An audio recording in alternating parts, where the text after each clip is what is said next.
So good morning. I'm calling to order the Oregon Transportation Commission January 22nd, I got to get this right, 26 meeting, and welcome to everybody. We're really blessed today to have Representative McClain in the audience. Thank you for attending. We're thrilled that you're here and that you care about what is being said in these meetings. And we just want to thank the staff out there. I know that it's been very, very difficult for everyone, including the commission. And we're just trying to really get through everything that's happening here at ODOT. And I kind of smile because I never knew when I signed up and said I would come on the commission that things would get to this level, but it's been very, very difficult for all of us, I think. We're struggling to come up with solutions, but we do want to convey to the staff and to the public that we're doing the best we can. We've got some huge things in front of us that we have to consider. And it's kind of like your own budget when you're sitting at home and all of a sudden you have a loss of income and you're trying to figure out how you're going to make ends meet and where you cut back and what decisions you make. So this isn't easy, but we're all in. I'm proud of the all of us, the four commissioners sitting in front of you, because we're very dedicated to what we're doing. We're trying the best we can. We're always open to comment. And with that said, we're going to open up public comment. We are going to leave it to 3 minutes. I think we have a couple virtual and one person in person to speak this morning, but we're going to go ahead and move forward with that. And with that said, our first commenter is Mr. Courtwright, and good morning and thank you once again for coming. We did receive the documents that you sent to us. And I know personally I haven't had time to go through all of it, but I will commit to doing that. So good morning and welcome. Thank you so much, Chair Brown and members. For the record, I'm Joe Courtwright. I'm an economist and director of City Observatory. I'm here today to tell you something your staff should have told you, the public, and the legislature as much as 2 years ago. The Interstate Bridge project is going to cost at least double what we've been told. As you acknowledged, Chair Brown, I've submitted for the record documents obtained from a public records request showing the IBR, which your staff has been saying would cost $5 to $7.5 billion, will actually will double that, 12.2 to $17.7 billion. In public statements, IBR officials have said, well, this is just a draft. It's not the final number. I invite you to look at the documents. They are not just a draft. It is a comprehensive, near complete technical analysis with a 98-page report and spreadsheets showing 29 different construction packages. And just to be clear, estimates are always ranges, but what has happened is the range has doubled from $5.5 to $7.5 billion to $12.2 to $17.7 billion. IBR officials have known and have admitted since January of 2024 that costs were going up and have repeatedly missed their own deadlines and delayed releasing these estimates. Their own internal work plan for this estimate says it was supposed to be final on October 31st, 2025. Your staff presented estimates and testimony to the legislature in September and in December that they knew were not accurate. And I would also note the draft label is arbitrary. IBR chooses to stamp some documents draft and not others, and they call it a draft to avoid revealing a major problem. They also routinely release all kinds of documents that are stamped draft for their convenience. I would also hasten to add, as an economist, that this is not due to inflation. Inflation maybe explains about 1/7 of the increase in cost when you look at the IBR's own numbers on how much construction costs have changed between 2022 and 2025. That would be the last two estimates. As devastating as this high cost is, it blows at least a $10 billion hole in the financial plan. The reality is there are two much deeper problems. First of all, this massive cost overrun and delayed estimate is not an aberration. It is standard operating procedure for the Oregon Department of Transportation and has been for decades. This is a problem that is not getting better, it is getting worse. More alarmingly, your staff have willfully blinded responsible public officials, both yourselves at the commission and elected members of the legislature, to the known facts about this project in a clear effort to manipulate the outcome. This is a betrayal of the fundamental trust that we are all owed by virtue of their role as public servants. Thank you very much for the opportunity to testify. And thank you for your comments. Our next person is Sharon on. Sharon, I believe. That's it.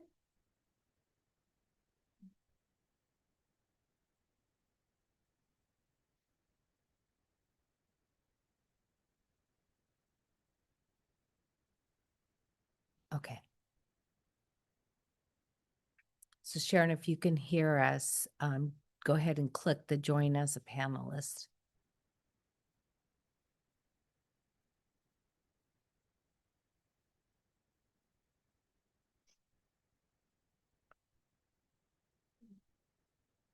Okay, so Jonathan here.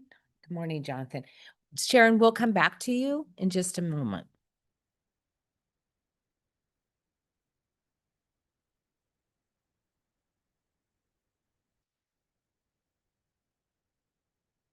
Good morning, Jonathan.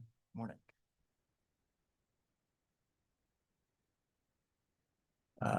Chair Brown, Vice Chair Byer, members of the commission. My name is Jonathan Knudsen. I'm a Portland resident, a bridge structural engineer, and a regular commuter on I-5. Yeah. Maybe.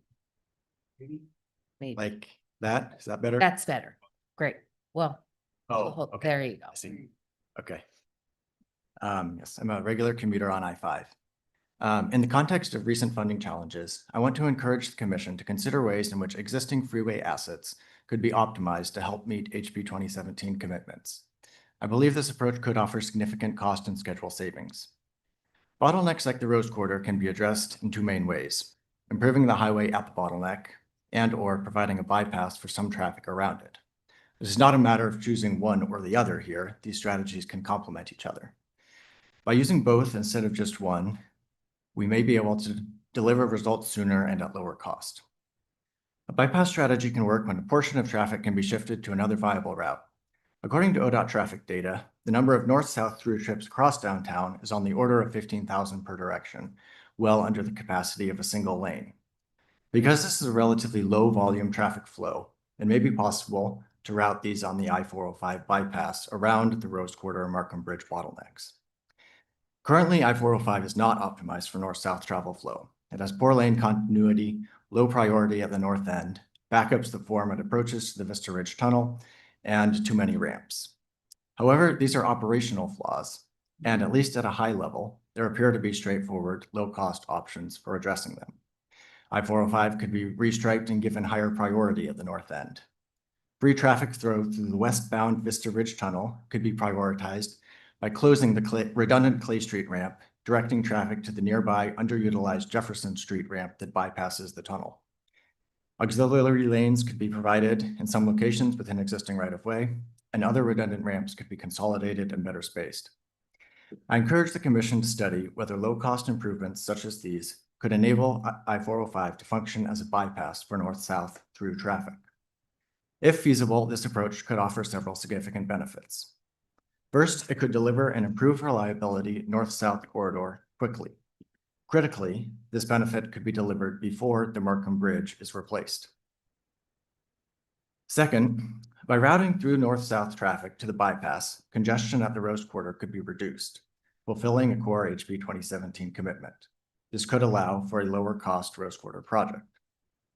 Third, it could improve east-west traffic flow. The Markham Bridge is the region's primary east-west freeway bridge over the river, roughly 2/3 of trips crossing it going to or from I-84. Shifting low-volume north-south through trips to a bypass route could allow the Markham Bridge to more efficiently serve the trips that currently make up the majority of its demand. I encourage the Commission to study opportunities for optimizing our existing freeway assets as a strategy for fulfilling HB 2017 commitments quickly and cost-effectively. Thank you. Thank you for your comments. And I don't know if you want to, but if you'd like to send those comments to our staff, that would be great, because you unpacked a lot of information here that I'd like to be able to go back and look at. So Yes, I can do that. thank you so much. Thank you. Hey, and I'm not sure, is Sharon on? Okay.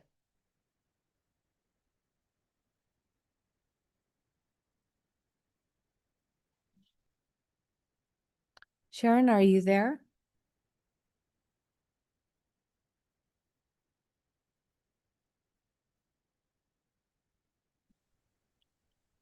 Can you hear me? Yes, we can. Ah, Good thank you. morning. I live next to the I-5 freeway and it's like nothing comes through as a signal at first. Chair Brown, Vice Chair Breyer, for the record, I am Sharon Nassett. I'm with thirdbridgenow.org.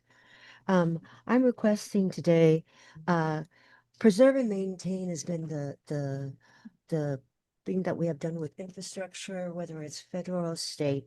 And I'm asking for the full and independent report on the I-5 bridges. That was supposed to be out in 2005. In 2010, the independent panel review asked for a list of the full inspection, a list of needed repairs, the cost of the repairs, the urgencies of the repair, why they were considering removal instead of replacement, especially since, and then they named off the fact that we had 6 bridges older than the 2 bridges, 12 bridges older than the second bridge, and that preserve and maintain was it. What was so imperative? It was silent. ODOT, WADOT, CRC had no list, and in 2010 had said they had never had a full inspection of the bridges. All of the previous studies have said we have few bridges and we need to add capacity across the Columbia River. The I-5 Trade and Transportation Partnership in 2000 said a supplemental bridge or a replacement if it was needed, and that we had too few corridors. The bottleneck is not the bridge. The bridge, which is supposed to be carrying 88,000, carries 135,000 a day. That's not a bottleneck, and has carried over 100,000 for decades. So in 2010, they said there was no report. In 2013, U.S. Herrera Butler asked for the report, had 8 Washington legislators who had signed that they'd like to see the safety of the report, what needed to be fixed, and the urgency. The letter was never answered. In 2019, 6 years ago, when this process started, our senators asked for a complete report. None was given. Please put it on the website. I would also like to point out that the reason people are going to the transportation commissions and JPAC is because there is no oversight committee.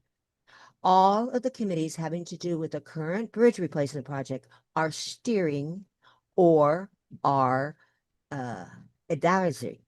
There is no sponsor council. So who has been making the decisions in each of those things?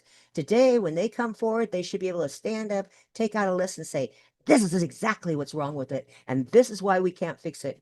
3,000 miles between California and Mexico, the only two bridges, and we're going to take out one when we need to add capacity. Thank you kindly. Have a lovely sunshine day. Oh, and Ms. Brown, no, I'm sorry, I didn't mean to say It's Ms. all right. Commissioner. You're Thank you for your positive statement in the beginning. I wish you guys grace. Thank you. All right, I believe we have concluded our public comment, and at this point, we're going to move on to item B, which is the director's report. Whoops, you're not on.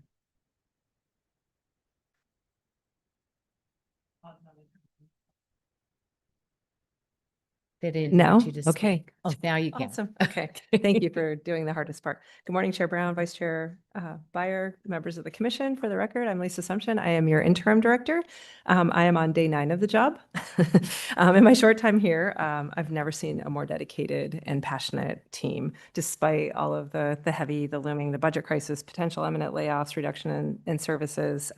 These incredible humans are showing up in ways that you can only imagine to protect Oregonians. A couple quick examples are, if you're not aware, it's Human Trafficking Awareness Month, and we have a pretty significant initiative every January.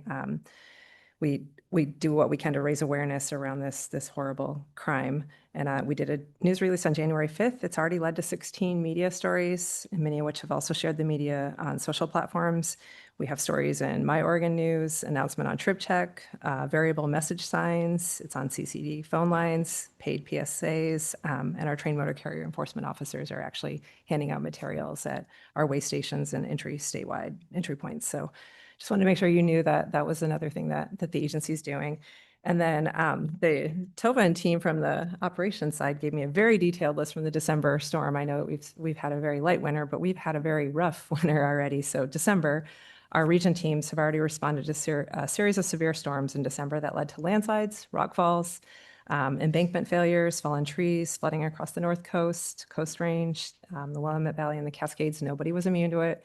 We've taken care of more than 500 fallen trees, roughly 50 landslides and rock falls, and more than 15 short-term highway closures, one opening a little sooner than we had anticipated. So I could go on about each region, but I just want to recognize the amazing work that those crews are doing out there, despite everything that's looming over them. So thanks for the opportunity to share a little bit. And I know a lot of you have been engaged with them and support them. So I appreciate you doing that and just appreciate all of your commitment. Thank you for the report. Yeah, 9 days in, and I'm sorry. You know, Don't be. we've had to strap her to the chair because we're afraid she's going to run out of the building. But thank you for your dedication, because this hasn't been easy. And you know, I think that you touched on something, which is the staff show up every day. Yeah. They're doing their job regardless of everything that they're facing. And, you know, that says a lot for our state employees. This is not easy. And I know that you have to pivot. I've tried to have conversations, and I can't tell you how many meetings we've had to rework on time just because there is so much happening. But thank you for your commitment, and we're holding you to it. So Thank you. publicly now. So there we go. All right. We do have consent items. So we're on actually item C, and there is, all of you received in your packet the consent items. I think it's 1 through 6. I'm looking for a motion. Chair, I would move adoption of the. Oops, consent. you gotta, Did it wrong. it's okay. We have to get back into the swing. There you go. There you go. Madam Chair, I would move adoption of the consent agenda items as presented. Right, do I have a second? Second. Okay, great. All those in favor of accepting the consent agenda, say aye. Aye. Aye. Aye. Comment? Yes.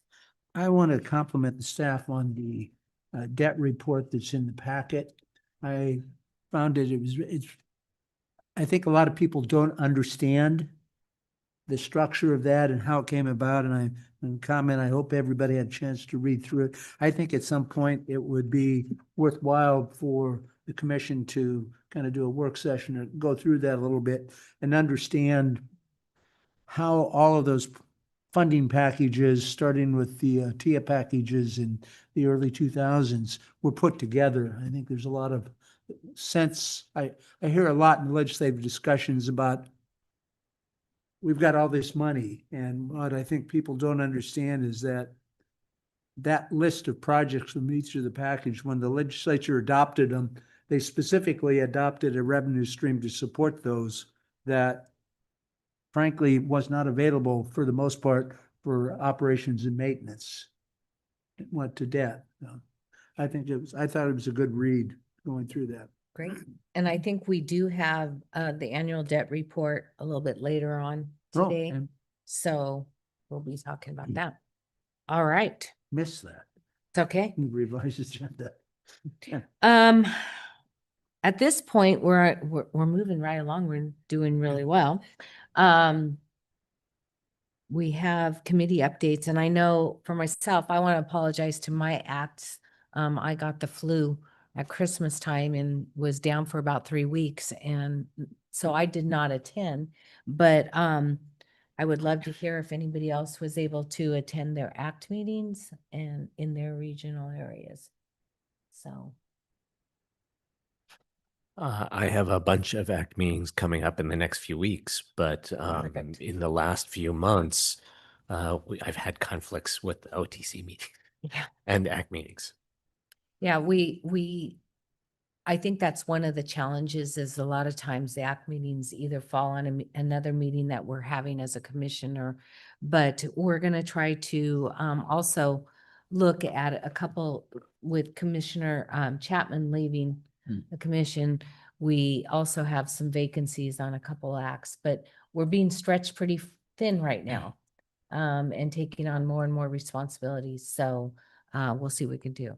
Mr. Baker. The Region 1 Act, we've not met since our last meeting, but there's a series of meetings now scheduled.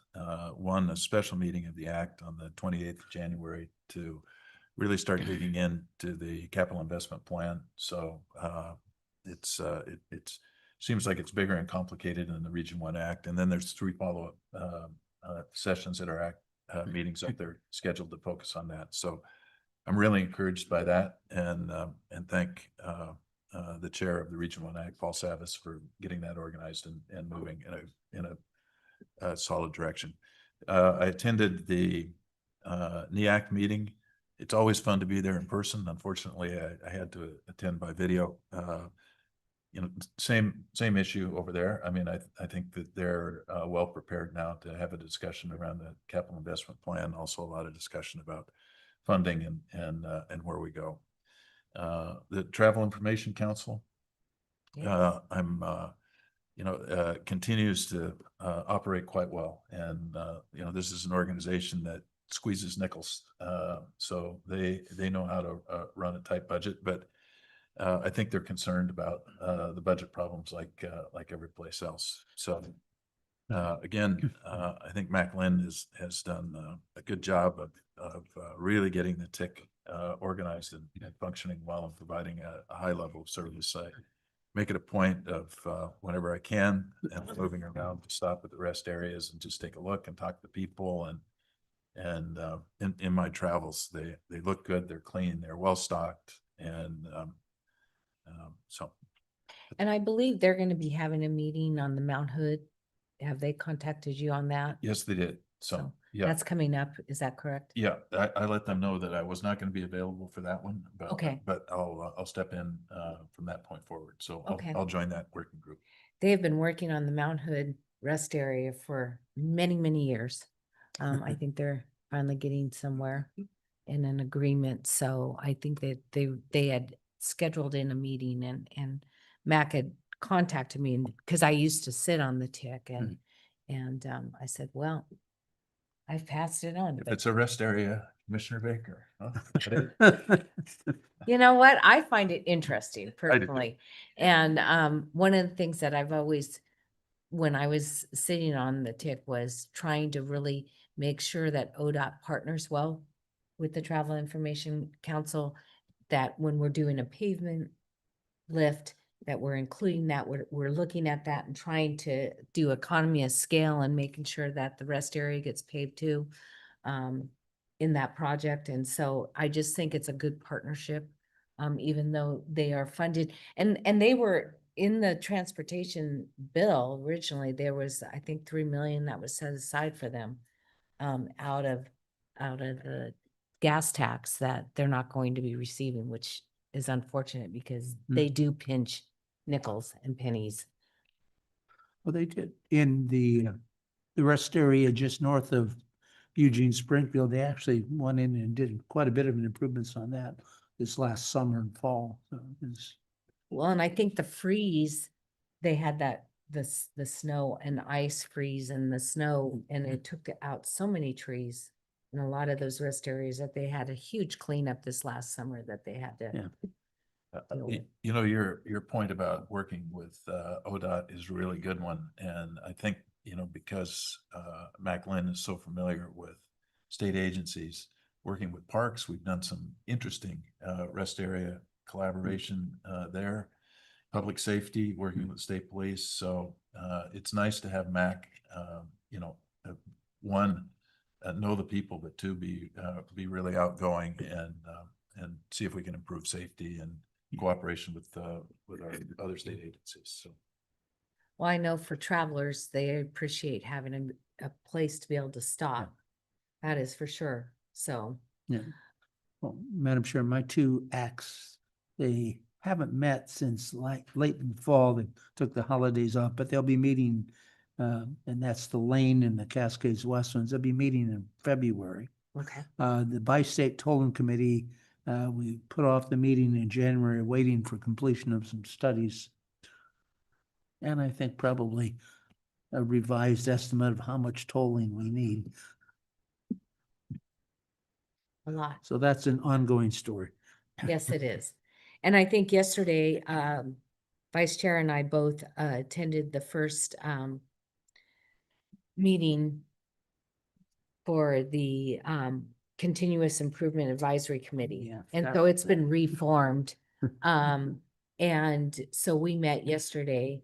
I know you, Lisa, that you were in a meeting, so you weren't able to attend, but we will be looking at projects that are over 50, well, there's two different thresholds, the 250 million and then the 50 million. So I think there was 5 projects that were over 250 million and a total of another 13 projects that were over 50 million.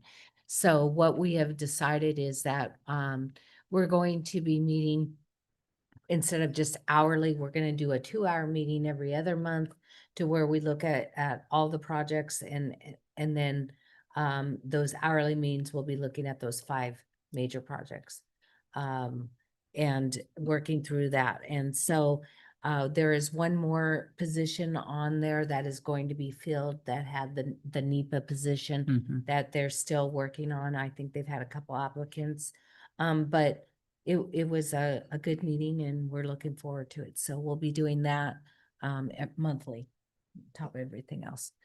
And so with that, I think that takes on all of our different committee meetings. I'm sure there's something we're forgetting that will, well, of course, tolling will come up a little bit later. So we'll see what happens. And then the other thing that we haven't really talked about is the tri-state committee meeting. So every other year we have tried to meet with the Washington and California commissions and have a tri-state meeting. I'm not sure we'll be able to do that because of travel restrictions. This year they're going to have it, I believe, in Bakersfield. Bakersfield. Is that where, or no? Fresno. Fresno. Middle of nowhere. Lovely place. Yes, it is. And so I'm not sure. I think we're going to try to work at a virtual piece of it, although it makes it a little bit difficult, but we'll report out that as we start doing the planning and look at that piece of it. And that won't be till September, I believe. So, hey, I think that is all of our committee updates. Now we're going to move on. Staff doesn't want to move on, but we're going to move on to item E, which is an informational interstate bridge Replacement Program update. And Carly and Ray are going to come up and give us that.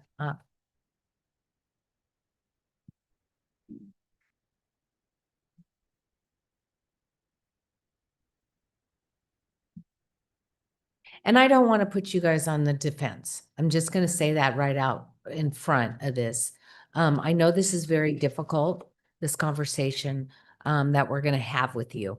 And please do not take it personal. I know that some of the comments from the public earlier might have been a little bit well, I'm not even gonna go there. With that said, what I want from the commission really is, let's be really honest here. Let's try to figure out a pathway and we'll get through this. We're gonna get through this. It is a shock to us to find out the way we did, but you're here and you have the floor, so. Appreciate it, Chair Brown, members of the commission, Vice Chair Byer. My name is Ray Mabey, Assistant Program Ray. Administrator. We're having a hard time with these microphones. Got these interesting screens here. Just more towards your mouth. You're sort of bendy. How was that? Is that better? Excellent. Okay, I'll start over. Thank you. Chair Brown, Vice Chair Byer, members of the commission, my name is Ray Mabey, Assistant Administrator for the Interstate Bridge Replacement Program. And I'd like to introduce Carly Francis, the Interim Program Administrator. Good morning. Thanks, Chair and Vice Chair and members of the committee, the commission. My name is Carly Francis. Just as a way of introduction, I have spent time on this program before. I'm sitting in this interim space now. So I did spend about 6.5 years on the program when it was under the Columbia River Crossing moniker, doing communications and some convening activities with respect to tolling and financial planning, not the expert, but convening activities. And then most recently, I've been sitting as the Southwest Region Administrator for the Washington State Department of Transportation. That's one of the smaller regions, but important because it is the metropolitan side of the Portland, Vancouver area. I did also spend a couple of years within Oregon Department of Transportation working on the road usage charge program. So here in an interim role and happy to do my best to help through certainly a difficult time in a place where folks are confused and curious about how to move forward. So acknowledging that. Thanks for having us. Yes, thank you. And thank you, Chair, for those initial comments. So we've got a presentation this morning to give you an idea where we're at with movement forward in the program, an update on where we're at with the cost estimate, and then some things that are happening on the ground right now near the program. So first, I'd like to start off with where we are with progressing the program and securing a grant, a really important step in our grant obligation process. Within the Federal Highway Bridge Investment Program grant, there is a need to have a grant amendment by September 30th to program a significant portion of that grant. If you recall, that was a $1.5 billion grant, and $927 million of that grant need to be programmed by the end of September. There are steps we need to take to ensure that we meet that deadline. Those are described here. One step is securing a updated preliminary navigation clearance determination from the Coast Guard, which we did last Friday. So I'd like to say that we're super pleased to hear, I can't believe how much we're pleased, to have the Coast Guard provide a determination in support of a fixed span bridge of 116 feet. That clears the way for many things for us to move forward. It removes a movable span from the options within the realm for this program, and removes a stoplight. It gives us opportunity to get rid of the stoplight on the interstate as we move forward. So that is one key and trigger that has occurred sooner than we anticipated. And we're happy to see that. The next step is for us to finalize our environmental work and sign and execute the final supplemental environmental impact statement and publish that. That is the federal document that we've been doing on behalf of the Federal Highway Administration that documents the benefits and impacts of of the 5-mile corridor body of work. Following that, it would be a record of decision that is issued by, again, the federal agencies, Federal Transit Administration and Federal Highway Administration.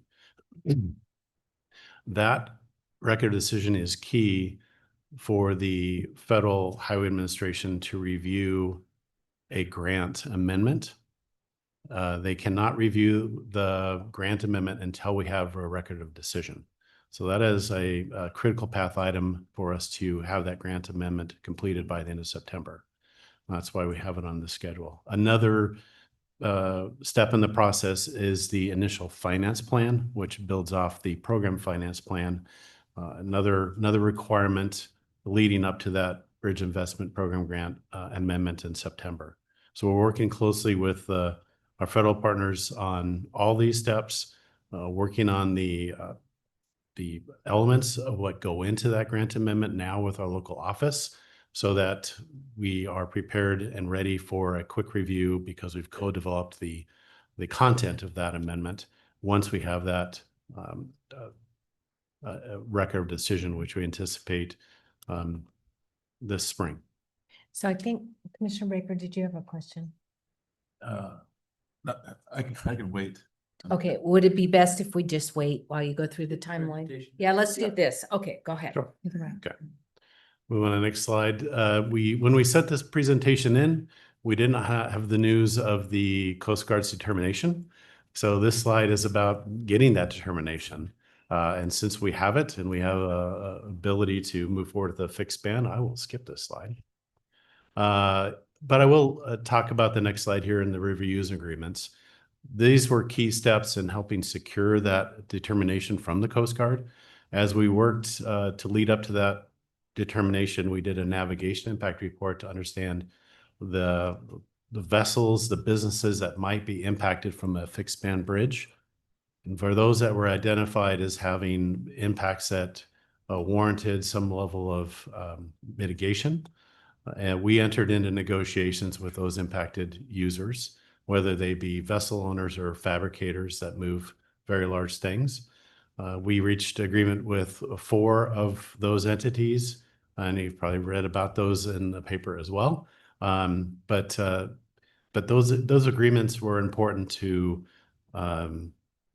ensure that those businesses can continue to operate with a fixed span bridge, serve the industries they serve that are key in the maritime industry and other industries that they support, continue to be in place to do their work, as well as provide the jobs they provide in the region. So these were key not only to address to purely address the impacts of a fixed span bridge to their business by either helping them modify their operations or deal with cost inefficiencies that they would occur with their work. As I said, reaching these agreements was key in getting the support from the Coast Guard, which I would like to think that the support from the Coast Guard not only shows that they believe we met the reasonable needs of navigation in this work, but that it's a larger nod by this administration that's in support of this program. And I will turn the next slide over to Carly. Thank you. So this is similar to information we shared with the Bi-State Legislative Committee. I know there will be questions, but the program does continue to develop our cost estimate. And we are working to share that information as soon as possible. Recent news stories have previewed a March timeframe for that. We are working towards that timeframe. The decision, again, we didn't have the slides updated based on having the Coast Guard decision here, but that was really critical to finalizing information. So that helps us confirm the timeframe for the record of decision and also firms up information that's necessary to complete that accurate and comprehensive cost estimate.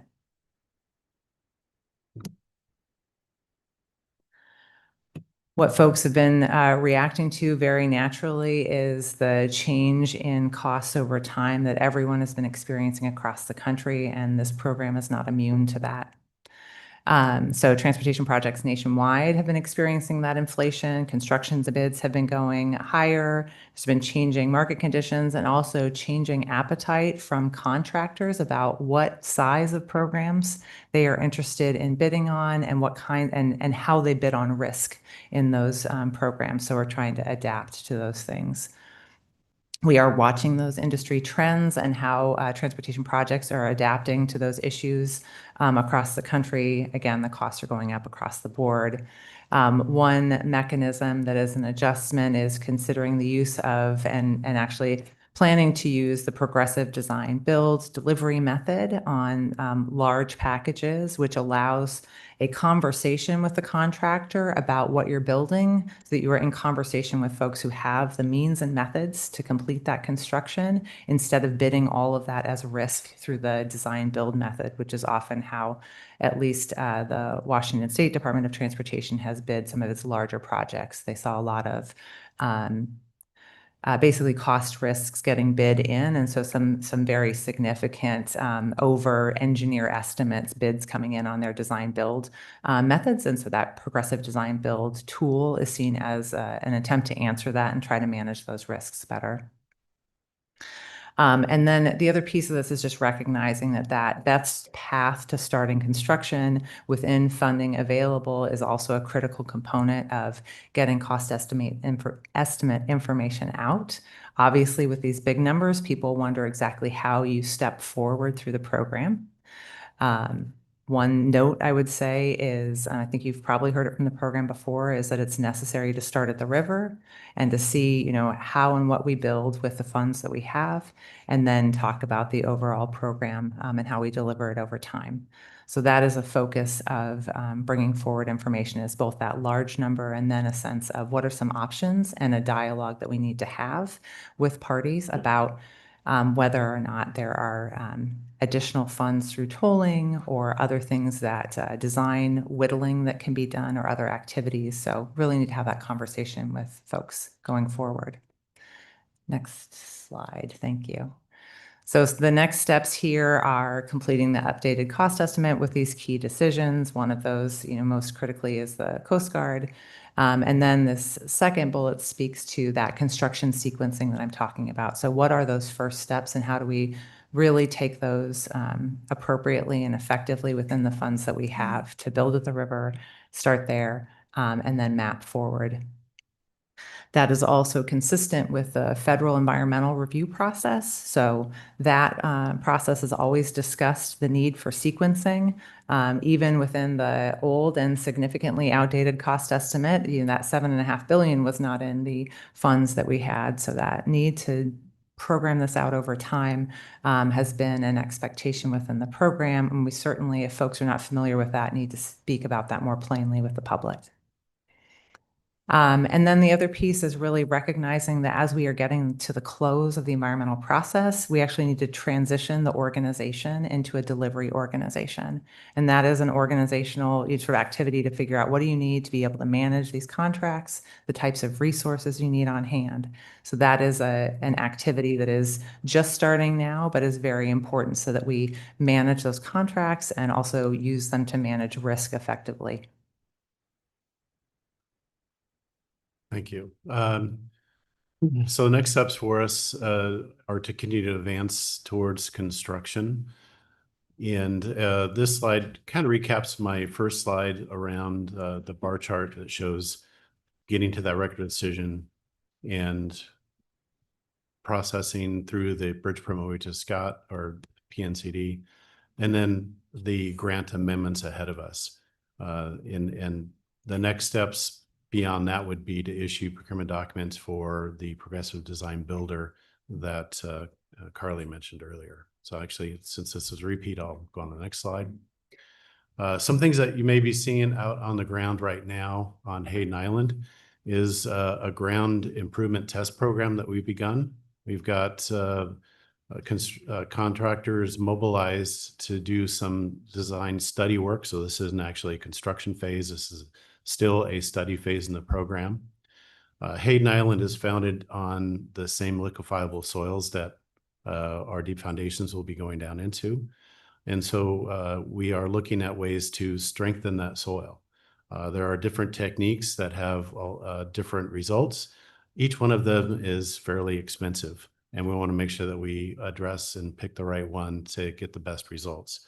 So we had applied early on for a $1 million bridge investment program planning grant to conduct this work. We were awarded that before we got the $1.5 billion construction grant from the bridge investment program.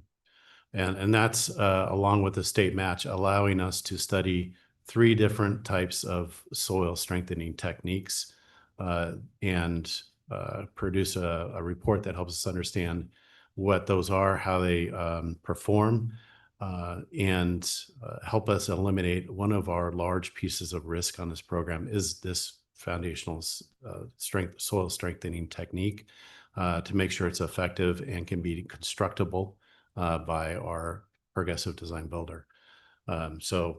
This is really a risk mitigation strategy that's ongoing as we currently speak.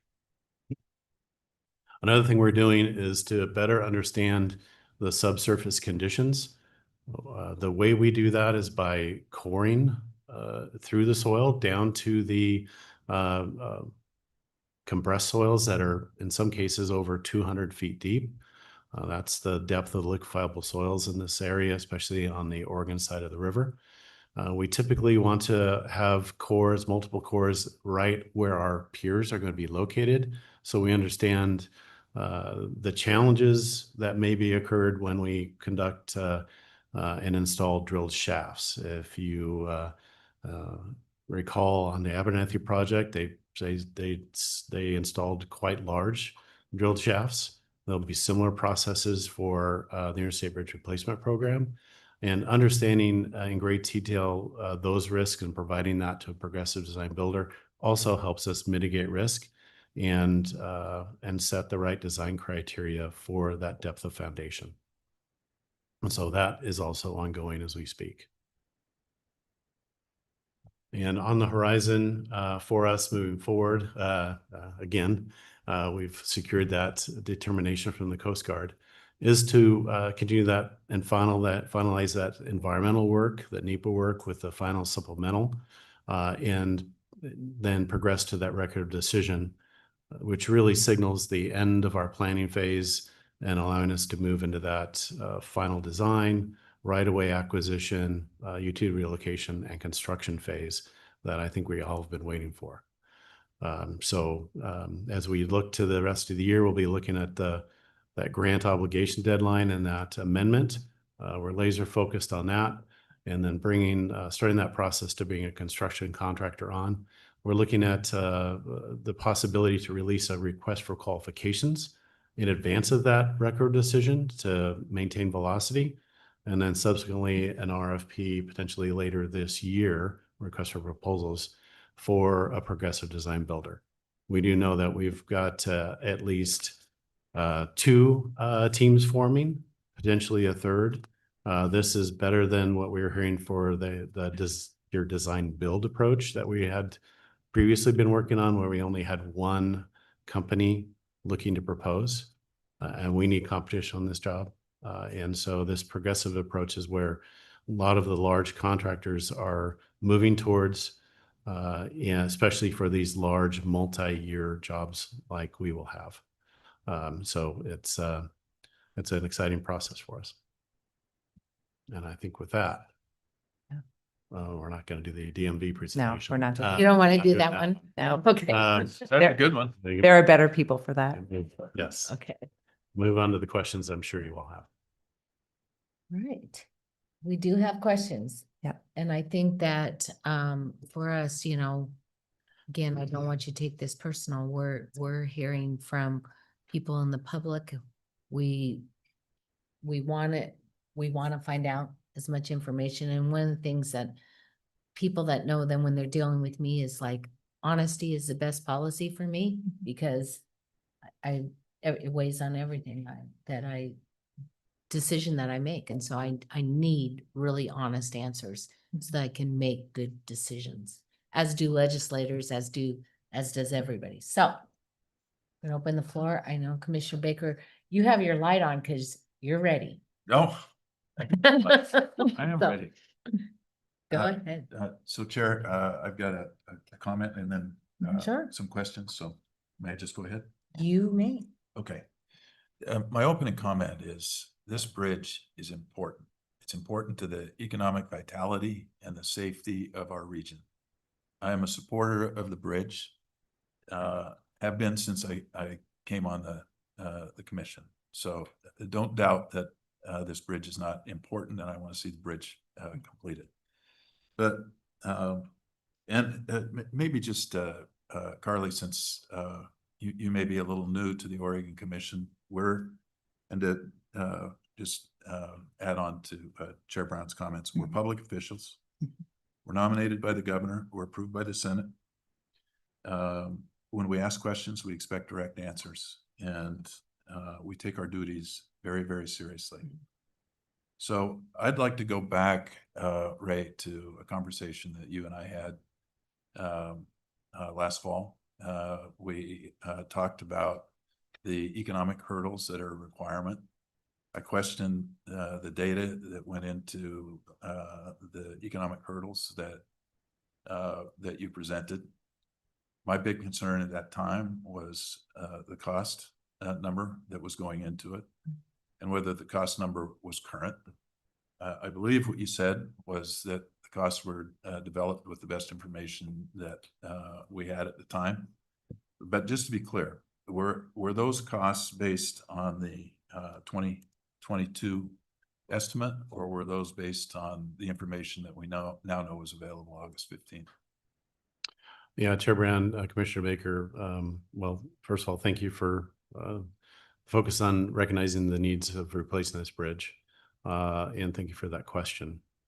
The benefit cost analysis presentation that I made and we spoke about was based on the 2022 cost estimate and the 2023 financial plan that was based on that cost estimate. The information that was released in the public records request, the August report,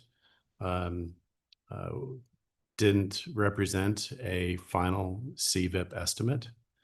It was a building block, a basis of estimate document that contained a table of a projected range of cost loaded and inflated numbers. That was a projected but not calculated or deeply analyzed number. So that was an early step in the cost estimate validation process. And the best information at the time that I had that I could say I could rely on was the 2022 cost estimate. Yeah, just a comment on that, Ray. I've studied that August 15th document. It is a well-written document. Mm-hmm. And it has a lot of data and a lot of data that's attached to it. Mm-hmm. Also in the document, it said that the deputy directors were a part of a 2 weekly meetings on Tuesdays and Thursdays. So, I mean, this is information that should have been discussed and known. I mean, have the two of you read that document? So I've reviewed it, and I guess I would note that it is robust, absolutely. And in terms of the cost estimating process, that document was ready in advance of the cost estimating workshop conversation, which is that significant elicitation of risks. And so the risk percentages that are in there were just sort of a let's say 30%, like they have this sort of percentage on them versus being informed by that robust discussion. And so I think the challenge is that it would be impossible to speak to that as a full and fully fledged set of information based on the fact that it was an input to that workshop process. And then part of that workshop process is reviewing it both with certainly the deputy directors for the program, but also other experts within the state DOTs and outside the state DOTs, because you're trying to make sure that the all of the data points really are appropriately baselined and have contingency removed, and what are, talking about what's the risk for any of the like the quantity values to sort of migrate as we do additional design. And then really the specific value of the CVIP process is that detailed list of risks, what their likelihood is to occur, and what their value might be. And then that's how that sort of produces a range. And so it's really recognizing that a core component one that was pre that workshop space. So it's really not possible to speak about it as a robust estimate. The question about how you might daylight that information, certainly we can explore. But also it's not the product of that conversation. And also then it sort of is an additional body of data that's out there that you have to sort of backtrack and explore and discuss when you finally do have that estimate out in the world. Yes, I understand that. Yeah. It leads me to my second question about our conversation that we had in October. And that was assurances that we were going to get an updated cost estimate in December. Mhm. And Ray, you gave us assurances of that, and Project Director Greg Johnson, who was on by video, also gave us a commitment that we would have those numbers by the middle part of December. What changed between October and December that moved this out to March? Reading the August 15th document, the consultant said that that document was prepared in a manner that could be loaded into the analysis program. So it appeared like the information could be moved straight across. Now, I raised this question because this is a moving target, and it's been moving and moving and moving. And we heard from the director of the program that we were going to have some numbers in October.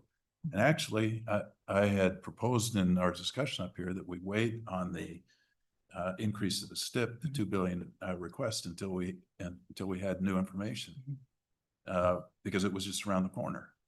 But that's not the case. What happened?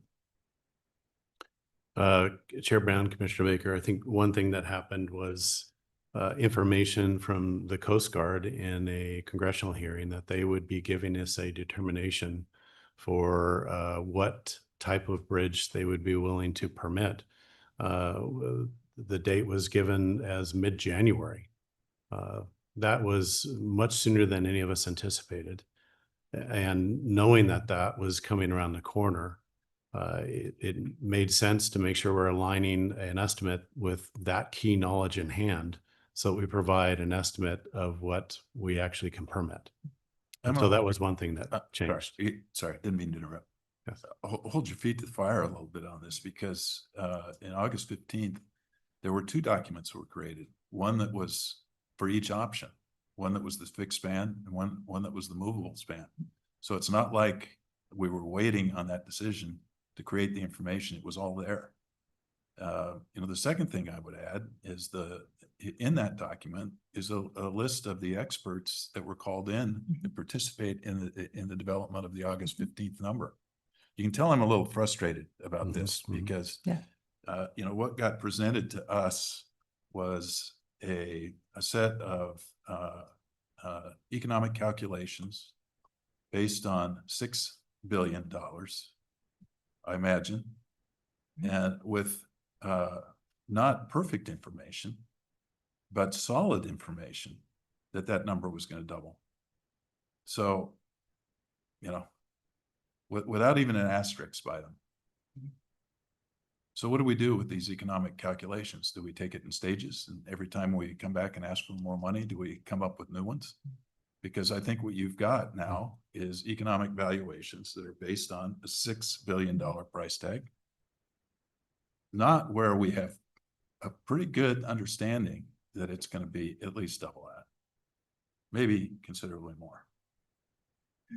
So there may not be an answer, but at least know that it's a frustration for me. Certainly. My next question is related to the entire process now, which is to build a bridge within a budget. And a budget is a promise. And what I've been reading lately is, and I, see this word sequencing Mhm. starting to pop up. That the plan internally would be that we spend the amount of money that we've got allocated right now, and then we come back for more. And we spend until we run out of money, and then we come back and ask for more.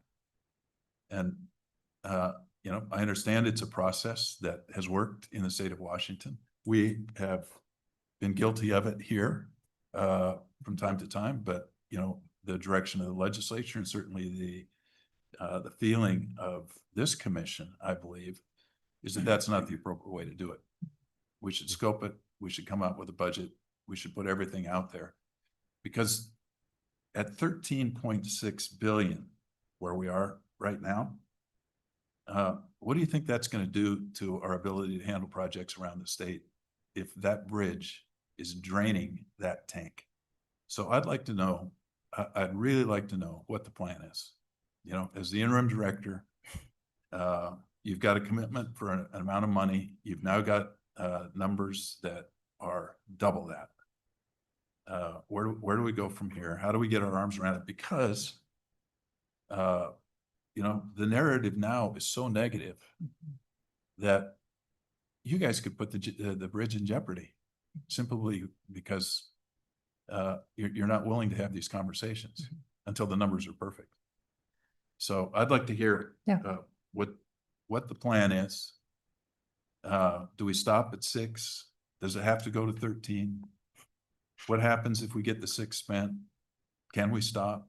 Just tell me what you're thinking, because right now you've got 6. So Chair Brown, Vice Chair Breyer, Commissioner Baker. So I would note that this is what makes the sequencing information so important as we bring out sort of there will be a 5-mile cost estimate. And I think those numbers that you see in that basis of estimate are on that full program cost. What is also imperative then is to bring out numbers around what are some opportunity ways to get started. And so that is another body of work to bring forward about what is some brackets for that. And then to have a conversation about, how achievable is that within funding? If there are gaps there, what are the opportunities in the work plan to close those gaps? And so that really is a discussion. So one, I would note that we have an assumed amount of tolling. There is sort of the team has often held a range of toll funding contributions. So that's a question about whether or not that's a firm single number or whether or not there's a range there, whether or not there are design refinements that could be conducted to sort of make sure that it fits within the funds that are available. Other risk management strategies like Ray was talking about. So I think the important thing is to get out both that 5-mile cost. My understanding to date is that the states, do intend to work on that over time, but really to also have clarity about what are some ways that we could possibly move forward and how do we set up a conversation with folks like yourselves, folks like the executive steering group partners of the program up in the Portland, Vancouver area, and have a conversation about what is the commitment and the game plan here, and how do we strategize about how to move forward. So I don't have all the answers, but I think the first basis of information is getting out both the 5-mile cost information and what are some opportunities to move forward, and then having an open dialogue. Well, I think both legislatures have given you direction in terms of the amount of funding that they were willing to put forward. Yes. If the state legislatures come up with a different plan with more money or a different way, I'll stand down on this.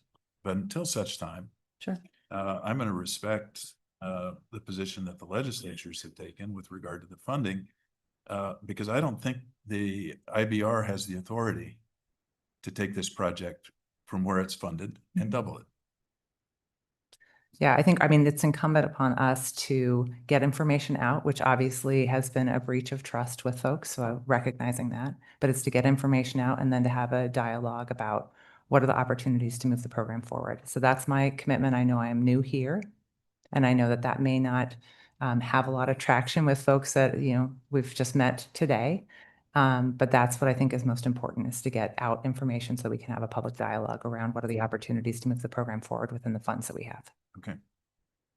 There was another piece within the document that speaks to my concern about the cost estimating, and the consultants, when they put together the report twice, they said that they were instructed by the leadership of the project to use the low range in estimating.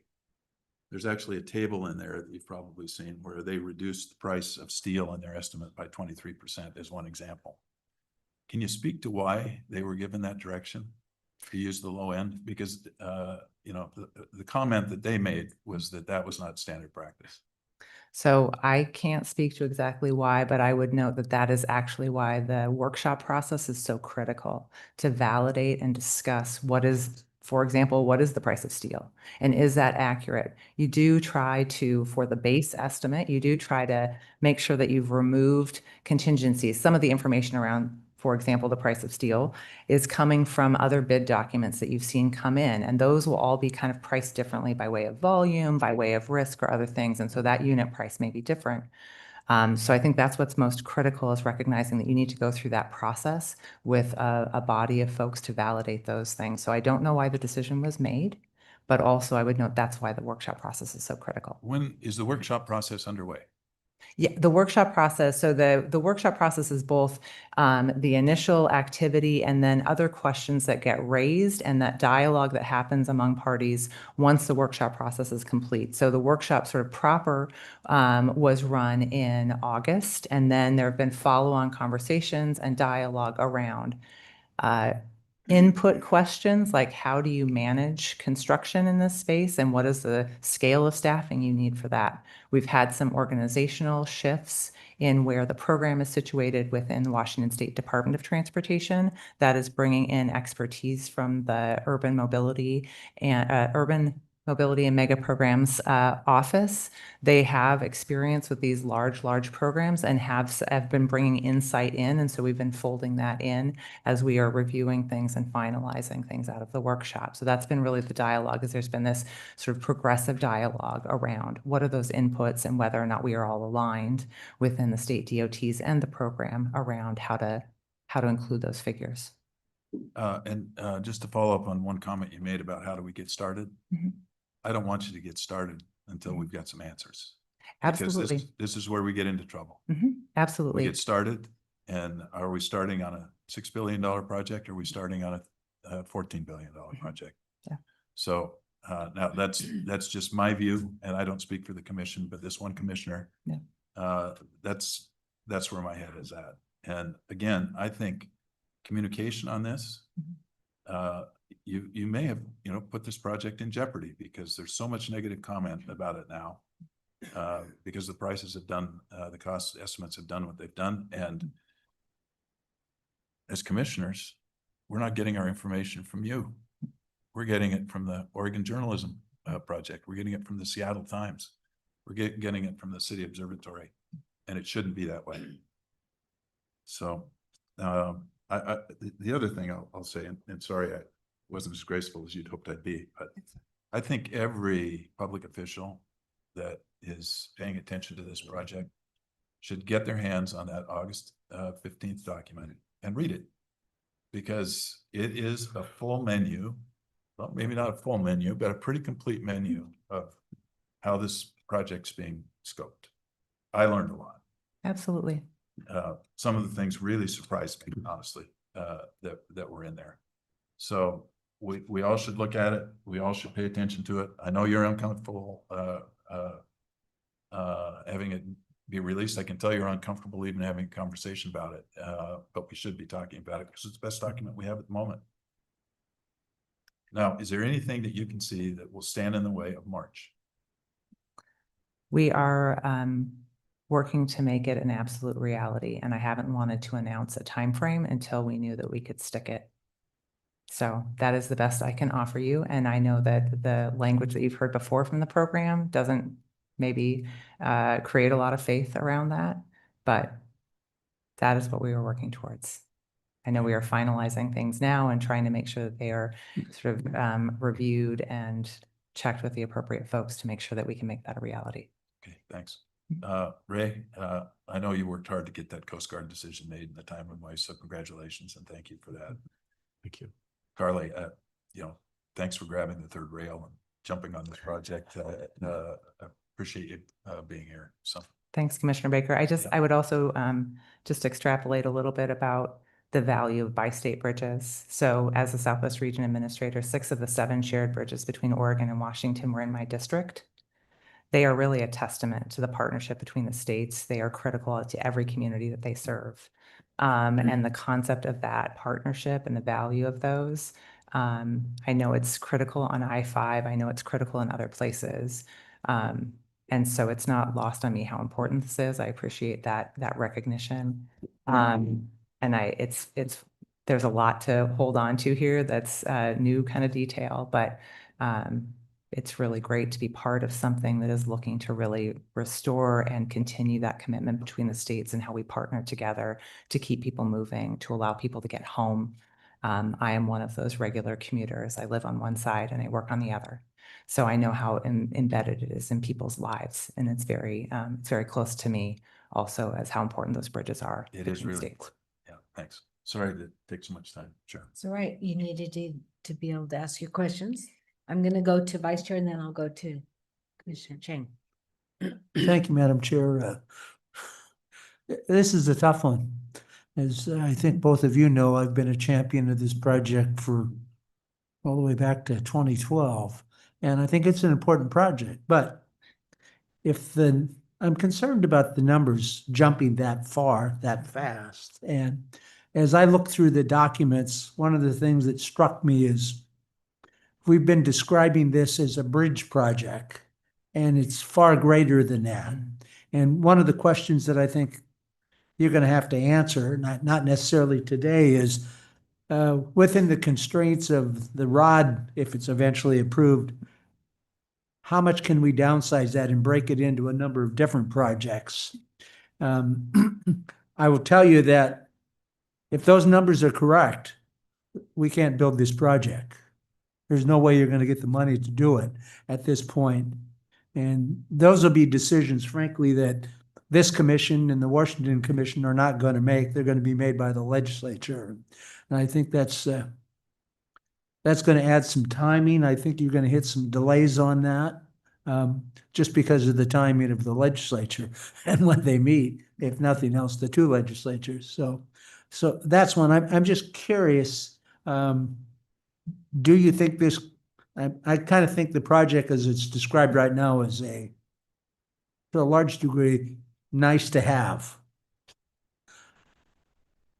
Can we reduce that? I mean, I think there are like 6 buses that they wanted to buy in there, and there's some questions about, that. Do we need that? There's some questions about the light rail. Do we need both? Those kinds of things. How much of that has to happen all at once? And maybe those are separate decisions that the legislatures are going to have to make, or what are they willing to pay for and where are they going to get the money to do that? But that's kind of one, is that possible to break it apart? Are we overly constrained by the way it's been proposed in the EIS and for funding? That's one. The second question, I just really would like your professional opinions about that forecast that came out from your consultant. Had to be a surprise. And how close are you to agreeing or supporting that? Do you think that it's overstated? So on the first question that you asked about what does the NEPA process bind you to? The NEPA process provides a go-ahead that you have analyzed the impacts and taken them into account and have a game plan to address them. It does not bind with respect to timing of implementation of improvements, say. And the document, the FSEIS document, will discuss sequencing. So this idea of recognizing we have to deliver the program over time, if not just for financial constraints, but also because you simply can't have all that construction going on at one time logistically. And also, I think with respect to the capacity of the construction industry or sort of local industries. I mean, you could draw from a lot of places, but there are many large projects happening in many places. And so there's just a lot of logistical challenges with having that get delivered. The other thing I would just recognize is that the program already has broken down into 28, 29 different packages. And those are, they have their own set of costs and other things. And so there is that, and that is, some of those packages are the bridge and the approaches, demolition of the bridges, and bodies of work to deliver a light rail. And then there are other packages that are interchanges beyond that, things that are separable and that can be delivered on a different time frame. So just as a framework, there's not a specific binding activity there. It is really to get the approval to go ahead with construction and have really covered the envelope of that space. And then the delivery plan is sort of a separate activity to map out. Some of that is really critical this year because of the obligation deadline in September. So we actually need to start to be specific about an initial finance plan and what you actually plan to do with the funds that you have, and sort of map that out with the federal government. So that's one of those places where we have to get more specific. I don't know if you would have anything to add on that piece. I think it, Okay. well, If I may, to Commissioner Baker's comment, though, it would be nice to know, I mean, you'd want to build all of that, but what are the packages that are absolutely necessary versus and kind of timing on that, and what's the cost of that? I think you got to get down to that piece. Yes.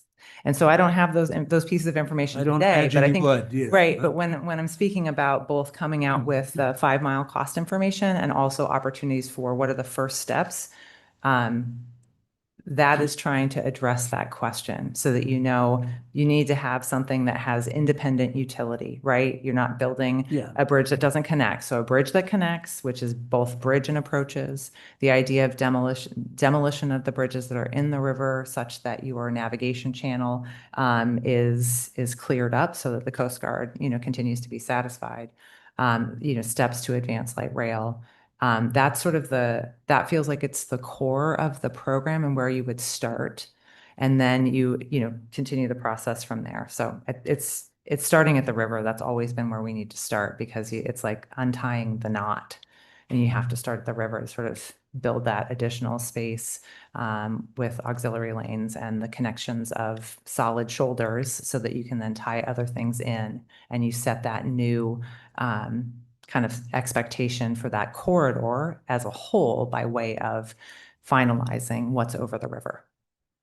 if I may, Chair Brown, Vice Chair Byer, the improvements that you see in that 5 mile corridor, and you're right that our name is Interstate Bridge Replacement Program. However, we try to share that that's much more than a bridge. It's 5 miles of interstate that have undergone over a quarter century of study to understand what the issues are that are impacting travel through that corridor, which help define that 5 mile corridor, which includes 7 interchanges and of course the bridges over the Columbia.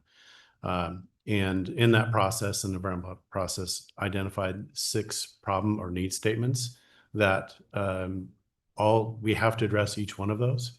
And so the elements that are in what we call the modified look at preferred alternative, the improvements that we're studying, are designed around addressing each one of those needs.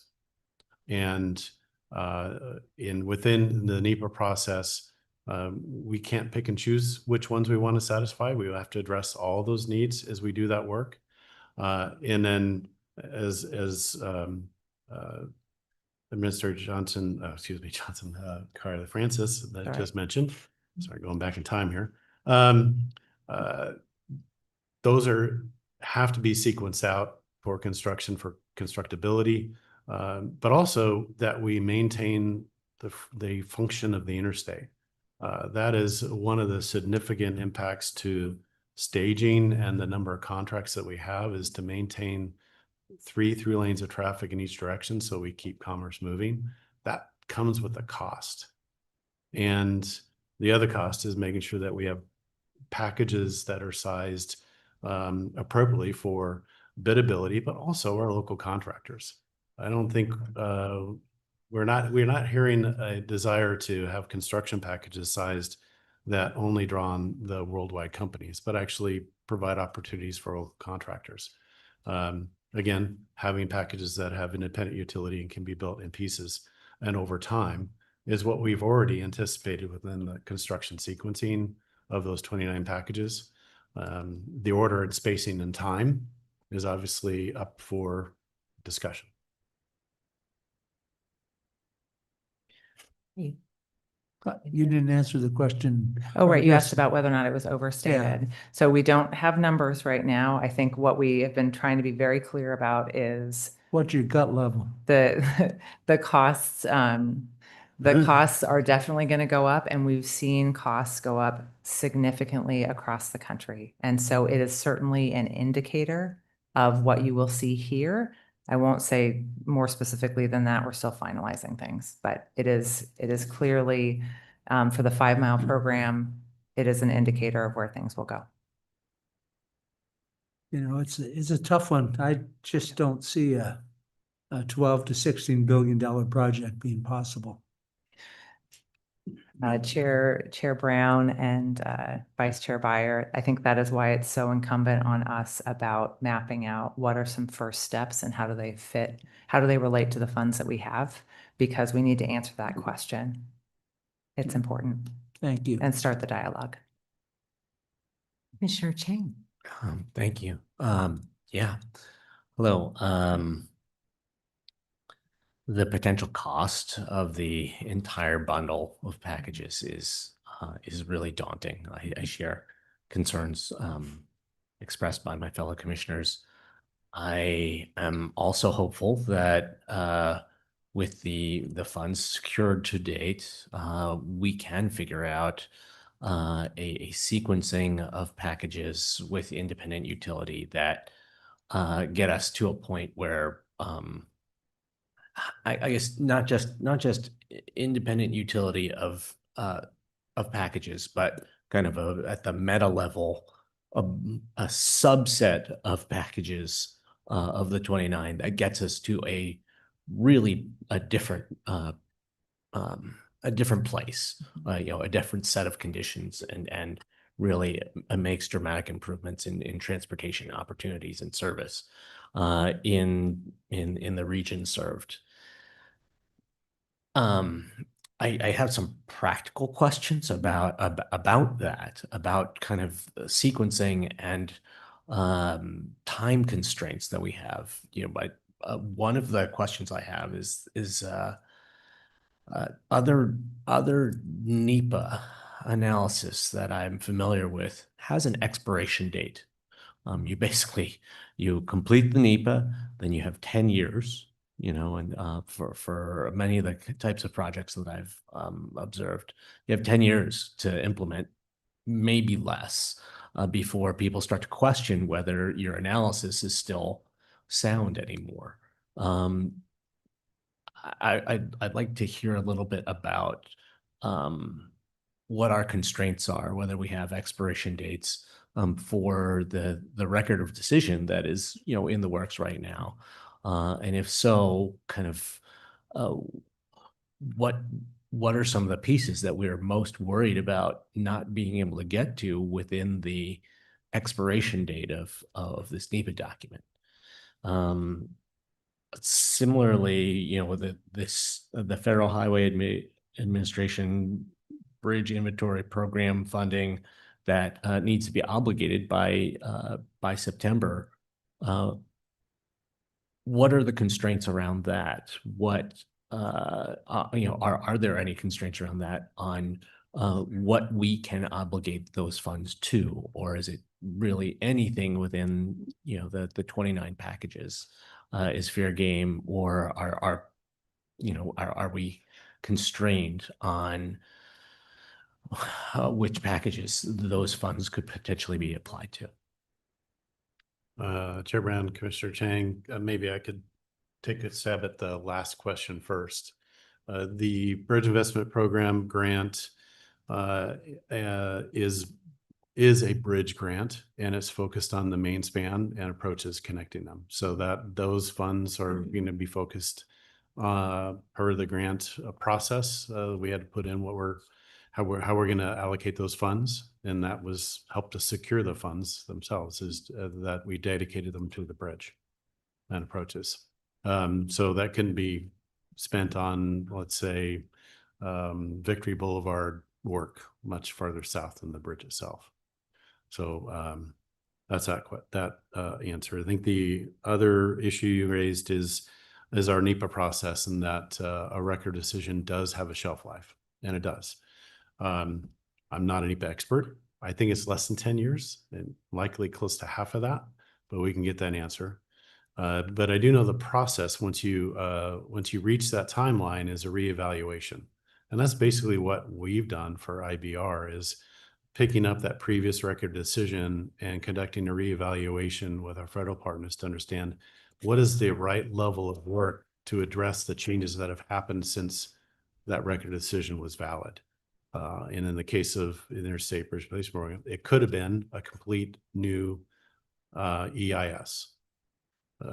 What they chose to do was, and the federal guidance was to do a supplemental to build on that past work. And so the range of possibilities could be validating that previous record decision. I think some administrative updates, a supplemental, or a complete redo. I don't anticipate the latter, a complete redo. I wouldn't anticipate a supplemental, giving assuming a shorter amount of time. The traffic patterns and issues, I don't think are going to change that much, and hopefully we won't have a 10 to 20 year gap again. I would also just note that reevaluations are a common component of record of decisions, and sometimes they're very small because they're sort of minor changes of some, you're doing design and you realize it needs to, the design footprint needs to adjust over here a little bit, or other sort of pieces around the edges. So just to note that there's a wide scale of what can be covered through that. And sometimes it's more robust depending on change in circumstances. And sometimes it's small, but it is not an uncommon practice to have reevaluations as a component going forward. Okay. So there's not NEPA reasons to think about essentially slow walking the record of decision till we can get a little bit more funding clarity because of the risk of the expiration date on our NEPA. It sounds like that, in this case, reevaluation revisions that would need to be made, to essentially refresh the NEPA would be fairly modest. So Chair Brown, Vice Chair Byer, and Commissioner Chang, I think it is time sensitive getting the record of decision. And we've seen how long it's taken to get here. And so delays to that certain activity both have that financial ramification for obligating to the BIP grant. And also, at this point, we have gotten through the final legal review on the draft. And so I will be out at boards and commissions in early February with a Metro Work Council session, with RTC board, with CTRAN board, to go get their signatures. So we are very much on the cusp of finalizing that process. And it has been, at times it's been a little bit of a slog. So really getting that cemented and out of the way so that we were able to move basically more in a more agile fashion towards construction, and actually have conversations that start to cement and make clearer costs. Getting contracts gives you a sense of cost, even though there can be change orders. There are other pieces that will help stop the clock with respect to inflation and its effects. And so moving towards construction and getting that approval to construction is really critical for, kind of getting more cost certainty around the program overall. Thank you. If I could just ask one more question about the bridge investment program. So we have an obligation date of September, but if we if we want to obligate funds, but then take a little bit more time to think about aligning available funding and projected funding with packages and sequencing, can we obligate funds and tell people not to start things right away? I essentially think a little bit more about that before contracts really become active. So I just would know that the timeframe to, especially on progressive design build, the idea of advancing that on the bridge itself, there's some time to that conversation. There are multiple notice to proceeds in that process. But the idea of sort of a contract with numbers in hand, if we're able to start, presuming starting that work this spring, I think gets to a point where we have that kind of contract clarity in late 2027. So I think it is clearly like we're going to start a public dialogue. We need to have that and work towards some of those places where we need more certainty about how we are stepping forward. So the conversation that's at hand, getting the cost information out, sequence, how that relates to sequencing, and having that dialogue about whether or not there are toggles in that, variables of, other things to be able to figure out how to marry those up. That's critical, because what the DOTs don't do is, start a contract before money is in hand. We fund, like, that's not allowable. So knowing what those pieces are and understanding how costs map to the packages that would address independent utility over the river, that's really the first piece to really get our hands around and have a good dialogue around and figure out what the pathway is. Thank you. Okay. So my turn. I'm going to bring a different little spin to this at this point, and then I'm going to ask Representative McClain to come up, because I want to. The piece that people are forgetting is there are so many committees that are part of this conversation. It's not just our commissions. There's moving parts of elected officials all over the place. So I'm going to focus a little bit in a different direction to coming to you from, I'm going to put my general manager hat on, of a transit system and how staff try to contain information they get. I think that Commissioner Baker pointed out that you put us all in a bad situation by having information that you may not have given to elected officials or to committee members or to others, and tried to contain it and try to figure out what to do. And I think the danger of that sometimes is what we're experiencing now, is that, you're trying to come out with a narrative. So the narrative's out there. Everybody, it's been blown open. Everybody knows about it. So we want to go to a critical path of trying to get this moving forward. And I think you're giving us a timeline. There is a danger sometimes when you give us, by this date, we have to do this, but we do know these firm timelines are coming up on the funding and making decision. What I'd like from the commission side is that this become an agenda item in our next meeting. We want updates. We want to know where we are. And I think that you really, really need to get ahead and start talking to your officials so that they really understand what's going on as we make these decisions. I think the other piece of it, again, coming from the transit pieces, there are pieces of this project, and I know there's a huge transit element in this. There's things that they're going to have to do and make decisions and apply for things. New Start grants, things for either light rail. Can things be pulled out? Yes, they probably are anyway, in that big price tag. That may or may not happen, because it's going to depend on if they can get federal grants to be able to do a lot of those components. So a lot of panic is there because we have this huge project in front of us that has all these different elements. Let's try to get focused on the bridge, try to figure that piece of it. But we also have to remember, we have to have those conversations about those other pieces because they play an important part to the project overall. But that, I think, is putting all of us elected officials, committee members, that we really need to be putting some time and effort into this. And the staff shouldn't try to hide something that I'm sure there was sticker shock when they got that price tag. When they got the report, they didn't know what to do with it. And we are 2 states. So that's the other piece of it. We're trying to deal with the information going out from 2 different states, 2 different organizations that are trying to spin this. So at that point, Co-Chair McClain of the committee, I'd love to have you come up and kind of talk about the process that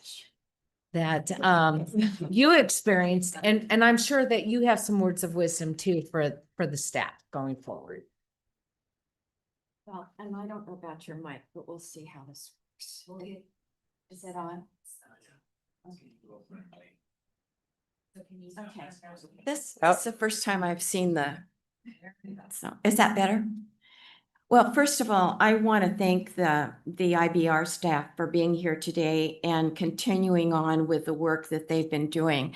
I've had the privilege of being on this committee, the Bi-State Committee, for the last 6 years. And those last 6 years, I've been served so well by the I-5 Bridge Committee, including Greg Johnson, who we miss, but Carly has been doing an excellent job as we've been going forward. One of the elements I think is important to remember is that there are 4 partners on the north side of the river and 4 partners on the south side of the river, plus 2 legislators. Basically, we have close to 8 of the legislatures on the committee. And I have been able to serve the whole time, but we have some coming and going.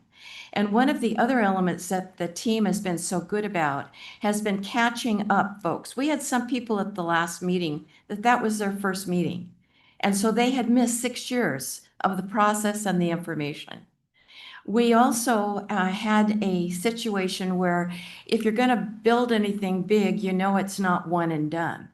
You know that it's a process of decisions. It's not one decision. You don't get to make just one. But you have to start out with a really good set of goals. And you've got to start out with an understanding of specifically goals that deal with infrastructure and also goals that deal with other elements of service to the public and to the businesses and to our communities. And so it's a very layered process. One of the elements that I think is extremely important, as you are asking some excellent questions, and I came here to support the bridge team, but I also came here to support volunteers that basically I believe have one of the hardest volunteer jobs that I've ever seen, because you folks have to get into so much detail and so much specificity just like we do. And so I really appreciate all the time and energy and efforts and meetings that you've gone in, not just on the bridge, but on everything else that we're doing, including looking for sufficient and also stable funding for the transportation system in the state of Oregon. And I know we're all committed to continuing to do that. What I do want to say is that I think it's important to remember that the commission on our side, you folks, have a different responsibility than the commission on the Washington side. So not only do we have partners on both sides of the river, but we have partners with different job descriptions and different review processes. So we have been working with the team to make sure that we can function for all of those different types of groups and decision process and make sure that everybody is on the same page as we go forward. The other important element that I thought was really, I think, insightful as you were asking your questions, and that is that, again, because it's a process of decisions, it's a situation where we want the very best analysis of the ongoing rolling data that we are collecting. And the unrolling data continues to go. I was not shocked that we were not going to discuss in the December meeting that report, because it was ongoing data and it would mean so much more if we knew what the decision from the Coast Guard was. remember that the leadership, and being a co-chair, I get to be part of the leadership when Washington and Oregon legislators meet to talk to staff about what the agenda is going to be and talk about timing on when we want certain information brought forward.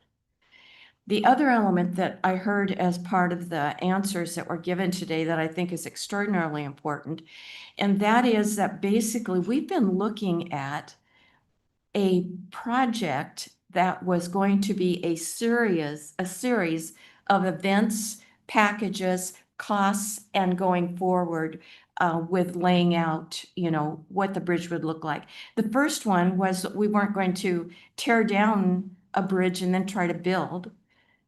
So, and we were also looking at specifically what would make it easiest on both the city of Portland, the city of Vancouver, and then also traffic that would have to get through during a construction process. And then the final thing that I want to say, because I could go on forever, it's been 6 years of my life, but it's one of those things that the other element is that when the bi-state committee met for the first time, they had been through the process of seeing a completed project decided, almost funded, and then halted. So if you don't think that took some of our breath away, we said, how do we make sure that does not happen again? And one of the elements as we were going through our goals and we were going through what we hoped the bridge would do, we wanted it to make it more functionality for I-5. We wanted to make it more functionality for travel and for business on the West Coast. We wanted to make sure that we were thinking about climate and being extremely careful about how we would build it, what kind of supplies we would use in that bridge, and that it would bring 3 items. Number 1 was functionality. Number 2, safety. And number 3, making sure that it took care of all users. And we talked about a variety of users that were bicyclists, pedestrians, folks that didn't have a car and needed to have a bus or possibly a train to be able to get from their home to their job, which one was on one side of the river and the job was on the other side. But we worked really diligently to try and make sure that we could meet those overall goals of equity for all users, safety for all users, and a functionality that took in all kinds of uses that the bridge had.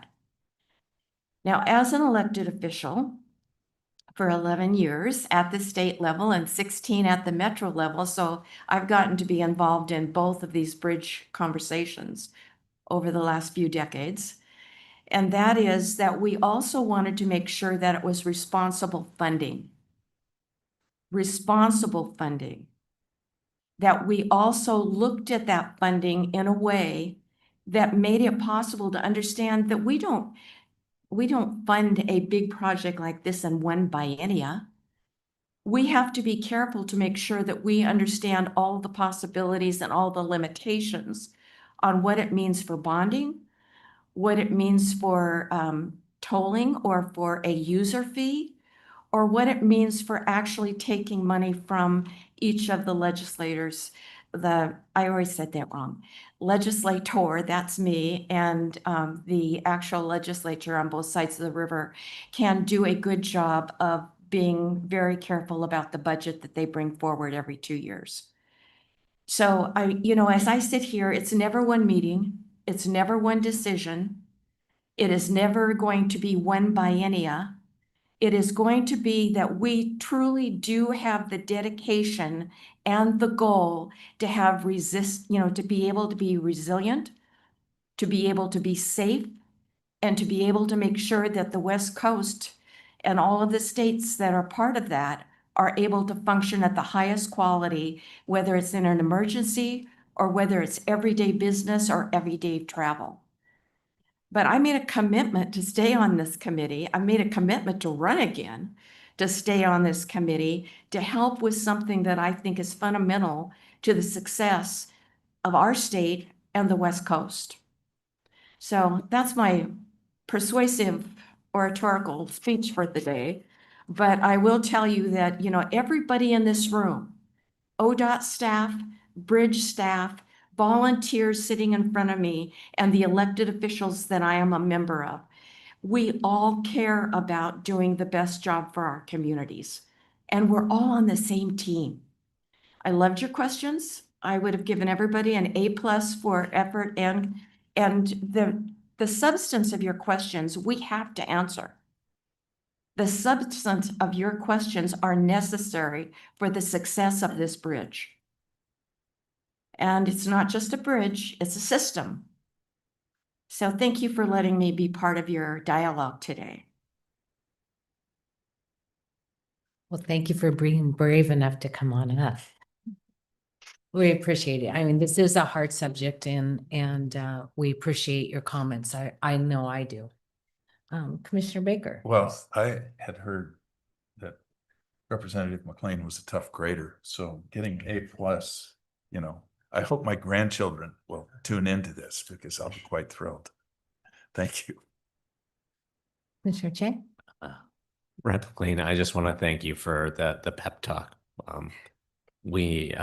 I need some inspiration and re-energizing, and that was a very inspiring speech. You have any comments? You don't have a comment? Wow. Okay. You made him speechless. We're gonna actually appoint you to the commission so you can control him. No. Thank you. I don't think we have any other questions for the staff, do we? We'll see you at the next commission meeting with an update. Sure. Yes.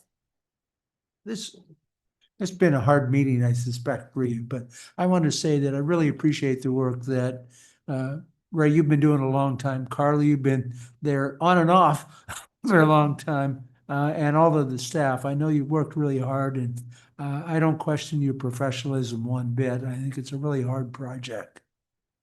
So thank you for your efforts. Thank you so much for your time. We appreciate being here and look forward to answering your questions in full as we have the information. So understand the requests. Thank you.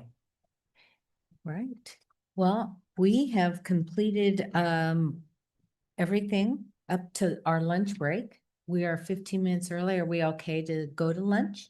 All right, we're gonna go to lunch. Are we gonna take a full 60 minutes? Yes, 60 minutes. But I think we have 1:25 as our startup time. Okay. We will be back at let's try to be back in the room here by 1:15. Okay, perfect. Thank you.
All right, we are ready.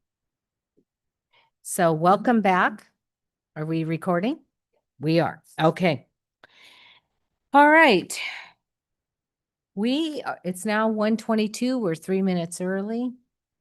And we are on item number F1 and F2. So Marlene, welcome. We're going to talk about our audit.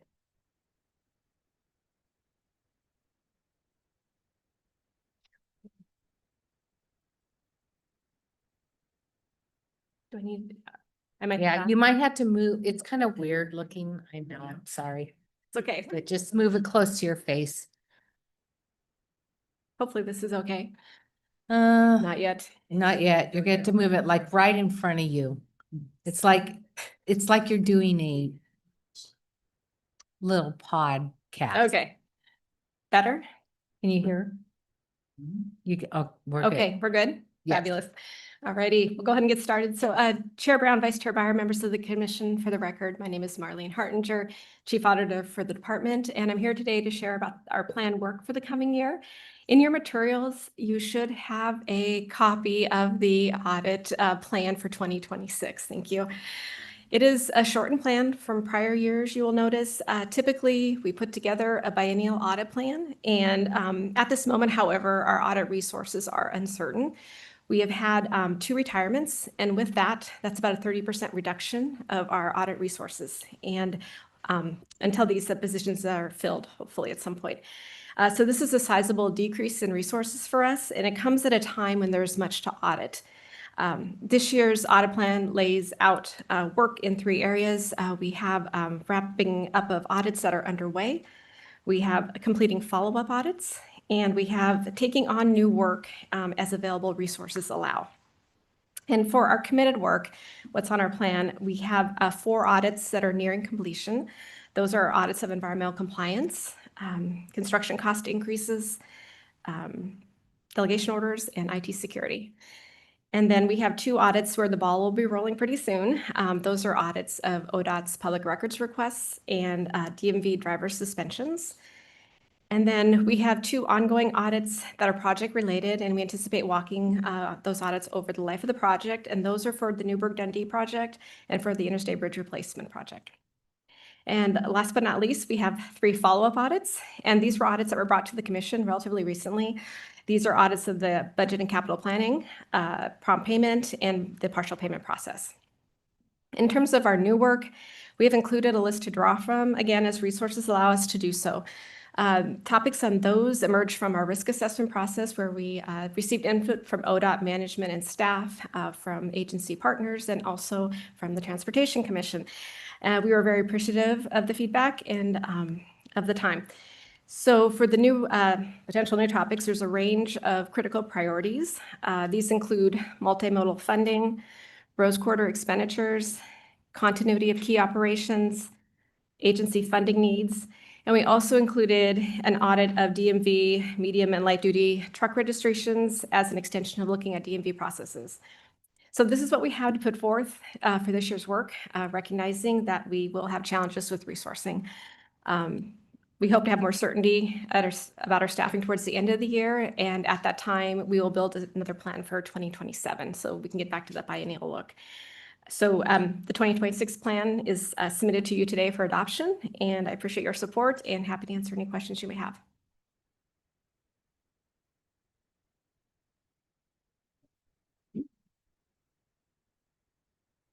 Questions from commissioners? Yeah, thanks. What is the right size of the audit staff? I mean, when you look at the function and the needs, and can you walk us through again? I know you're short some and you've got some people out. Correct. Yeah, where do you stand? And if we did it the right way, what would you need in your department? Chair Brown, Commissioner Baker, there's probably not one correct answer for that, but our audit, internal audit size is right now 7 FTE.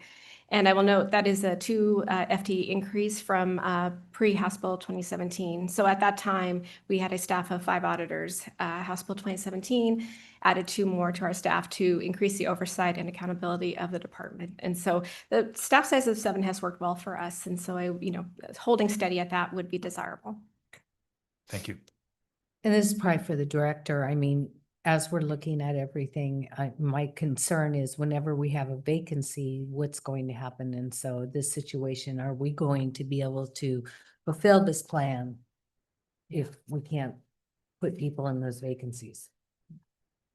Sorry to put you on the spot, but I mean, this that a is question, the Madam Chair? conversation we need to be having with legislators. Yeah, so along with all the other critical positions, this will also be advocated to figure out how we can keep the shop as a former auditor. Yes. Okay, and how many with the 2 retirements, you're down to 5 or? Chair Brown, correct, we are down to 5. Okay. And those were retirements? Those were retirements.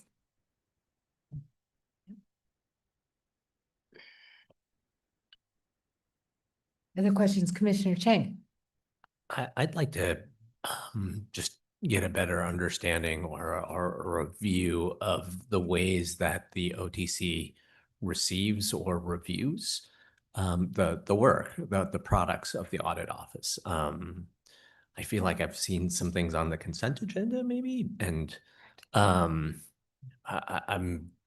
curious kind of whether there are things that rise to the level of interest that we would schedule, an agenda item, for presentation and discussion, or whether, or how you decide kind of what level of review an audit gets from the OTC. Chair Brown, Commissioner Chang, excellent question. So the primary means for the final audit reports to come to you is via the consent calendar, and that's, I think, what you have been seeing. In addition to that, you should also receive about twice a year a governance letter from us, which will outline audits that are in process, and that is an excellent time. We would love to hear from you if there are questions or interest or desired scope, anything along those lines. While the audit is active, we would love to have that input if you have any. So there's that opportunity as well. So, but again, once the audit is kind of moving, we have our audit objectives, we're rolling forward, we complete that audit, and then it comes to you in final form via the consent calendar. Thank you. Okay. Questions about plan, or I know that she's contacted me in the past, and I think all of us were contacted and we gave our suggestions. And is there any concern from the commission that we're missing something here in the plan? No. Commissioner Tang? When I visited with Marlene, well, actually a little bit, I raised a concern and then I kind of followed up later with Marlene. The question is, and I mentioned this morning offline, but the question is it a concern to have a robust team at ODOT that is fully capable of designing and developing major projects, and then also to be using consultants in the design and development of projects? Is there a redundancy there? And this is as we know, the really big dollars are typically in construction, but if there's efficiencies to be gained in design, engineering, development of projects as well, is that something that we should be looking into? And I don't know, I don't have a good sense whether, if you have access to those 2 kinds of capacities, whether it's better to do more in-house or whether it's better to kind of reduce your in-house staff and do more with contractors.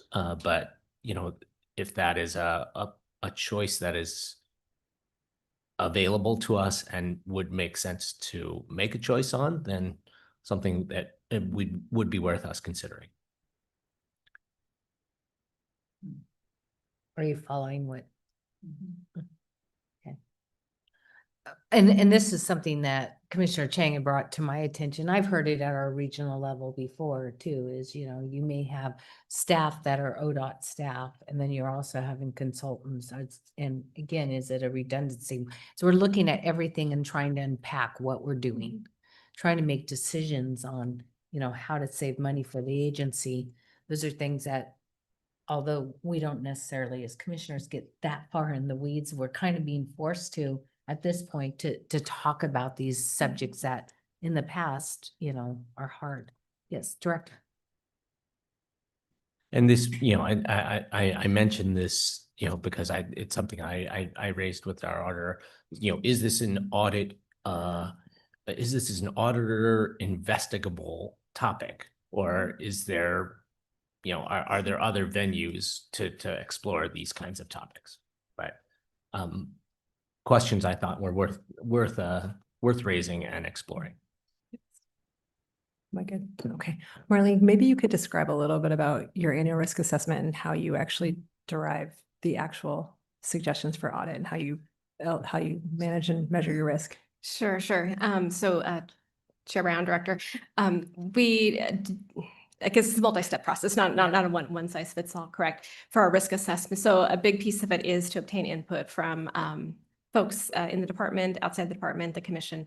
Also, we have been auditing inside the department for a long time as well, so we're aware of risks that we were seeing too. And so we pull it together. We look at what's aligning with the strategic plan for the agency. We look at what the skill sets we have, all the things to see what makes sense to put on the plan. We always have more topics to put on the plan than resources to audit. So Sure. it becomes, at the end of the day, an auditor decision which topics on the plan, subject to review of the commission. And so Commissioner Chang's suggestion, let's loop back to that. That was an excellent suggestion. With our short-term plan, until we know our resources, we'll have a better sense. Again, at the end of the year, this is the topic that we want to consider at that time for prioritization in 2027. I think that for all of us, and the question of accountability has been the last topic of the legislative session. And one of the things that we feel as though, you know, as a commission that has been pointed out is like, hey, commission, what are you doing? Where's your accountability of what's going on at ODOT? And so this is a subject I think that's really important to us as a commission. You're reporting back to us and your audit findings. And I think that that's where you see us questioning a little bit and asking these questions, because we're trying to grapple with, you know, how do we be accountable to the people of Oregon on how their funds are being spent in our department. So I think it kind of segues into our next piece, which is, sorry, I flipped my agenda here. Item F2, the internal audit report number 25-05, the DMV follow-up. So do we have to do, was that on there? Sorry, I missed that piece. Oh,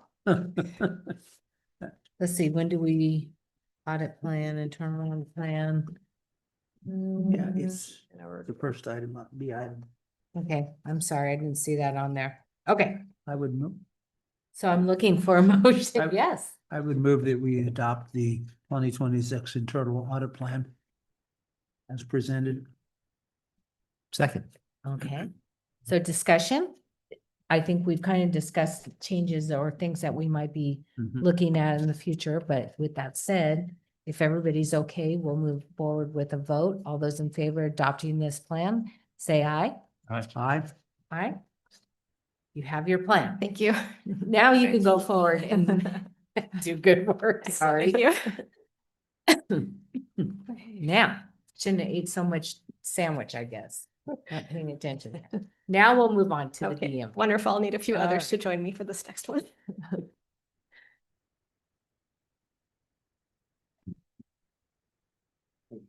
And something that might be helpful, I think we're having a really Marlene. difficult time hearing people. And so don't be afraid to pull that thing close to your face, even though, am I right, Rod? Okay, pull it close to your face, Like you're eating. even though you have a a little screen there that's going to block you from hitting the microphone. So, Okay, Okay. we good? yes. Okay, we'll go ahead and get started on this next audit item. So Chair Brown, Vice Chair Byer, members of the commission, for the record, again, my name is Marlene Hartinger, Chief Auditor for the department. With me is Principal Auditor James Hansling and DMV Administrator Amy Joyce. We are here to share with you a follow-up that looked at the accuracy of DMV title and registration transaction fees and fees associated with the department's road usage charge program known as ORGO.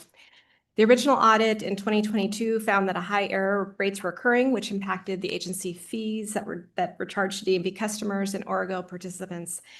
At that time, we found there was an undercollection of almost 2 million in revenue, as well as overcharges that totaled around 130,000.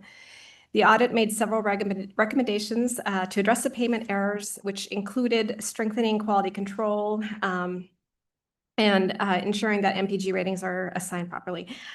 The follow-up audit reviewed both programs, both DMV and ORGO, to see whether the findings from the prior audit had been addressed and whether fee accuracy had improved.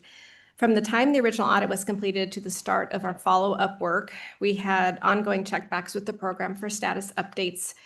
We provided time for corrective actions to be taken and understood that many of these findings would take a bit of time to resolve. Additionally, from an audit workload standpoint, we must balance the completion of follow-up audits with other audits and emerging priorities that arise. So this all affects our audit timeline. Even so, I'll acknowledge that it would have been good to have gotten started on this audit follow-up sooner. So I will turn it over now to James Hansling, who led the work on the audit, and he'll walk through the specifics. Good afternoon, Chair Brown, Vice Chair Byer, members of the commission. For the record, my name is James Hansling. I'm a principal internal auditor here at the Oregon Department of Transportation, and I will walk you through the DMV MPG follow-up. So that's a fun little device there. So just for some context on background on the DMV registration and title fees, DMV implemented tiered fees back in January 1, 2020. This was something like a change that came out of House Bill 2017. So passenger vehicles, instead of just having one rate, there was 4 different rates. For example, tier 1 is 0 to 19 MPG, 20 to 39 for tier 2, 40 and above for tier 3, and then all electric is tier 4. And so we had a request from at that time, the DMV administrator to come in and review the program just to see how well the agency was doing in getting accurate fees. And so we came in late 21 and started an audit that looked at about the first 2 years of transactions. And so I'll just kind of give a quick highlight on some of the things that we found through that audit. Initially, that was issued back in 2022. In short, as Marlene said, we found that registration and title transactions were not always getting the right fee. And part of this goes to the way that DMV establishes the MPG rating for a vehicle. There's 3 different means. The first is they primarily use an internal VIN decoder that they contract from a third party, where they will take the VIN of the vehicle, plug it in, and it's supposed to give it back an MPG rating. The second method is potentially if a dealer provides the registration and title or documentation to DMV, it should include an MPG rating on that, and then DMV will use that rating. The third avenue was potentially if a vehicle is enrolled in the ORGO program. If that occurs, then the account managers through ORGO assign an MPG rating, and then that comes through to DMV. So in short, in the audit found all 3 channels were generating incorrect MPGs, leading to incorrect transactions and different payments. And then the other area that we saw that was causing some payment errors was related to older vehicles. So DMV had taken the approach that anything older than a year 2000 would just default to tier 1, regardless of whether or not the EPA had assigned a higher MPG rating. But when we did the audit, we found that some vehicles that were newer, or since they were older, we're still getting paid or paying fees at that higher registration fees. And then the next area that we came across with some issues was the coordination between DMV and ORGO, because one of the things that can happen is if a vehicle is enrolled in ORGO and it's a tier 3 or tier 4 vehicle, it gets a reduced registration. So for example, if an electric vehicle is enrolled in ORGO, instead of paying a full $316 for its registration, that gets reduced to $86. And so there's some coordination that needs to happen between the 2 parts of the agency. But what we were seeing is on the DMV side, they might have indications that a vehicle is enrolled in ORGO and issue that reduced registration, even though the vehicle wasn't actually enrolled in ORGO at the time. So that was one of the issues that was raised in the audit. And then going along that, we were looking at some of those vehicles, and Orgo and DMV have a different approach to assigning the MPG rating for plug-in hybrids. This was during the course of the audit, a vehicle type that we found was problematic in getting the assigned rating that would be correct. So Orgo, was using a different rating at the time. It was the MPGE rating that comes through the EPA, and then DMV was just using the MPG rating. And so again, that could change which tier vehicle is in, and then have broader implications, and then going back to that reduced registration. And then the last was in the initial audit, when we were looking at Orgo, we then obviously noticed that they were getting some wrong MPG ratings, and then that has an impact on the road usage charge that you pay as part of that program, because it can rely on the EPA MPG rating to calculate your fuel consumption and then reconcile that with road usage charge. So that was causing some payment errors. So kind of in short, those were the findings that we had in the audit. And then we made a number of recommendations to both programs to address those findings. We came back then last year to do a follow-up audit to see if the programs had addressed the audit findings from the initial audits. In short, results showed that all of the findings were still present for both programs and that they had not been addressed. Some actions had been taken on each side, but it just had not fully resolved the issues. As Marlene said, we were still able to find quite a few transactions that had incorrect payment amounts, still had wrong MPG ratings, both on the Orgo and the DMV side. And then through the course of the audit as well, a few new things came up that were not present in the first audit. Part of that was on the DMV side, when we looked at transaction errors, we checked the refund data to see if any of those incorrect payments had been refunded or corrected after the fact. But what it actually ended up, we did not find that, but what we did find was at times the initial payment coming in from a driver or a dealer was the correct amount, but then going through the DMV process, it was getting changed to the incorrect amount, and then DMV was issuing a refund, which they shouldn't have been doing. So that was kind of an added cause that we found on the DMV side. And then on the Orgo side, a couple of things also came up there were just the level of monitoring on the vehicles enrolled in the program to make sure that the correct MPG ratings and fuel types are being assigned. We found lacking, and that needed to strengthen controls on that side. And then also there had been some new account managers that had come in on the program side, and the level of, they call it a certification process, where they basically make sure that the account manager can do the technical things to deliver the program. But the level of testing to verify that the account managers could accurately assign an MPG rating to a vehicle was lacking or non-existent in the documentation that we reviewed. So we made additional recommendations on that side. So outside of those couple areas, the same findings from the initial audit were present in the follow-up. And so in the recommendations, we generally reiterated the same ones we had from the initial audit and then added a few new ones to correct the additional findings. And this is just kind of categorizing those at a high level. So for both programs, addressing payment errors, strengthening oversight and monitoring practices, reconciling policies across the program, bolstering communication and coordination, and then ensuring vendor performance meets expectations. So I guess I will hand it off to Amy to talk about management's response. Great. Thank you, Chair Brown, Vice Chair Byer, members of the commission. My name is Amy Joyce. Pardon me, and I'm the administrator of the DMV. I'll start by the outset of saying one of DMV's core missions is raising revenue for the transportation system at the state, county, and city level. So raising revenue and doing it accurately is part of our important mission, and we take that very seriously. And the audit points out, where we're falling short and actions that we can take to improve. So I'll be going over some of the specific recommendations and the actions that we have planned. But before I do that, I do want to take a moment to describe the actions that DMV has taken over the last few years in an effort to improve already. And I'll start by saying, I think that the core issue to the vast majority of our issues with this is the Vindicoder system that we use. So as far as we know, I don't think any other state really is using MPG for tiering registration fees. And so when the law passed and it became time for us to procure, decide how we're going to do this, we went through 3 rounds of an RFP for a vindicator to do this work, and the first 2 failed, nobody bid. And the second time we got 1 bidder, and therefore that's the vindicator that we use to asking them to do this function that no other state really does. So to me, that's sort of the root cause of a lot of our problems. So we have done extensive work with our vindicator, and for zero MPG things. So one of the items in the report is a lot of cars come back as zero MPG, which obviously is wrong.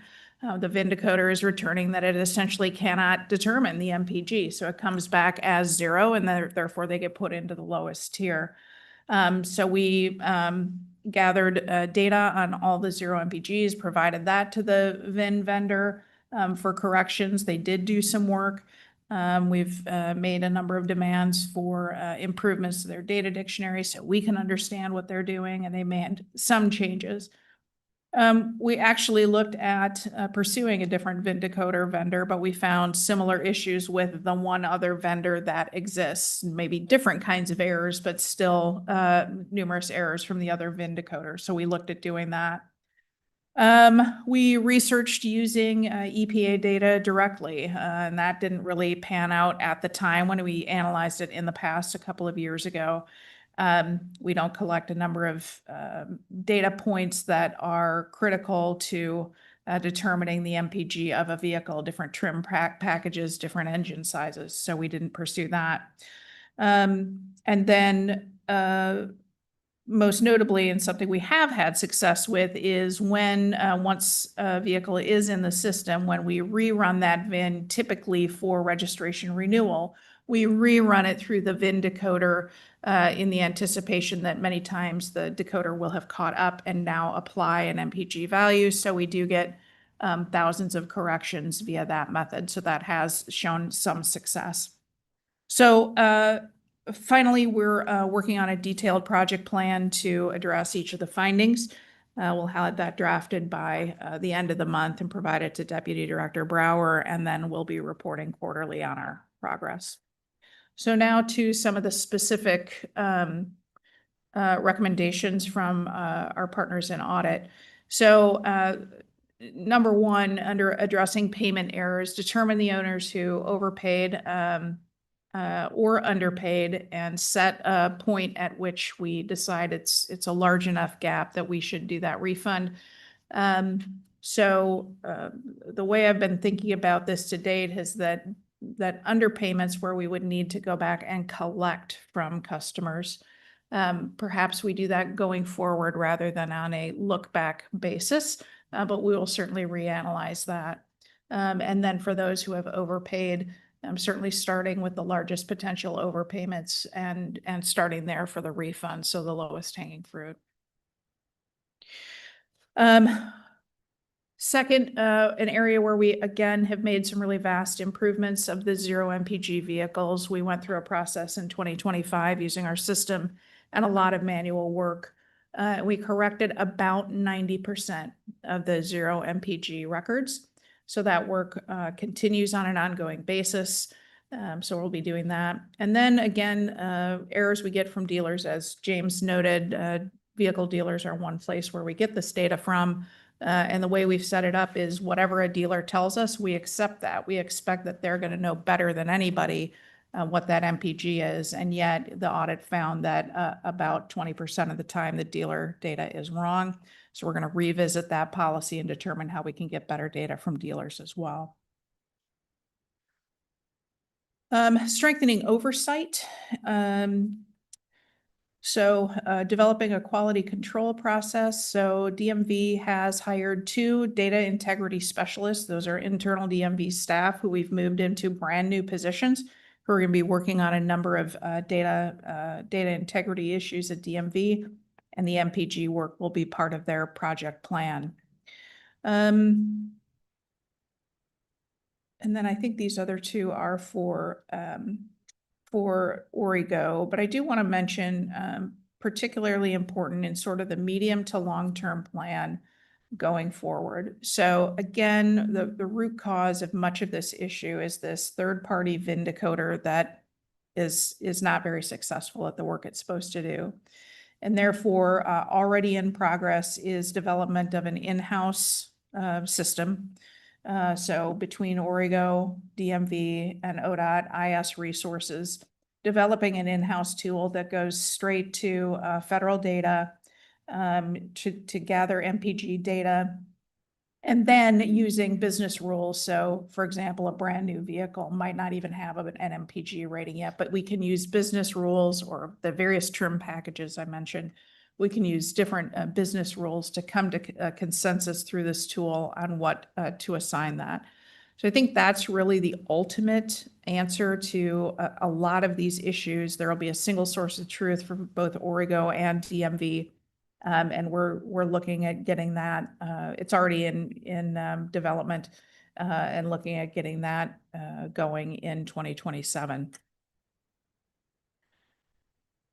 Reconciling policies, again, the older vehicles, we're ensuring that both internally and externally with dealers, DMV is accurately describing what the process will be and looking at those older vehicles. And again, with the in-house tool that's being built, I think we'll be able to do a much better job, but deciding whether we're going to continue to default and then actually do that, as James indicated, sometimes that's what we were supposed to do when we didn't.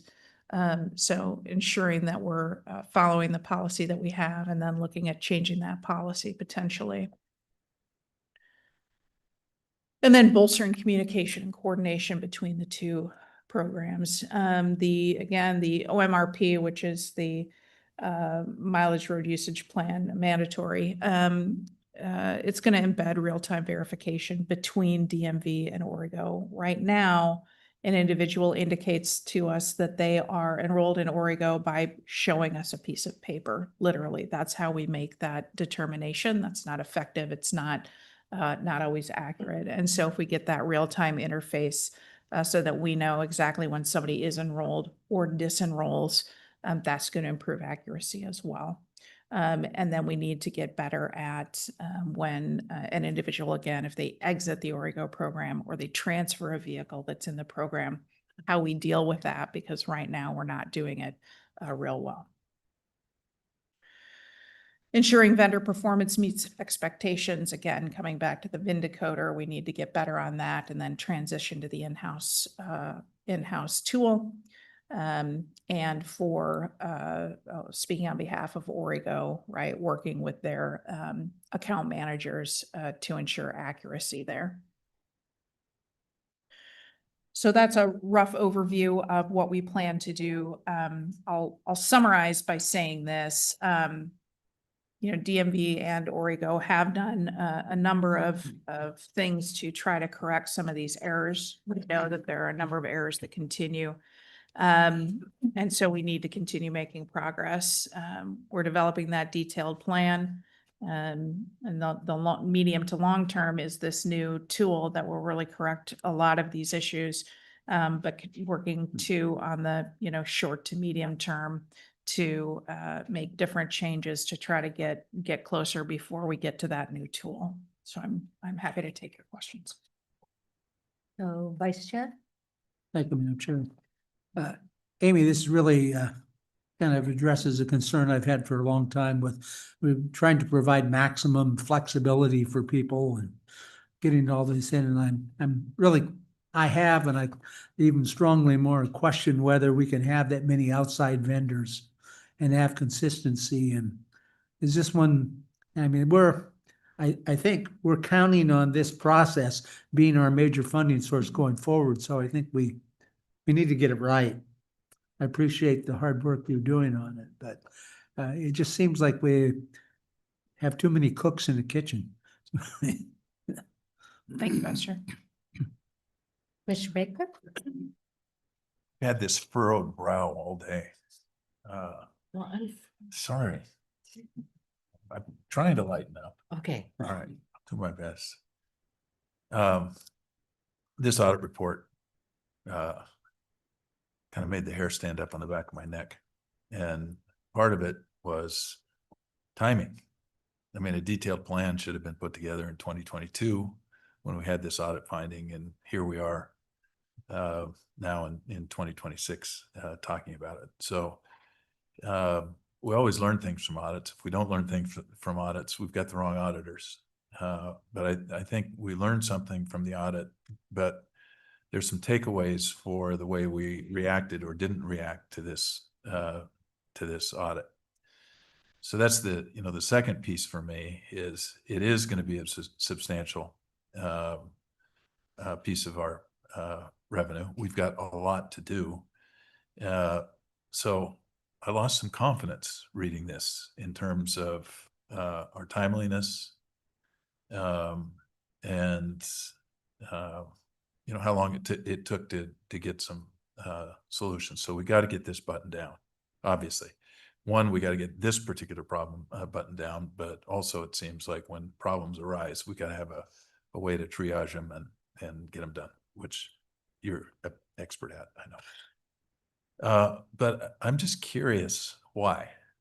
I mean, why are we sitting here now talking about 9 items that were opened in 2022 that are still open in 2026? What have we learned from this? And then again, I think it's more than just correcting this. Whatever it is, Amy, that we've got in terms of being able to triage your situation and move quickly, because when we get hundreds of thousands of vehicles as part of our program, rather than a relative handful today, it's a big deal. So I'm just curious why did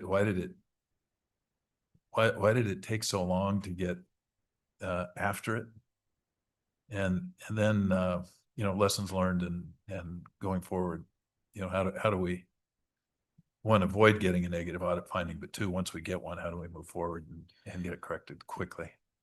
Yeah, Chair Brown and Commissioner Baker, I have the same questions for myself. I'll tell you, I went back to review how did we end up in this situation where we didn't attack these issues. And I will say, and this is not a satisfying answer, but there were starts and stops. We did try some things that didn't pan out. And I think perhaps the tyranny of the urgent overcame us a little. But I don't want to use that as an excuse. We didn't attack it in the way that it needed, because certainly, right, in an Origo program where today there are, I think, a little less than 1,000 vehicles enroll, that's going to expand geometrically, right, exponentially. And so we need to get the handle on it, because it is the revenue source of the future. The gas tax, we all know, is a dying method. And so we need to get our hands around it. And I think there's I will say a renewed commitment. This is the urgent now. It should have been 2.5 years ago. And we're going to rectify that. I did see that in the response, there's some items that aren't scheduled to be remedied until December 31st, 2027. Seems like a long way away, with some big delivery milestones in the summer of 27. So I'd also like to encourage you to create a sense of urgency around the entire list and see how quickly we can get it resolved. And also, this is one I think we probably should hear back on in 6 months to see how much progress is being made and what additional obstacles are out there. Right. Chair Brown and Commissioner Baker, we're right. I think with the July of 27 go live for mandatory RUC, the first element of mandatory RUC, I think we need to have that news. And I think the later date that you just referenced is in reference to that tool and that system that's very integrated and one truth for the agency. I think we can get that moved back to when we go live on mandatory RUC, we need to have that in place. Yeah, if you don't have that in place at mandatory RUC, you're creating a problem every day. So, I mean, that just seems like when you're working your checklist to get to mandatory ruck, the platform has to be as stable as, I mean, it has to be working right. I mean, there's going to be a few bugs in there as there always are, but we don't want to go live with bugs, known bugs. I don't think. I think doesn't set us up well. Agreed. This may also be one, as we're talking about resource constraints, where it's going to take more resources than we have right now in the queue. And this is one where, you know, there's so much revenue at stake, and the success of that program, that this is probably one where we need to make sure that Amy's got the horses she needs to be able to get this done. Mr. Cheng, do you have any comment you would like to make? But as we were talking about, well, what were you up to the last couple of years while this was hanging over DMV?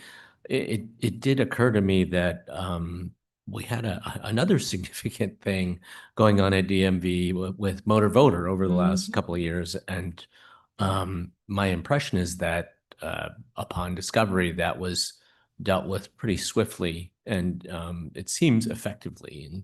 And so I don't know whether this is a similar kind of problem to attack, or whether it's, you know, inherently different in various ways. But you know, I just wanted to say that seeing DMV deal with that issue, that system issue, and you know, information tracking issue, gives me comfort that this will be resolved if we're able to put some focus to it. So I don't know if you wanted to respond to that at all, but.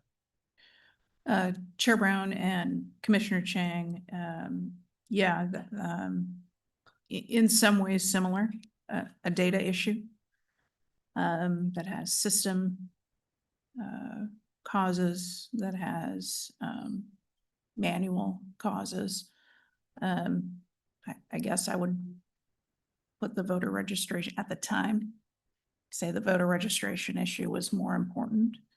But, and I appreciate you acknowledging the success we've had. I think 14 or 17 straight months of no errors in our monthly sampling, which we're have worked very hard at and are very proud of. But I think now now that we have those systems, those processes in place, and that is consistently going well, that flips now, right? Now we have to attack this data issue because of, we should have anyway, but now the importance with the exponential increase in the number of vehicles that will be coming into the program by law. We've got to get it right. We've got to get the data cleaned up and the system by which the data comes in so it's right the first time. And so attacking that now is pretty high up on the list of the to-dos. Thank you. Thank you. I'm going to take a little different approach because I like to. I always do that. I'm going to go backwards just a little bit, because one of the things, I mean, that I served on the RUC for many, many years. And we've made a really complicated system. We've made it complicated by policy. We've taught, we've changed it up. And I feel for you because I know what it's like to try to work with a software vendor. And especially if you don't have the competition there, and we're trying to measure something that's different than any other state does. So it gets back to, you have this unique need to look at things a certain way, and it's not there. And so you're trying to program it or create it. And it kind of goes back to my thoughts is like, what have we done to ourselves here? And is this the best way to be approaching a road user charge, and what are other states doing? And it goes back to the RUC, and they quit working on it. The task force came to a screeching halt when we made this decision that the policy would be, we're going to put a law in place, but the mechanism behind it isn't really a good one. And there is human error, and it always makes me wonder about when you have two different departments, there's a lot of error that can happen there. And the question is, is Orgo going to even exist when we actually make this into law and it now becomes a DMV function. So it's gonna change. You're not gonna have to go to Orgo and actually register. It's gonna be, you're going to the DMV and you're going to pay your registration fees or your user charge fees. And so I think that we've got some work in front of us to figure out, because that's where the human error takes place, right? As far as, you know, you have people registering or not registering with Orgo, it's going to the DMV. DMV doesn't necessarily know if this is really happening. There's just a disconnect with communication.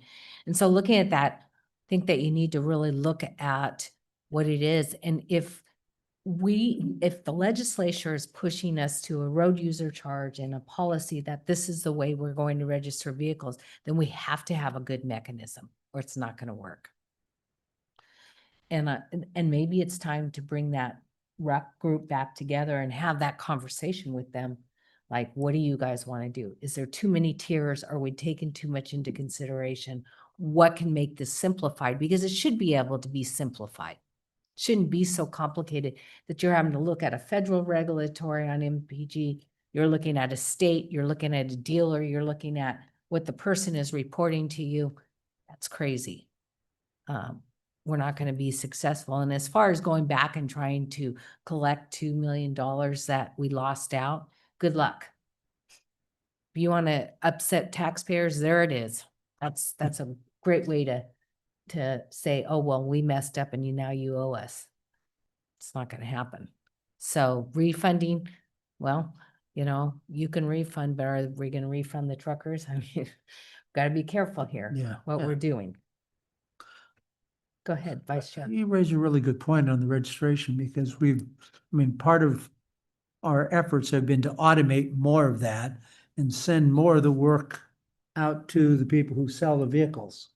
And most of the reports that we've heard anecdotally is that most of the car dealers don't know how to deal with the electric vehicle registration process at all. And in some ways, I've heard it's getting in the way of selling them because they're kind of like, that's too much trouble to sell that.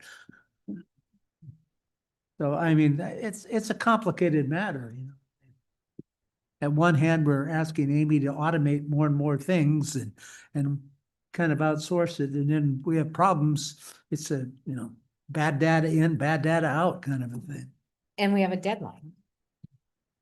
Yeah, I think from the Orgo process, we were experimenting. We have multiple entry points, and I'm becoming convinced that won't work.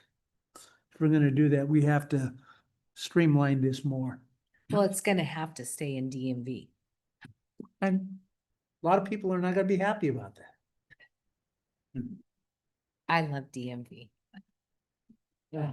Regardless of all the comments I've made, I love DMV. So there you go. It's okay, Amy. I'm in your court this time. Thank you, Chair. Sure. I do appreciate all the hard work that you've been under in the last year and a half dealing with voter records. Well, and it's not just that. Everybody forgets Oliver. That wasn't that far, you know, that was right after 2019, I think. Oliver came in place. We had to do an upgrade of software in the DMV that was very complicated, and they pulled it off and you met your deadlines. But you're always going to be dependent on that software vendor and their ability to program. I wonder how AI will fall into this. Maybe it'll be a godsend and it'll fix it. I don't know. There's an idea. Run it through AI and see what they say. What's the MPG? Okay, other questions or comments back you want to make to us? No, thank you, Chair. She goes, no, I don't want to touch that with a 10-foot pole. All right, so a couple things I think is we want to hear from you again. We want to make sure that we are doing our diligence too on the audit, because we get these reports. We're just as responsible as you are to make sure that the follow-up is happening. So we'll put it on our list of things that we need to do. We get caught up, I think, pivoting too much. We've been pivoting all over the place for the last few years to the point I don't even know hardly my name anymore. And so with that said, staff's taking good notes, but we're gonna have to do this. Check in. And, you know, if you come up with a brilliant idea in the middle of the night, shoot us an email and say, hey, I've thought about this and this is, same with auditors. Hey, there's a simple way of doing this. You guys are going about it wrong. And, you know, that's a conversation we need to have with the legislators, because they are enacting a law and a policy that we're trying to follow. And if it's not going to work, we have to be really honest and say, well, we've got complications. We're not going to make your deadline. All right. Was that simple? Except we have to do another, what do we have to do? Accept the report or the follow-up? For agenda item F2? No, or I already did that. No, F2 has one too. Yes. Tell me what I'm supposed to do, Marlene. I'm correct. Okay, so I need a motion for, to accept the draft. Final. Or no, it's now, excuse me, the internal audit report 25-05 DMV MPG follow-up. So moved. Oh, I'll second that. okay. So do we have that motion? I just made the motion myself, I guess. All right. Discussion. Hearing none. All those in favor say aye. Aye. Aye. Okay, you have your motion. It's been accepted. Thank you Thank so you. much. Man, we are just whipping through this agenda. All right, you. Now it's gonna be easy peasy because I don't think, oh no, we still have decisions. We still have decisions, darn. Turn the page. The agenda didn't say you had to accept the report. Oh, okay.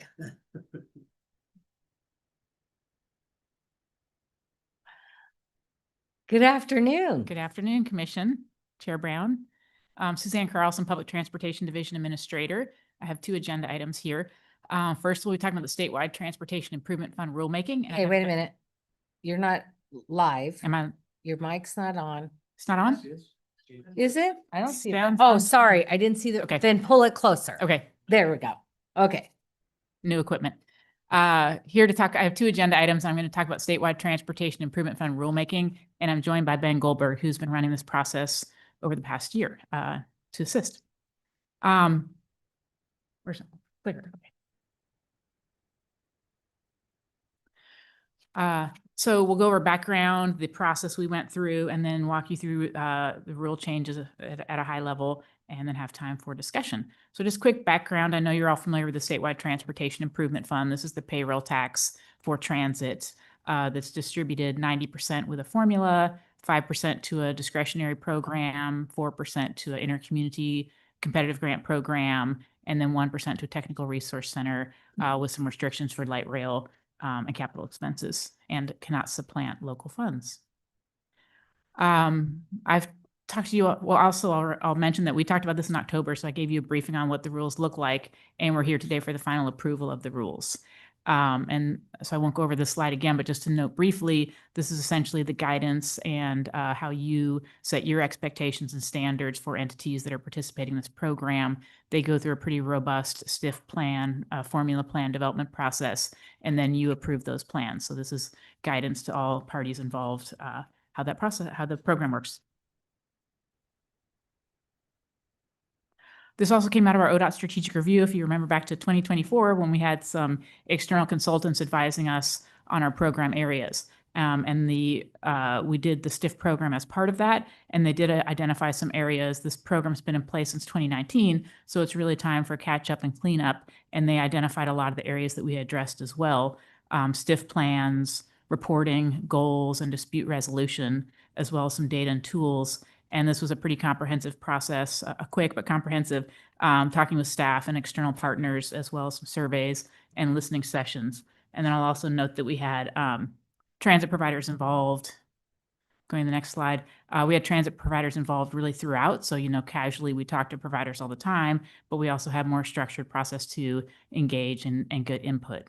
When we did the Rules Advisory Committee, that was a 10 members who made up that committee and included transit providers, was primarily transit providers. They met throughout 2025, and this group really went deep. They met at least 10 times, 3 or 4 hours at a time. It was a very rich policy discussion, and they were really very involved in the debate and looking for the best outcomes for the program. And that middle bullet is just what I spoke to, that this will be your guidance and the standards that we're setting. I've talked a bit about the this timeline most of last year with that Rules Advisory Committee and a briefing here. And then we went through that formal rulemaking process with the Secretary of State publishing in the Oregon Bulletin. We did not receive public comment, but again, we received a lot of feedback throughout the process. I believe there was also public comment at the Rules Advisory Committee meeting, so there were many points of engagement. And then just a quick overview of the topics that we'll go through in more detail. The roles of the qualified entities. There's 42 qualified entities in the state that get the STIF formula funds. And they also have subrecipients. We call them public transit service providers. You'll hear that term. Looking at the fund management and our oversight of funds, as well as their fund management, reporting requirements, compliance and enforcement, and ODOT's authority there, funding eligibilities, and then again, just some cleanup around definitions, clarification, and clearer guidance in the program. And with that, I'm going to hand the next slide to Ben to go through these changes, proposed changes. Good afternoon, Chair Brown, members of the commission. Just for the record, I'm Ben Goldberg, the STIF program manager. So I wanted to talk here about 2 new rules that are before the commission for adoption. So those are rules concerning a qualified entity oversight of subrecipients and oversight of contractors. So the current STIF formula program rules require qualified entities to conduct oversight of subrecipients. Yes. Sorry, just pull the microphone a little closer. Got it. Thank you.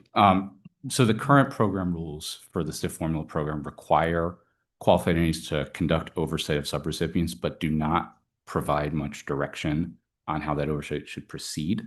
And that creates potential for a lack of consistency in application of oversight across the state, as well as duplication of some oversight functions.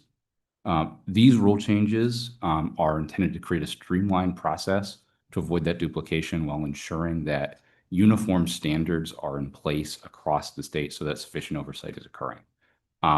There also is not a structured dispute resolution process for disputes concerning oversight, and this rule also creates that process where ODOT will be able to provide binding mediation in the event of a dispute.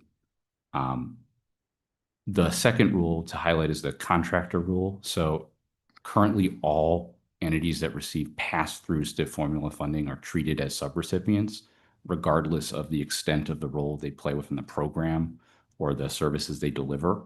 This rule allows qualified entities to apply a test to determine whether an entity is better classed as a subrecipient, subject to the full and robust oversight procedures or a more streamlined process for contractors that play a smaller role in the function. ODOT has the ability then to determine if an entity has been classified correctly.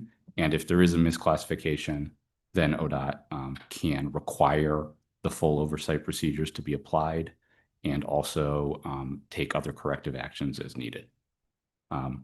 And just one thing to note is the oversight rule would have a somewhat delayed effective date to the beginning of the next STIF plan period. That is because oversight is currently ongoing under the current program rules. And ODOT also will be developing a new guidance based on the new rule that will go into effect timed with the next STIF plan period in July 2027. And I'll pass back to Suzanne. Great. The changes on this slide are defining, the first one is defining and clarifying important STIF program terms. So one example of that is that we're currently required to track communities with a high percentage of low-income households. There's some goals around that, but it's been interpreted differently for different providers, and the data is not consistent across the state. So we're really setting a statewide definition, and we'll be better able to track it as well as direct the program to support those communities by knowing better what that definition is. We're also creating a permanent grant agreement rule, so giving ODOT the authority to enter into grant agreements with the formula recipients. Right now, the funds, we distribute them in advance. Actually, each quarter, we distribute the funds to the qualified entities. This gave us the authority to have them under a grant agreement for better oversight. Also allows us to have corrective actions that weren't available by rule previously. And then on another slide, I'll talk about we have to rescind a little bit of a rule just because it was duplicative to that.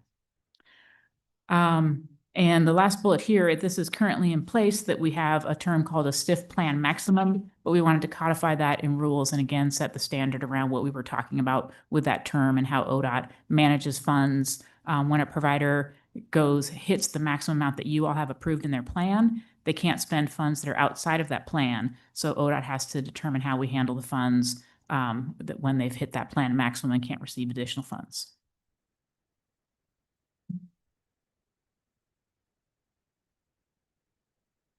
One moment while I turn pages here. Okay. On this slide, the top bullet here is refining the suballocation method. So emphasizing collaboration within the communities, having those qualified entities and public transportation service providers work together to determine how they will suballocate. The default is the payroll tax and distributing the payroll tax into the communities and then providing a bit of flexibility. This was a pretty robust discussion to leave flexibility in the rule and then also create some guidance. And then also clarifying the rules of the carry forward funds under prior STIF plan. If those funds have to carry forward, that was ambiguous previously. And back to Ben on the next. Thank you. So I'll cover, these are a few changes that relate to the content of the plans and how those are, and also to reporting. So currently there are, with respect to expenditure reporting, there are 8 defined categories of expenditures that have to be reported on by qualified entities. First, with an estimate in their plans and then periodically. Those do not include a measure of directly reporting expenditures for funds that are used to support the operation of existing services. So adding that category will allow qualified entities to better track that kind of expenditure and also provide ODOT with, again, improved data across the program. Next, I'd like to highlight 2 new categories of funding or categories of project within the plan. Those are operations reserve projects and plan contingency projects. So at present, there's no structured reserve or contingency category by rule, and no limits that exist in rule on the amount of funds that could be put into what is currently called in the plans a program reserve. So what we're doing through these definitions is structuring those within defined rule-based categories and placing caps on the amount of funding that can be devoted to those uses within a plan. So we think so this reflects the importance of allowing for some flexibility to providers. The operations reserve, for example, is designed to provide funds for economic downturns that may affect operation of current services, so to keep services on the road. And the plan contingency is intended to account for unanticipated expenditures. So we see plans that are attempting to address that, but you can't plan for everything. Sometimes events arise where contingency is needed. So we're recognizing the need for those uses while also placing caps. The contingency is capped at 15% of total plan costs. The operations reserve 12.5% of operations expenditures. So not total plan costs, but it would depend on the amount of funding that is devoted to operations within the plan. Finally, the plan carry forward is another category of funding that currently exists, but is not unambiguously described in the rules. So this is putting aside money, for example, for a large capital project, and we're trying to update the terminology based on our definitions that we're updating, as well as clarifying how that will operate within a plan so that providers can clearly understand the circumstances in which they can set aside funding for that purpose. Great. Won't spend too much time on this one. This is really process improvements and cleanups. Again, these rules dated back to 2019. So just looking to update some of the requirements, the definitions, the deadlines, so the deadlines make sense and give enough time to each party to keep up with the requirements. And then the last one is a new report on unused project funds. So if there were funds allocated to a project in a current STIF plan and those aren't getting used, we are asking for a report to better track those and understand what challenges the qualified entity faced. This is another fairly brief one for our STIF discretionary competitive programs. You do have the opportunity to apply for transit adjacent projects such as bicycle and pedestrian projects. This is already in there, but we're just clarifying and creating more guidance to help applicants understand what some of the expectations would be for a successful project. And lastly, I believe, I mentioned before that there was a duplicate comment about grant agreement. So now that we have the grant agreement authority, we're removing a rule that related to that. We're also removing a bunch of rules that refer to the previous special transportation fund. This was changed by the legislature some years ago that special transportation fund for elderly and disabled was merged into the STIF program. So again, just to clean up there. And I know that's a lot, but if you have questions, let us know. Yes, Vice Chair. Did you have a? Just looking to you. Oh, yes, this is my subject. And can we go back a few slides to the contingency, that operations reserve projects? Yeah. Okay. So walk me through this again, because I'm not totally following what you're saying here. So they're saying 15%, you're going to cap it at 15% for reserve projects and planned contingency projects, correct? So it's capped at 15% for planned contingency. And then there's the operations reserve has a separate cap, which is 12.5% of operations expenses. Okay. Or at budgeted operations expenses. Okay. But if they put into their plan, like support the operation of existing services, that's pretty broad. So you're not shrinking down that broad piece of it to what I'm thinking about is, as we're moving forward and let's say the repeal happens and there is no increase in STIF, what you're going to see with transit agencies in the future is that their operating costs are going up and that they're going to have to be able to pivot and probably put more money towards operation of existing services and actually decrease. So when STIF was created, the whole idea, and you remember this, I'm going to call you Senator at the time. You know, we had this conversation about, well, we want the money to go towards new service. Well, now the new service may have to be dialed back just to be able to support existing services. So is this putting them in a situation where they're not going to be able to use funds if they get into that situation? So this doesn't place any limit on the amount of funds that could be placed into operations. Okay. It's just the funds that are not otherwise in a operations project that is directly supporting a service that would be capped. Right. Okay. The limitations on how much you can put in reserve. It was at the time, yes. But it looks like now, so operations reserve and plan contingency projects. So like there's the other thing is like we have in the plans, transit can actually put projects into the plan that they may, so if more funding comes in, that they could actually fund those projects. So is that what you're talking about, plan contingency projects? So the reason I guess so the nomenclature of project is essentially because the way the plan's organized, and this is consistent with how it currently is, right? So if, you know, currently in the plans, we have what are called program reserves, right? That's the only category of reserve or contingency that you'll see in a current STIF plan. Those are classified as projects within the plan. even though they're not, necessarily funding a service or building an improvement, they still get, within the framework of the plan, get referred to as a project. So those are roughly analogous to these planned contingency projects and operation reserve projects. They would be projects in that same way, in that they're funds that are set aside either for contingency or as reserve.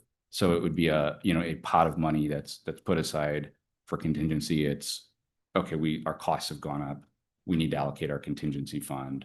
Or reserve, it would be our revenue is down, we need to keep our services out on the road. So now we're going to tap our contingency or our reserve. So they're not necessarily what would classically be thought of as a project, but they are those like contingency and reserve uses. Yes, Vice Chair. I think I'm understanding this. The concern when we passed the legislation was we didn't want operators socking away a bunch of money. It was Correct. passed to extend services. And so I thought putting a cap on it allowed for some prudent planning, if you will, but not go too great. And Right. There's really large We don't service have provider to that call we're worried anybody. about. No, and I think that was it, although the 15% gives me a little bit of pause because that's nothing anymore. Yeah. And with the funding, Well, it's a lot on some and it's not on smaller ones. Like right. So, but we can always go back and change the rules. Yeah. I mean, I know that the group put a lot of thought into this because I actually had a staff that participated and she would talk to me about it quite often. And I just know these rule changes, they don't take it lightly. When you get a bunch of transit operators in the room together, everybody has an opinion and it makes it difficult. I'm surprised you guys really actually came up with some good rule changes. Madam Chair, I was going to compliment them if I heard it correctly to do these changes in the very contentious environment it has been the last couple of years and only come out with 2 comments is pretty amazing. I'll pass all credit to They must Ben have and our done a other really policy good job staff. working with people. You did a good job. Thank you, Chair and Vice Chair. Appreciate it. It was a lot of hard work, and pass all credit to staff that ran the process. So do you want a motion? Unless anybody else has comment? Nope. Okay, yes, I'm looking for a I motion. think I've got it. Do you? I gotta make sure I got the right one. No, we do not need to abstain because it's a rule change and not a monetary. So is this the one where we approve the rules? Yeah. It's right here. Madam Chair. Oh, you I got it? Okay. I think I approved the STIF rule changes as proposed. Is Okay. that the right one? Yes, it is. Do I have a second? I'll second. Okay, so I have first and second. Any more discussion? All those in favor, say aye. All right, Aye. good job. Great. Thank you Please so much. let the advisory committee know how much we appreciate their hard work on it. They volunteered or were volunteered or, but we appreciate them taking the time to do this. Thank you. We will. It was a lot of hard work. So you're still up. I'm up. I'm moving. Discussion. So H. Quick, boy, you just keep wanting to jump way ahead, don't you? It's fine. He is in a hurry today.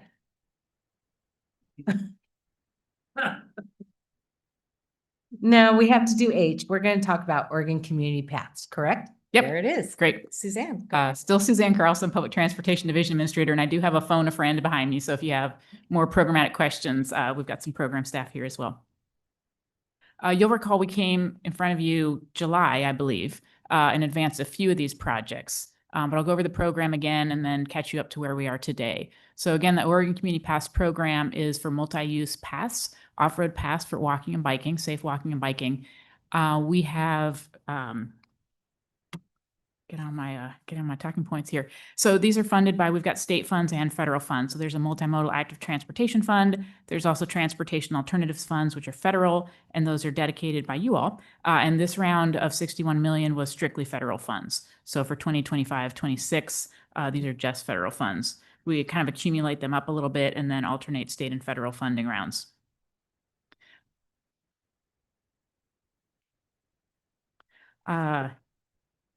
So far to date, since 2019, we have allocated 50 million in projects. You can see on the slide here, 43 projects have been funded, 12 have been completed. They do tend to cluster in our more high populated areas. So Region 2, which I think is true across ODOT project types, tends to have a lot of projects. We also see Region 1 having a lot as well. Just a couple of success stories here. Some completed projects include the Reedsville Trail in Hillsborough. So this closed gaps and repaired a 1 mile portion. This is a 2.4 mile trail to improve street crossings. And it also has a paved spur to Indian Hills Elementary School to create safe crossings there. There's in Madras, there's a connection between Juniper Hills Park and Madras East Trails connection. This is connecting the two parks again with a paved multi-use path 10 feet wide and allowing bicyclists and walkers to have a safe alternative to a divided roadway that has 35 to 45 mile speeds on it.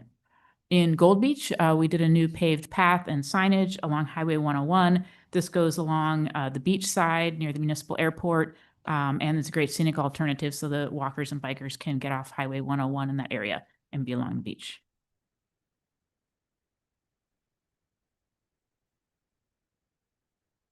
So this cycle, as I mentioned, we had $61 million available. We had 26 construction grants. I feel like I'm missing a slide where I was going to tell you about, we have two project types, which is construction and project refinement, which is basically project development, which are, yeah, that was on the first slide, apologies. And project refinement, which is really project development. And there's also critical links projects as well as regional trails. So some different projects types that we're looking at here. For the construction, which is those larger projects, this was pretty competitive. We had about double the amount of applicants for the dollars that we had available. Project refinement, which is really just getting into the program, getting those early development stages done, was less of a stretch for the dollars that we had. We had 15 projects applying in that one.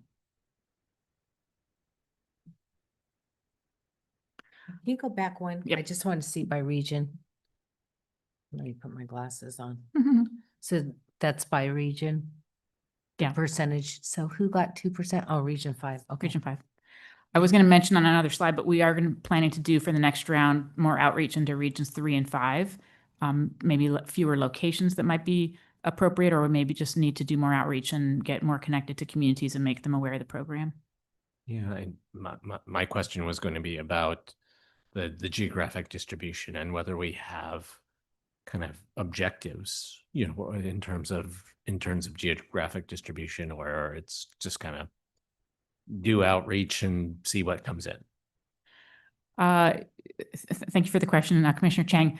We would hope to do more outreach and get more projects coming through. The geographic dispersion is not part of the grading criteria, if you will. That's just how it's happened, but we can certainly work with regions and communities to coach, if you will, and help them identify. That's also what the project development stage is for. It really gets folks into the pipeline and allows them to figure out what would be a successful project. I'll talk on another slide that even as we get projects into the program, they're not always successful to get all the way through once you really get into more of the details around projects. Okay. What's the match on these? Checking my staff at Is that.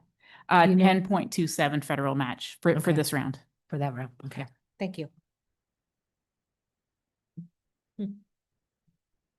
Okay, so looking more at Oregon Community Pass program as for this phase, the construction program, we awarded $56 million, or we have $56 million to award to 12 projects. We also move forward alternatives. So as I was noting, sometimes project will hit a wall and not really be able to move forward. So we do have a list of prioritized alternatives as well. The Oregon Bicycle and Pedestrian Advisory Committee reviews and recommends to you all the project list. So along with the scoring criteria and the staff work, they're kind of bringing it forward to you in, let's just say, rank order to to see how well that these projects competed, and we have the alternatives to move up into a slot that frees up.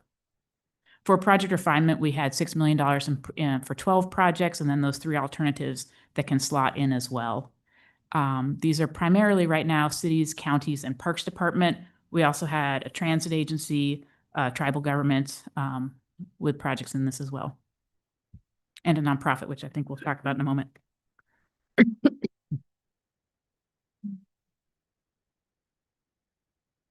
And I'll just note that the vote from OPAC was unanimous in the recommendations that they're bringing forward. So today, this was sort of a 2-step process. So we were able to amend the 24-27 STIP with projects that were a little further along and requested to move a bit faster. 6 projects were approved in July with that STIP amendment. We're bringing forward, there's actually a change to this, as we have 17 projects that are on the STIP that you have in your next agenda item. This vote will actually happen in the next agenda item of the STIP. So I was really just briefing you from the program perspective. And we have had one of the construction projects and one of the project refinement projects is not going to move forward. So what we need to do now is go into those alternatives lists and find who's going to move forward from that. I'll also say that this was a bit of a pilot to start working with the capital improvement program and really working with delivery and operations, who helps us scope these projects and move them forward, further forward, if you will, so that we have better budgets that we're looking at and a better understandability of execution for these projects. So this is a good time for projects to fall off the list if they don't feel like it'll be successful in delivery.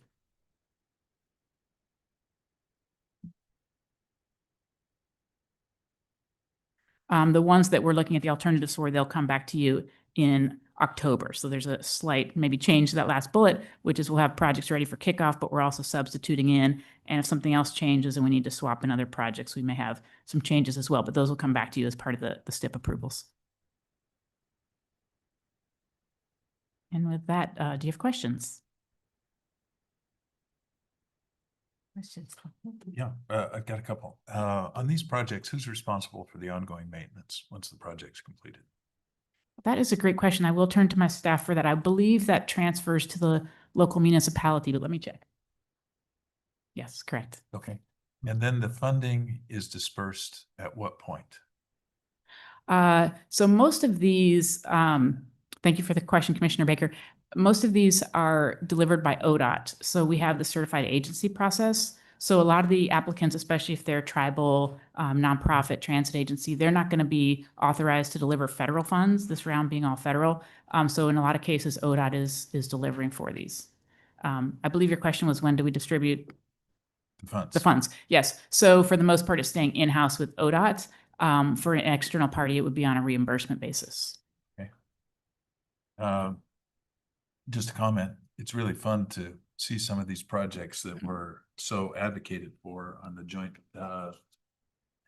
committee tour. Oh, great. Summer before last. So as I was going through this list, I was going, oh, wow, you know, those people showed up, and it's kind of neat to see those on there. We're going to make some comments on the not-for-profit that's included here, since most of these are government agencies. Yes, I know it seems like a bit of an anomaly. We did have the Street Trust as a nonprofit who was an applicant. So they are eligible to apply for transportation alternative funds under the federal rules. And then the Oregon requirement for that a certified agency must deliver. And this is a bit of an update. So ODOT will be delivering that. Street Trust is the project sponsor, if you will. And then ODOT is likely to be hiring a consultant. That project is really at the planning phase. So it's really pulling together the road authorities and the local parties and doing further planning to develop that project. So that will be the role of the Street Trust, to pull together the parties? ODOT will be doing that delivery piece. Okay. Street Trust is providing the match and is sort of conceptualized and applied for the project. Okay, so they're supplying the match. Yes. Okay. Yeah. Thank you. Thank you. Great question. I would just say this is a really exciting list of projects, and it's great to see. It's great that ODOT is available to help all these communities expand options for mobility, especially safe and active mobility. So I'm excited to see this. And I guess, one question I did have was, so this round is all federal funds, 10.27% match. Does that mean that, and there was also discussion in the staff memo about, the bike excise tax, vehicle privilege tax, and, funding sources like that. So were prior cycles primarily funded through those revenue streams then? Yes, Chair Brown, Commissioner Chang, we have, I believe we've had 3 rounds of awards and we've alternated. So some of those state funding sources are a little bit smaller. We let them accumulate a bit until it can make a more meaningful application cycle. Yeah. And as you would know, the federal and state requirements are going to be different. So it also helps us create different expectations for the different rounds. Right. So yeah, our last round would have included the mobility access, we call it MAT, but mobility access tax. There's actually a tax on bicycle purchases. And then we get a little bit of funds from the Connect Oregon program, et cetera. So that our last cycle would have included those. Yeah, yeah. And so I guess my follow-up question to that would be, when do we anticipate the next cycle of community paths funding to occur? Commissioner Chang, thank you for that question. We are waiting to hear. I think we will wait till we have more certainty around our budget and this legislative session before we do a call for projects. We want to be comfortable with the commitments that we're going to make before folks go through that effort of the application process. Yeah. Are these state revenue streams, some of the state revenue streams that are being considered for tier 1 reallocation to get us to a viable budget for this year to make up the 240 I will defer this question and see if someone is. million or. Everything is on the table. Unfortunately. Yeah. Yeah. Yes, Vice Chair, or I'm sorry, I hope you were done. Yeah. Okay, Vice Chair, you are now. Just a comment, I think these are wonderful projects. They are perhaps the thing that Oregonians like the best about what government does. I served for 15 years on a park and rec board, and we would go out, we went out 3 or 4 times, the extensive survey saying, what do you want? The number one thing every time was these trails. Wow. Chair Brown, Vice Chair Byer, Commissioner Chang, Commissioner Baker, I want to just appreciate all of your comments speaking at the project level and the importance of these projects in communities. And again, thanks to staff, Leanne Ferguson and others on our team that have been delivering this. We actually have a vacancy as well. So, with available resources, we're committed to moving these projects forward. And I think it's a good partnership with delivering operations in these communities. So appreciate those comments. Thank you. Okay, so do we? Yeah, I'm trying to see if we need a motion on this. It looks like we're supposed to adopt approval of the list. Is that correct? The action will happen with the STIP So we're waiting till the presentation with Tova STIP. Peltz. Yeah. Okay, so it's included in the STIP. Right. I get to do the fun parts, at least on this one. They have to do the hard part? Oh, okay. Thank you. Thank you. Yes, that's where you kept saying that and I kept saying, no, quit moving to J. Okay, so we're on I.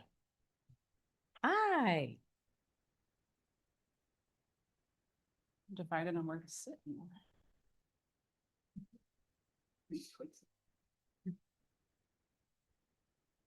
New faces, That's new victims. Well, that's a great way to kick things off. Thank you.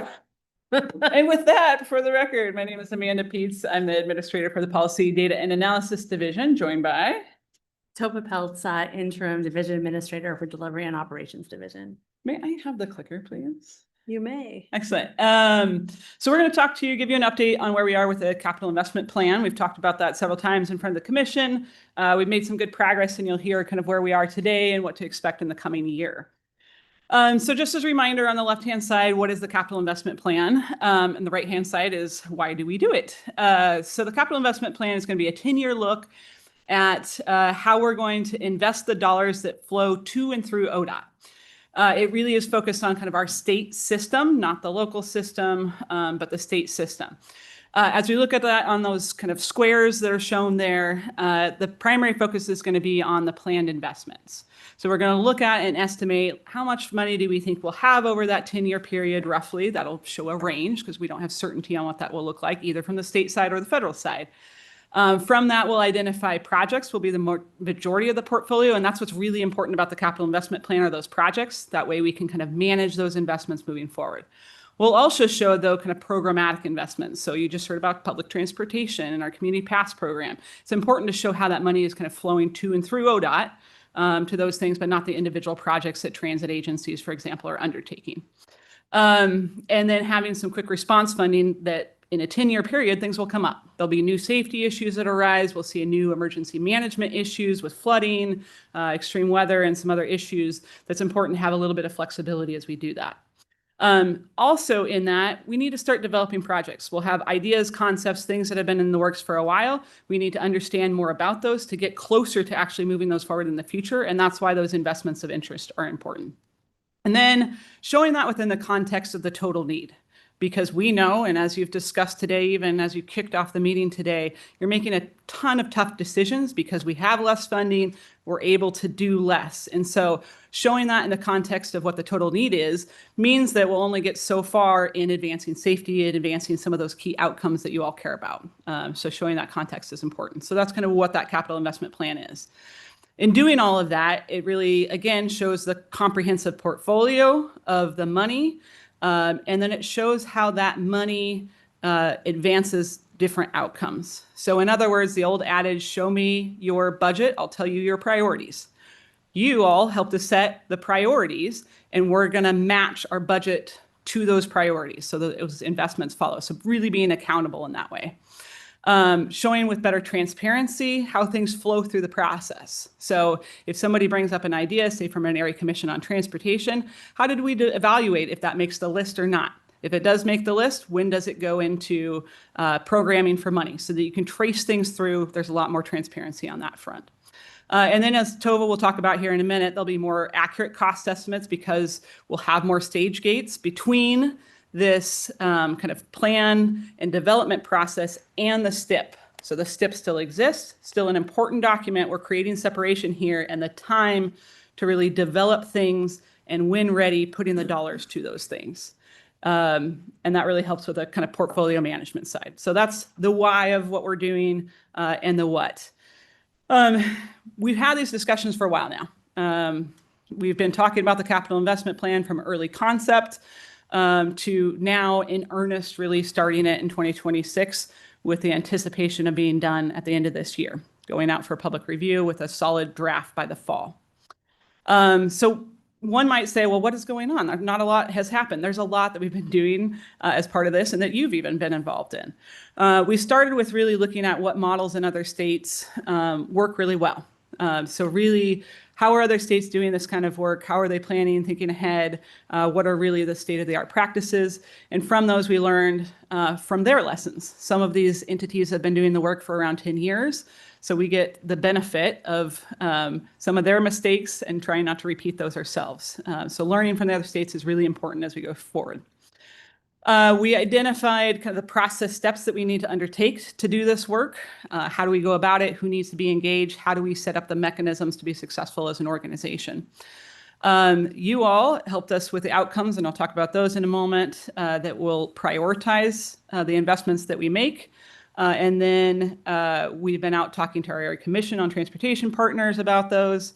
And then we're modifying kind of the approach to the STIP. So the topic on the agenda after this one is the statewide transportation improvement program. And you'll hear a little bit more about how we're kind of blending this capital investment plan process into that so that it's different than it used to be.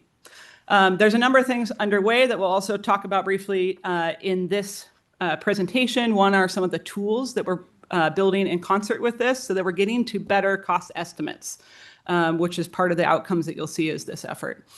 And then we're forecasting available funding. So that's something I talked about earlier to see how that's going. And then the work with the area commissions, of course. Focusing on the area commissions, this is a picture from the Mid-Willamette Valley Act. I went there in person to them and most of the other area commissions around the state, which was great conversations. Really engaged, really excited from the acts, a lot of excitement from the area commissions in terms of engaging in a meaningful way with the department and with the commission. I think some of our area commissions have struggled for a while of, do they add value? How do they participate? This is giving them a very direct role in the process. One is by informing how we weight the priorities and goals. So as you recall, when we talked about that at our workshop in the fall, you really actually relied on their input to create that weighting. And that's shown in the next slide here. So you use that directly into that process. The other one in the process that we're in now is going to the acts and saying, okay, here's a number of things that our data shows are really important investments that we need to make or come from plans and studies that we're considering within this area. We can't afford all of that. So we want to hear from you, area commissions, because it's made up of a lot of local elected officials, other key community members, other interest groups, and represents that kind of balanced look at a regional level. What's really important within your region, in your area, and why? So we're asking them to identify 3 to 5 of their top investments of interest and let us know. And we have this criteria here that we're asking them to look at. One, is it a project where there is an engineering solution? Let's say there's a safety issue going on. Can an intersection improvement fix that? Lighting, striping, all those kinds of things. And is it within a reasonable cost range? So as you all know, we don't have the money to build a brand new bypass or new area, new freeway somewhere. So it has to be something that's a reasonable solution. Describe the urgency to us. Why is it super important? Why does it need to be done now? And what are the benefits? Not just to a specific jurisdiction, but to the area as a whole or to the state. And then asking them as well to say, how is it advancing the outcomes set by the Transportation Commission? And on the left here is showing those outcomes that you set back in the fall. So as we looked at the priorities of the Oregon Transportation Plan, and we said, okay, we have goals to improve safety and equity and climate and all these different outcome areas. How should we be balancing those? Where should we be putting most of our investments? So on the pie chart on the left, it's not saying 27% of our investments are going to go in state of good repair. What it's saying is that we really want to favor investments that are saving lives, safety. So 38%, we're giving weight to things, to the investments that reduce fatalities and serious injuries. We're giving weight to investments that make sure that we have a system that's in a state of good repair. That's the SOGR on the slide. Sorry for an acronym there. So those are the kind of the 2 biggest things that you all decided you wanted to see. And then while you accomplish those things, if we can make critical connections to biking and walking where they don't exist, if we can make sure we're not increasing emissions or making the system more resilient, then those are benefits that we want to see as well, that kind of climate accessibility side. So sharing kind of, you already know this because you said it. What have we done since then is start to develop indicators that help us assess for projects or investments if they're advancing those goals or outcomes. So that's what's shown here on the right side of the slide is those goal areas and then how we might measure or evaluate if we're making progress towards those things. As an example, for safety, we're looking at real data and information to say hotspots, where are locations where we're seeing a concentration of fatalities and serious injuries. To look at what's called crash reduction factors, meaning that given that there's a number of people that are dying or seriously injured in a particular area, what are the things that are proven to improve the safety there, to reduce those risks? So making sure that the engineering solution is matching the problem and favoring those areas. And then systemic risk factors as well. So not only where we are having issues where people are dying on the transportation system, but identifying areas where there's risks because of speed, the width of the lanes, the population density of the area, that people might be killed doing that. We don't want to just wait for the issue. We want to think ahead and be proactive too. So thinking on all those fronts and kind of dynamically about safety and elevating those type of projects that advance those kind of outcomes. So those are the kinds of things that we're looking at, thinking about as we get towards screening projects. Good afternoon. This slide is highlighting like the 2 of the most significant CIP implementation tasks that are underway right now. Both reflect topics that I've had the opportunity to talk to the commission about over the last 2 years. across ODOT, we have over 20 different funding programs and asset programs. And they were all developed at different times and from different funding sources and with different guidance. And the effort underway for these programs is to align the approach for identifying candidate projects for the capital investment plan with a focus on the outcomes that the commission identified at the fall workshop. So we're working closely with the asset managers, the funding program managers, to look at how they've been identifying projects in the past and how we can do some resetting of that so that the prioritized candidate projects are more aligned. On the cost estimating front, we're establishing tools, processes, and guidance for cost estimating and risk analysis on projects from planning through construction as designs move from being very conceptual to being more detailed, and as our confidence in the scope and the uncertainties and the risk are more refined. This is certainly something that we have talked about many times on many projects, as recently as this morning with IBR, and is a place where we've had a lot of work to do, and the work that's going on in the cost estimating team right now will bring that to bear, and we'll be able to roll out those methodologies across all of our projects and all of our programs. This work is critical to establishing that the CIP processes, the portfolio management, and ensuring that the outcomes that we're aiming to deliver actually can happen.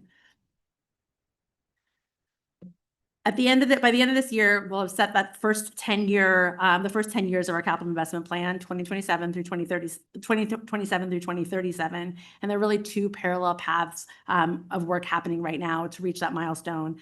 We are developing the first 10 years of projects and establishing all of the processes and tools needed to manage that portfolio of projects. So this slide and the next one provide sort of a high-level timeline of actions that we're taking on both fronts over the course of this year. The stars on these slides denote the touch points with the commission for this work, and we're expecting to be bringing updates to the commission and with conversations and input roughly every season of 2026. So let's see this timeline really also flags all of the ongoing communication and engagement we're doing with the area commissions on transportation, as Amanda was sharing, as well as all the internal communication and knowledge building that we need to do to make a very significant shift in how we develop our portfolio of projects and how we manage decision making and risk management and delivery from concept through construction completion. From my vantage point in the agency, I'm invested in how we prioritize project investments to emphasize preserving our system and the safety on our system with an eye towards the long-term stewardship of the system. I'm invested in how we manage that portfolio, particularly the financial risk around the portfolio, and also looking towards future funding opportunities.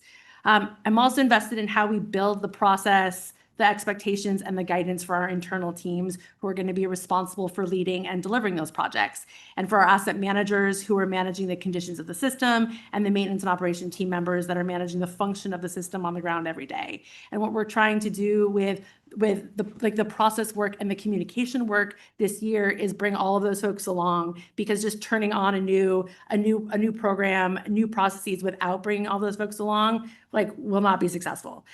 We've I think kicked that off in earnest just last week with a program we call 1 Hour, 1 Topic, that is an existing training program in our education and learning program within the agency, and we're using that established 1 hour, 1 topic format to bring different parts of the CIP forward across the agency. And so we had 100+ people in our first 1 hour, 1 topic last week. We're going to be doing CIP focused 1 hour, 1 topics every other month for the duration of the year, in order to engage folks. And this isn't these sessions aren't Amanda and I talking, speaking out into the world via Teams. It's very engaged, and I think that helps bring people along.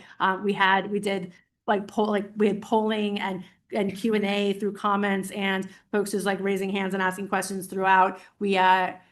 we could probably do 1 hour, like one topic, 3 hours and stay busy, like answering questions because there's so much interest in the work that we're doing. And I appreciate like the emphasis, like we've spent a lot of time in this space talking about our engagement with the acts, but I really want to flag how important the internal engagement of this, like on this process is as well, or like adopting this new process. Well, I can wait until they're done. Keep going. Okay. All right, I'm gonna shift then to this, like this transition from being STIP focused to being SIP focused, if you will. Following this agenda item, we're going to be sharing the draft 2730 STIP and requesting the commission's approval to release that draft STIP for public review and comment. Thanks to our shift to the capital investment plan, the 2730 STIP looks very different than past STIPs. In the past, our draft STIP included every phase of funding for every new project. And as we've shared, this approach committed us to design and construction funding long before projects were well understood from the standpoint of scope, schedule, budget, and risk. Moving forward, we do not want to make financial commitments to get ahead of project confidence. We want to sync those two things up. So this draft STIP commits to projects for development and like new projects for development and design, but doesn't make funding commitments for subsequent phases until projects progress in design to at least 30% design and meet readiness criteria that address risk management and financial planning moving forward.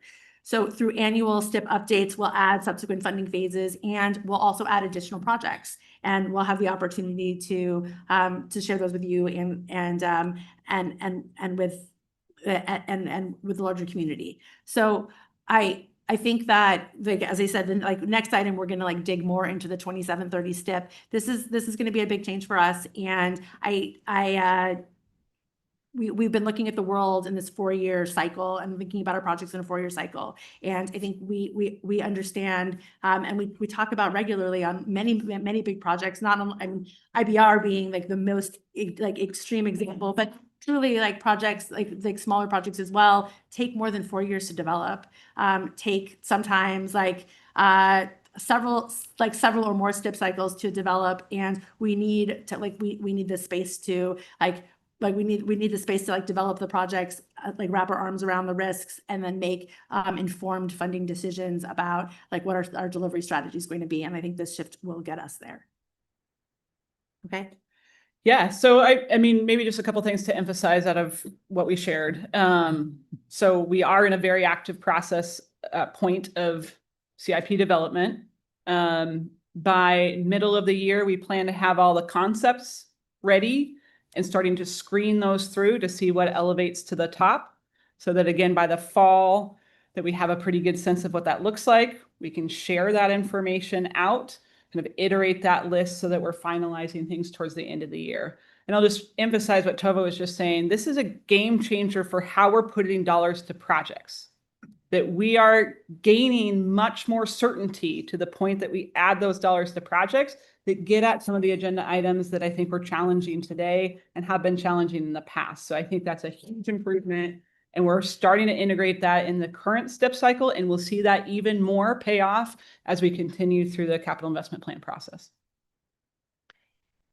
So we are having a chair meeting, correct? And vice chair meeting in February. Correct. So Bring Chair it up to Brown speed. is referring to the Area Commission on Transportation, and our Modal Advisory Committee chairs come together periodically and meet. We have a number of topics that we cover. We committed to having that meeting earlier this year than we traditionally do, so that the area commissions in particular could hear from each other on how they're developing the lists, and that they can ask questions of us before it's due, so that we have that meeting in February. They have until March, no later, or April, excuse me, they have until April, no later than May, to submit those lists to us. So they have that opportunity to learn from one another, to ask questions, to kind of iterate through things, because this is a new process. We're learning a little bit as we go along. And I think the more that we can pull our smart folks together and have those conversations, it's going to be really beneficial. Vice Chair. Okay, Madam Chair. I am really kind of excited and supportive of the changes that we're making, but I have a couple of concerns, and most of it's around money. I hope we're not overly restrictive on the dollar amounts of projects that the acts and the facility groups can support going in. I wouldn't want to constrain that too much, but on the other hand, I know we have to have there has to be some realism there. A concern I have was when we put something on the plan distinction from the STIP. I think those initial numbers don't lock into a number. I think we need to do ranges on that so that people don't lock into that, which has been the problem we've had in the past. And people say, oh, you said it was going to cost $10 million and now it's 30 or 40. I think you need that range at the front.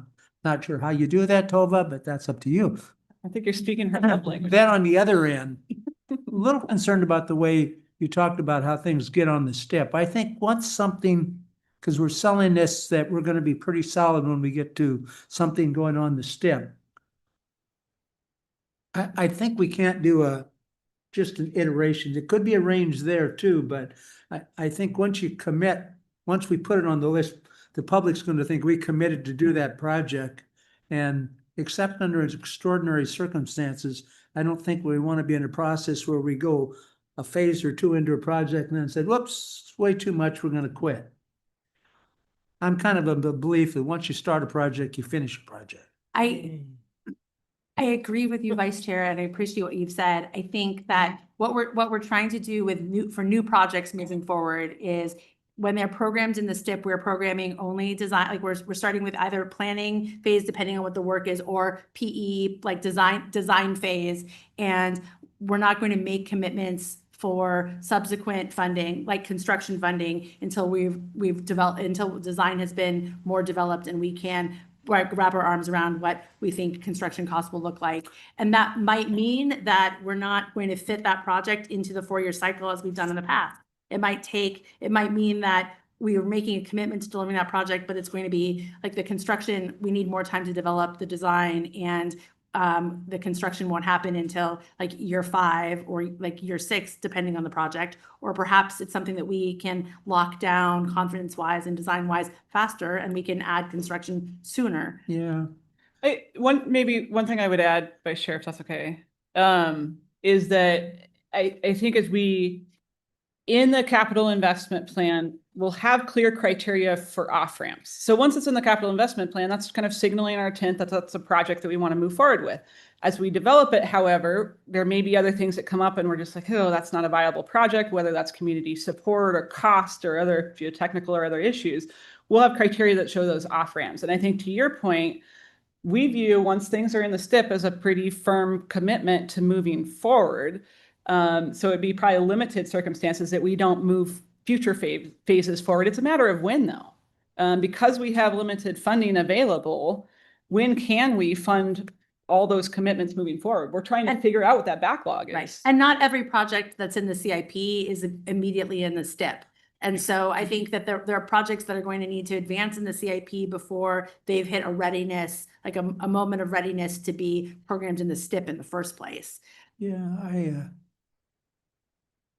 I'm not sure what the answer is there, but I guess I was hoping that once it was in the CIP process, that we would get far enough into it, whether that's some preliminary engineering or whatever, to where you have confidence, at least in a range, that once it goes into the STIP, we're saying we're going to do this project unless something extraordinary stops. That is our intention.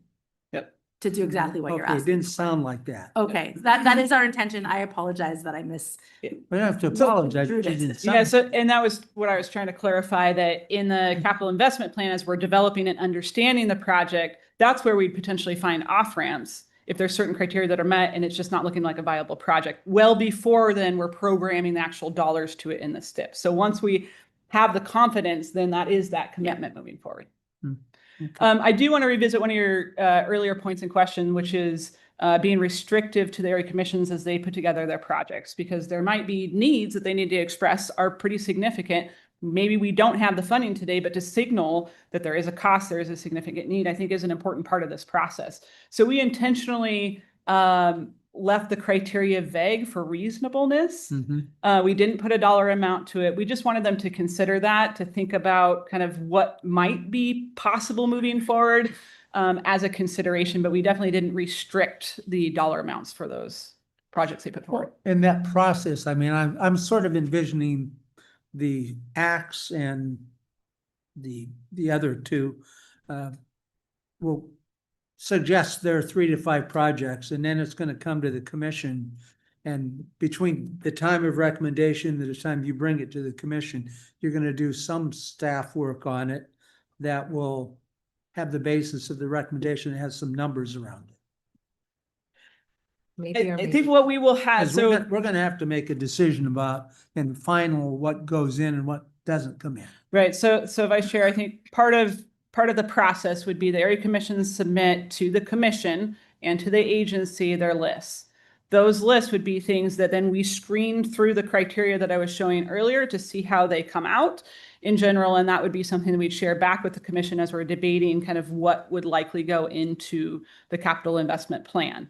I think to your point as well, in terms of ranges, and I said you're speaking Tova's love language there, we are very big on ranges because these are fairly conceptual in nature of what we're putting forward. So we'll show pretty large ranges of potential costs. And that's why it's also important to have a range of what available funding might look like. So we'd have that information in terms of a pretty significant range as we're putting that portfolio together for consideration.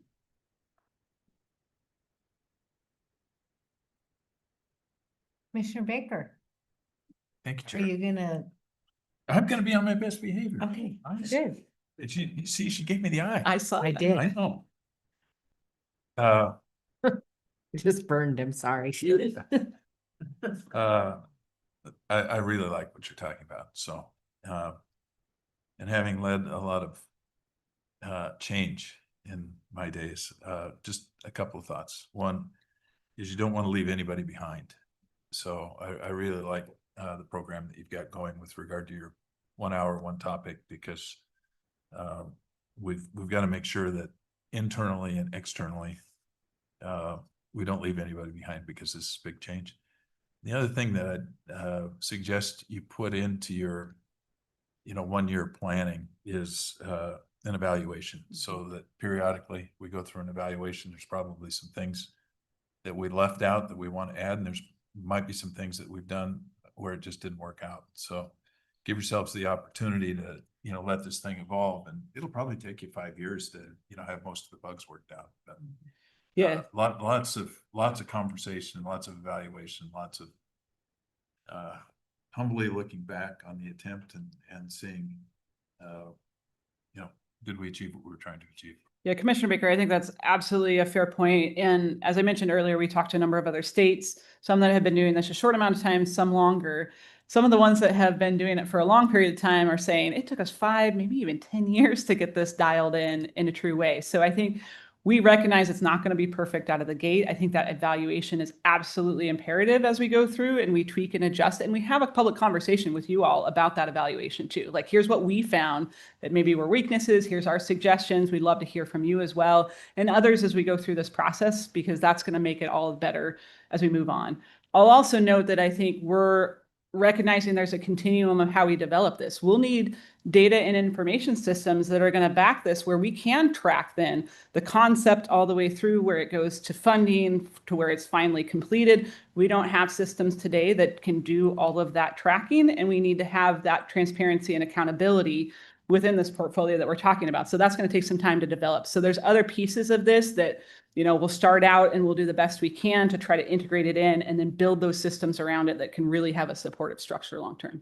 Yeah, possibly too, would be a good subject for the legislators that are interested. When the consulting group was presenting their ideas, Senator Pham, asked the question, what systemically is wrong? What's happening? And you're getting at a couple of those systemic issues with regard to our planning execution on time and on budget. So this might be really interesting to them in terms of fundamental shifts that that you're putting into place, because this potentially could be really strong and a significant improvement. Yes, thank you. Commissioner Baker, I think that there are a few threads right now that I think are going to be woven together in, in the upcoming years, and that like the work that we're doing in the continuous improvement advisory committee to do quarterly reporting on major projects and share progress of major projects. Those major projects are also part of the CIP, and like presumably over time there'll be additional projects that are added to the CIP that meet the major project criteria and will be shared, and there'll be the opportunity to talk about funding opportunities, future funding opportunities that are a priority of all of us collectively to like deliver on the outcomes that we're looking towards. And I think we'll be able to weave together the work that we're doing with the CIP with the major project reporting to hopefully set us up for some really wonderful conversations about funding priorities for the agency.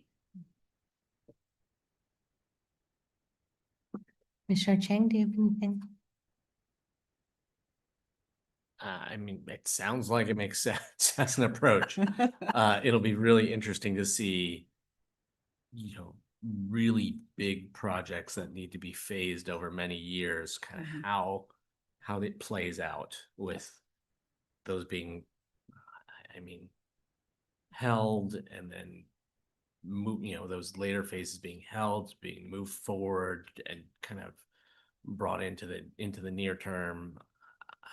Which I guess is not that different than what we do now. We were just that conversation we were just talking about, the decade plus of work that is going to take to build the Interstate Bridge. I was thinking Region 1's going to submit the Interstate Bridge, the Rose Quarter. Yeah. That's their project. Well, So, I think I am trying to visualize how those projects will look different in the way that they're presented in this format. Commissioner Chang, I think that it's a great flag. I'm excited. I'm really excited about this direction. I think that one of the things that we've struggled with is like a consistent methodology to check in and assess what we want to do as it's like the next phase of work, and like what the timing of that next phase, the funding strategy for that next phase. I think the CIP, the intention is for there to be a framework for that. And based on the conversations here and the conversations with the Joint Committee on Transportation Oversight, I think that's a desire, that desire has been like echoed in many, like in other spaces as well. And I think we're setting ourselves up for a consistent methodology to do that. I think to date, it's been a little bit haphazard, and consequently the decision making has been more under duress than anybody wants. I think the couple pieces relative to what you were saying, Commissioner Chang, that I am really excited about with this effort are, I think, more transparency that those big projects take a long time and they have to be phased, and to show those phasing over time shows the actual strategy of it. I think the other piece is you're often asked to either provide additional funding for a project or to bond against future funding. By having this longer look, you can see if you do that now, what's the consequence of that to other things, and see that more directly. Because I think we can talk about the trade-offs, but it's hard to see and hard to visualize. And my hope is that this gives some more transparency into that. Well, I think the one thing it does do is it gives each region an opportunity to put forth their priorities. And I've said this for years and years since the start of my career in transportation was, why don't regions work together better to be able to prioritize, pick the projects, take one at a time and get through it. And even if it means phasing it over a long period of time, so be it. That's what everybody decides, and that's what we do. And we're going to have to get to that point, because the bottom line is it takes a lot of funds. And I think that, doing the estimation, looking at it as a whole before you ever even get it in the STIP, you're not going in with blinders. Something keeps popping in my mind is, the Dundee bypass. It's like, how many phases of that have we heard over the years? And, if we had done it right, we would have had this kind of approach where it's like, this is what the priority. And we're going to do it in these phases, and had a plan, instead of everybody coming back to the commission saying, I need 10 million more. I need 100 million more. I need 200 million more. It's like, you're a broken record. I don't want to hear it. So this way you can plan it and you know, and like you said, if you can't afford it, then the reality sets in, okay, then what do we do?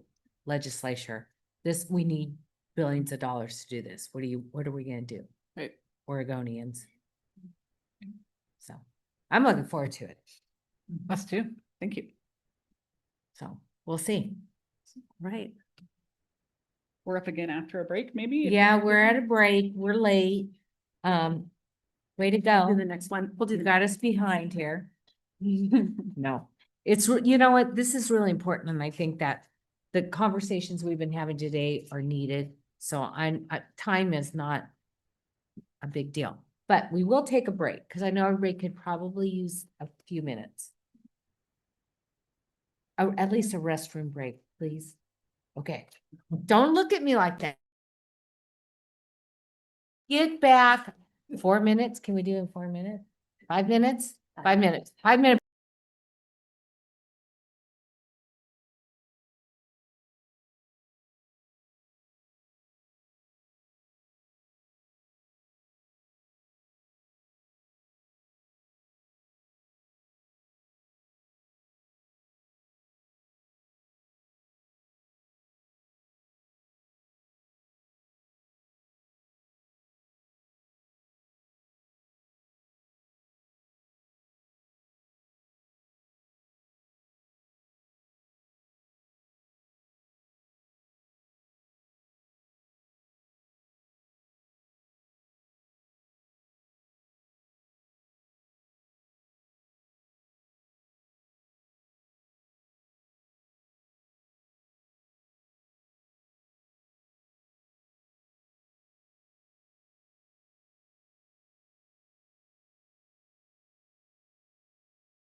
Good. All right, we're back from our break. And we are on item J, which is our draft 2730 statewide transportation improvement program. Good afternoon, Commission. My name is Amanda Peets. I'm the Division Administrator for Policy Data and Analysis, joined by Tova Peltz, the Interim Division Administrator for Delivery and Operations. Good afternoon again. So this is a decision item to release the 2027 through 2030 statewide transportation improvement program known as the STIP for public comment period. So we'll walk a little bit through on reviewing what the STIP is, connection to the capital investment plan, and then what the next steps are in terms of the process. Just as a reminder, the statewide transportation improvement program really is our federal document saying how are you spending the dollars that you give us towards projects and things like that. So it includes our federal money for the Federal Highway Administration, our Federal Transit Administration, some of our major capital construction projects, as well as being transparent about where we're spending some of our active transportation and other dollars. It does not include the more programmatic investments, sort of things like maintenance for our public transportation funding and for things like that. There's really 3 phases to the development of the STIP. Where we identify how we're going to allocate the funding. Much of the STIP is federally directed, so meaning that there are dollars set aside specific to safety that can only be used on safety. There's dollars set aside for bridge or pavement condition that can only be used on those things. There's actually not a ton of discretion the Commission has on more flexible funds from the federal government that can be allocated towards different things. But we do make a decision with those more flexible funds, where do you want to put them? I'll share with you kind of where we landed that back in 2023. I say back in 2023, but I was commenting to Tova. I was like, I remember that conversation with the Commission. That didn't seem like that long ago. Time flies. So the funding allocation was a few years ago. In the time between then we looked at, okay, how much money do we have for certain types of investments? And then what do we want to spend those on specifically? So we identified projects in the meantime. And now we're at the period where we have a draft project list and we're ready to share that with the public, with you all, and make some final decisions. As a reminder, in terms of making that funding decision or allocation, we tend to talk about things in these kind of buckets historically within the STIP, the Statewide Transportation Improvement Program. We have funding for Fix It, which is really trying to preserve and maintain the transportation system for safety, for public and active transportation, and so on, as you can see here in the list.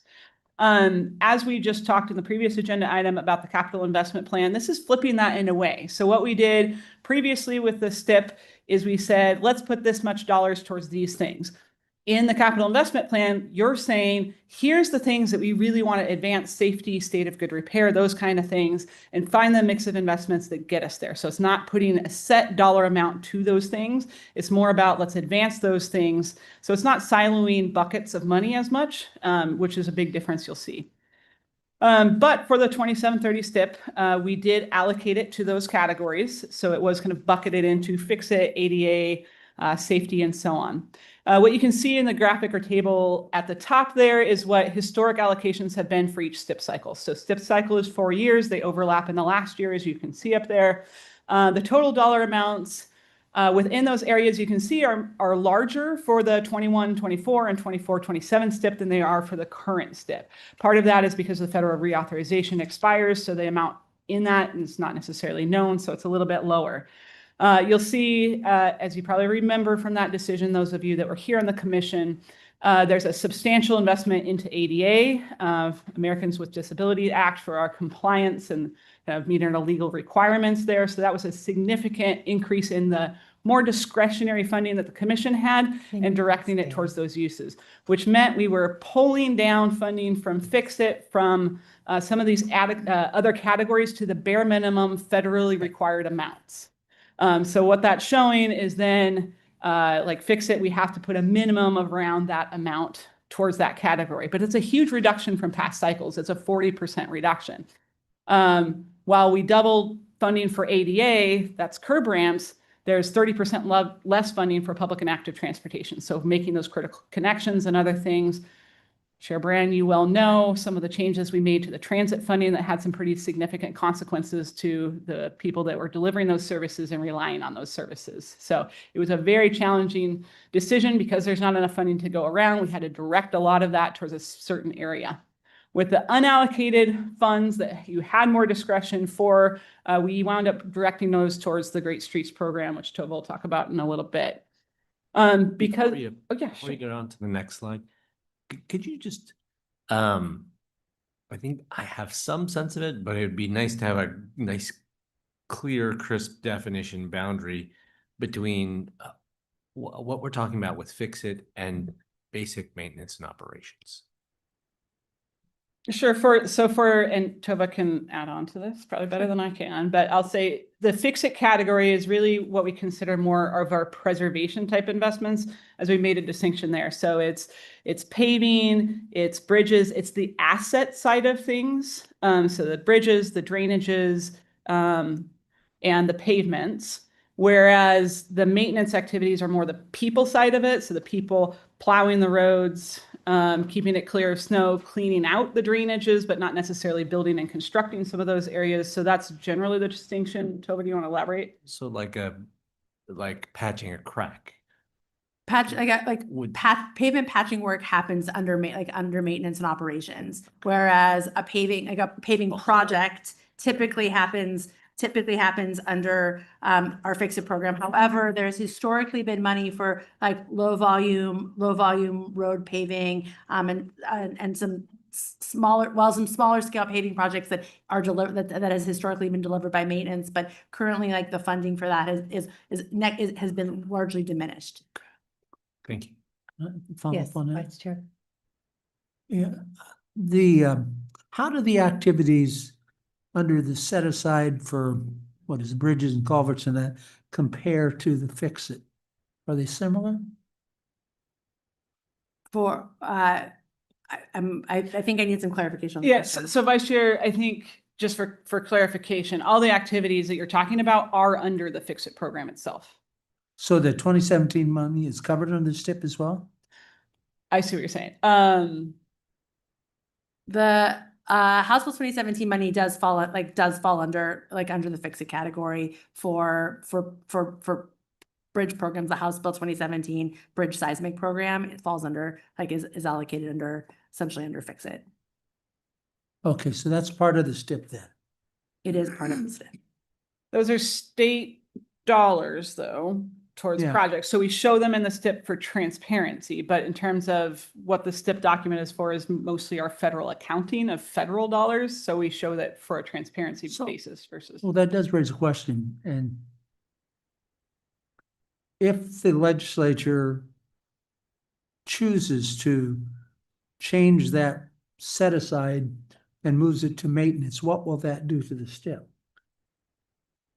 I believe that it could reduce the amount of money available in the next biennium that was going towards some House Bill 2017 funded projects. Would we have to do a modification to the STIP? We would. Okay.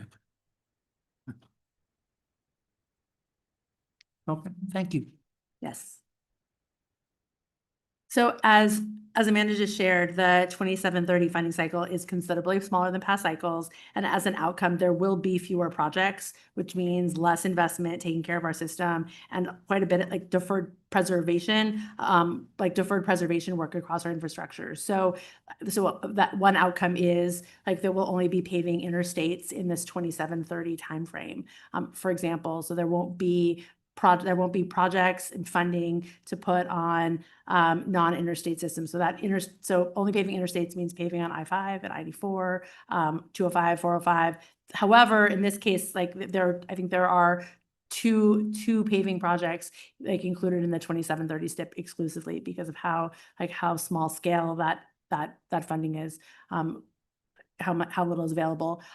Another outcome is we will see more bridges in poor condition. We'll see more bridges that are load rated. Load rated bridges result in substantial detours for heavy freight vehicles, some emergency vehicles. We'll also we would also expect to see with that deferred maintenance more work on more maintenance necessary on fair and poor condition bridges, more frequency of lane closures on bridges for maintenance and so on. the outcomes of deferred maintenance are certainly like the condition of our pavements, and our bridges and our culverts and our unstable slopes and our signals, like our signal electronic systems continuing to deteriorate. We also won't be able to address gaps in our known gaps in our pedestrian and bicycle network. And all of this like has like a negative impact on travelers across the state. Let's see, I think that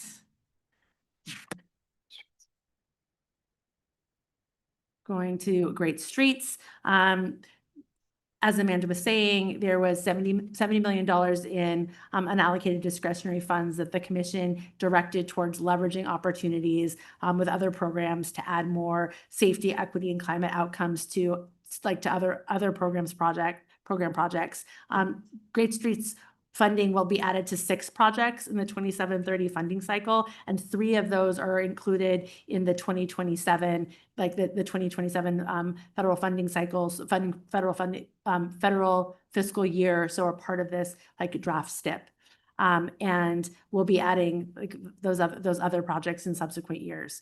The intention of the Great Streets program was to not have standalone Great Streets projects, but to take that Great Streets funding and add it to paving projects or bridge projects or safety projects to expand the benefits of those. And for the most part, we were really focused on our arts projects and our arts program and opportunities to add funding and add scope to those projects to have greater benefit. And we did go through a pretty extensive process working across the regions to identify candidate projects and look at the benefits, and we used like the hotspot approach where we were overlaying safety opportunities, equity opportunities, climate opportunities, preservation condition opportunities to highlight like best application of those funds. So Tova, maybe to that point, I just say the map that's shown up there is one of our heat maps that we created for this specific effort. And it does take multiple data layers and says like, where is the greatest paving need that we have? And does that overlap with a critical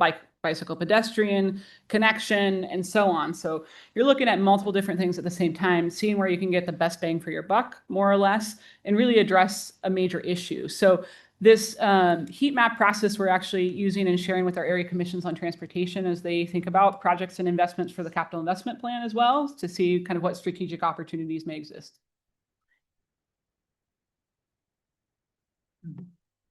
As we were talking about on the last agenda item, this 27-30 STIP really reflects this transition period, and this is the first time that we're the first iteration of the capital investment plan, and like the 27-30 STIP marks those first 4 years of that capital investment plan. So this shift from a 4-year centered project portfolio to a 10-year centered project portfolio, which will span multiple funding cycles.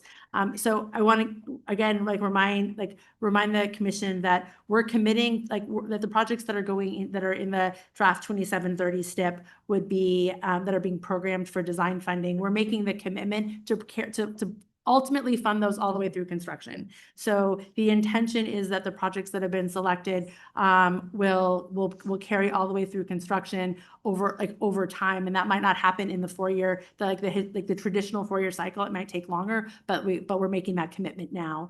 And we'll make decisions about funding subsequent phases as these projects progress in design and meet the readiness criteria in terms of design progression, risk management, financial planning, and delivery strategy.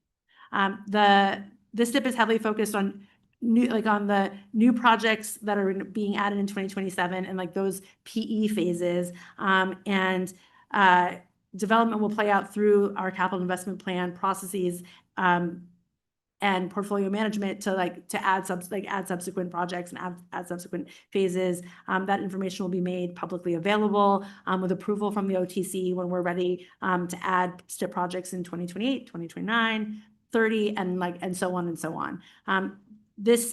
this draft STIP also includes local agency projects, some of which will be delivered by ODOT, some of which will be delivered by other road authorities. Those aren't currently like part of the CIP. And so there's in some cases, those will, multiple phases will be programmed at the same time. The draft 2730 STIP also captures like projects that are carrying over from past STIP cycles. So if you like look at that PDF of 300 pages of projects, like many of those projects already exist. They're already in progress. We're adding subsequent phases to those projects and rolling them over because in practicality, like many projects carry over from one STIP cycle to the next. So with the Commission's approval to release the draft 2027-2030 statewide transportation improvement program to the public for review and comment, this timeline will be initiated. This summer, the Commission will approve the final STIP, and then it will move to Federal Highways and the FTA for approval, and then initiation in the fall of 2026, which will be federal fiscal year 2027. At this time, we're asking for the Commission's approval for this action. I'll just note, so that the action right now, again, is releasing it for public comment. In terms of what's planned for public comment, there'll be discussions at each area commission on transportation, sharing kind of what's proposed in the region. We'll have highlights of certain projects that people can dive into, see, and learn more about those being considered in the STIP, and we'll have an online open house to collect public comments. Yes, Vice Chair.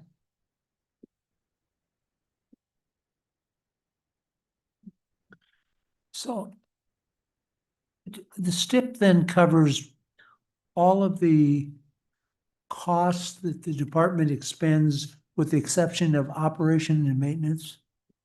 Is that fairly accurate? I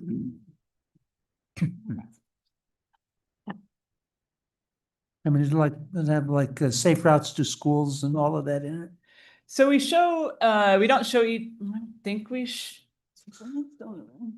I don't think we show each individual Safe Routes to School project. I think we show the bucket of money that goes to Safe Routes to School, I think if I remember right.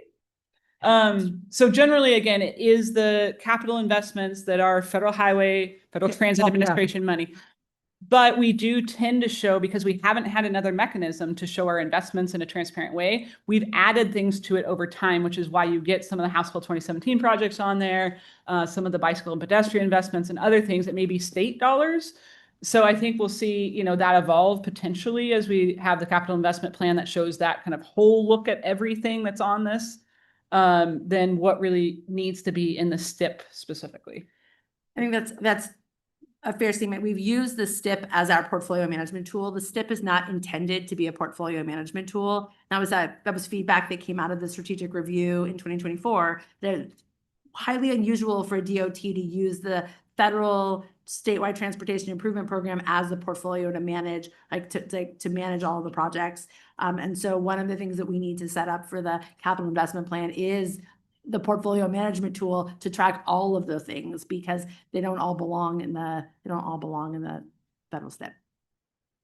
So like transit ends up in there from FTA, the funding comes through, ends up in the STIP. But it is a mix of state funds and federal funds. No, it's all federal. It's all federal? Yes. Well, I think what Chair Brand is saying is the Federal Transit Administration funds, some of the formula funds that go through, it shows those bucketed just to see how that gets directed towards different entities.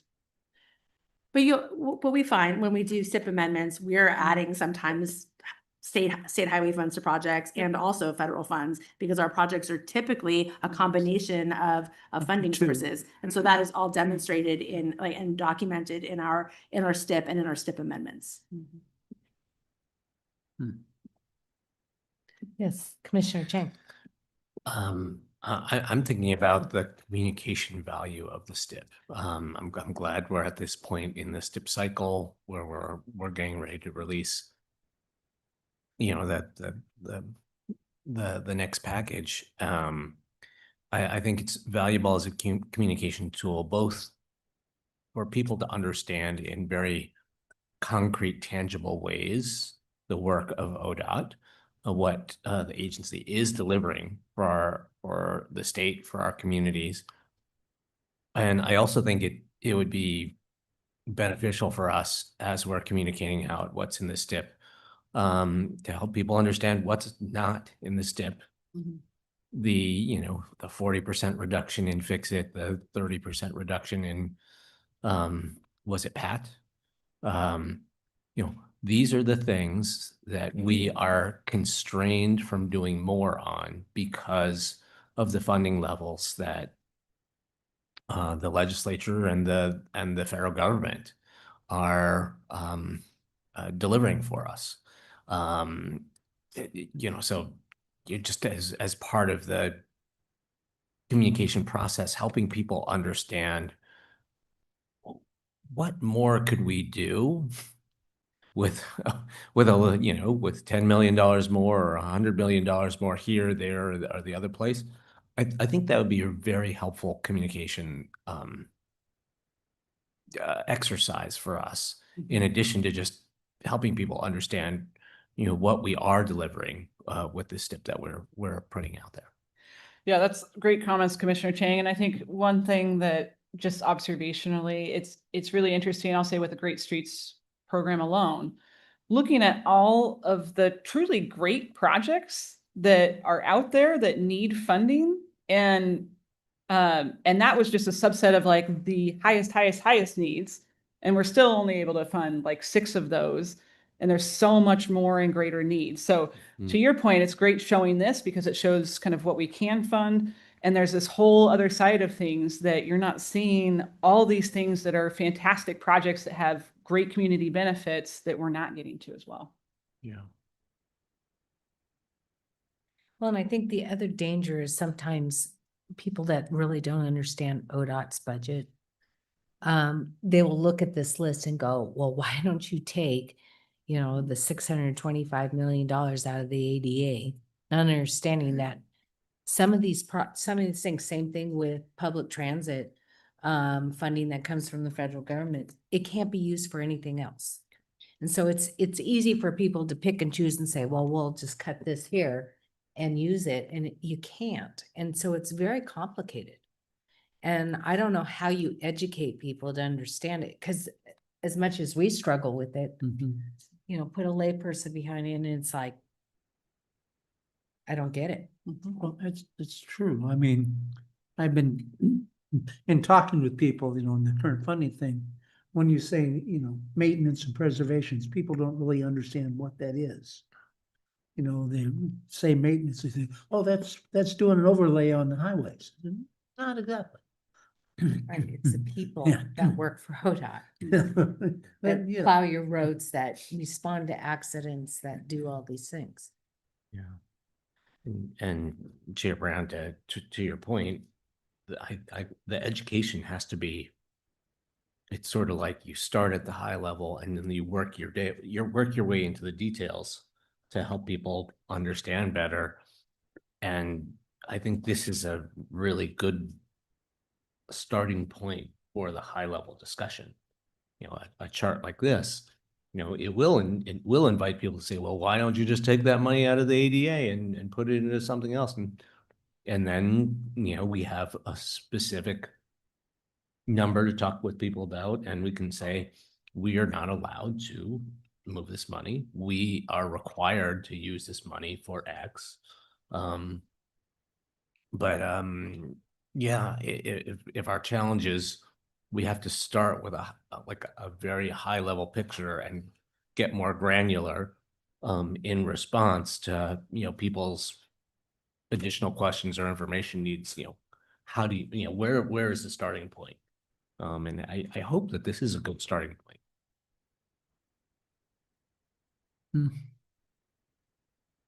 So I think we're looking for your approval to release this for. That's right. And so we do have an action item here. And I see that people are grabbing. Would somebody like to make a motion? Go for it. Turn that on. Madam Chair, I would move to proceed with approving, to approve the release of the draft 2027 to 2030 statewide transportation improvement program for public review and comment. And do I have a second? Second. Let's have a second. So any other discussion? I mean, we've been discussing a lot of things today. Hearing none, all those in favor say aye. Aye. Opposed? None? Thank you. Thank you. Thank you. I think I'm still sitting.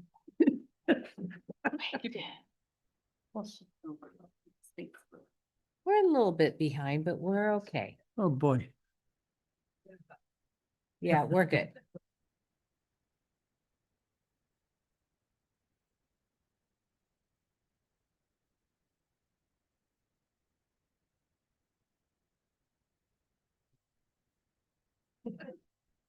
Oh, big panel. All right.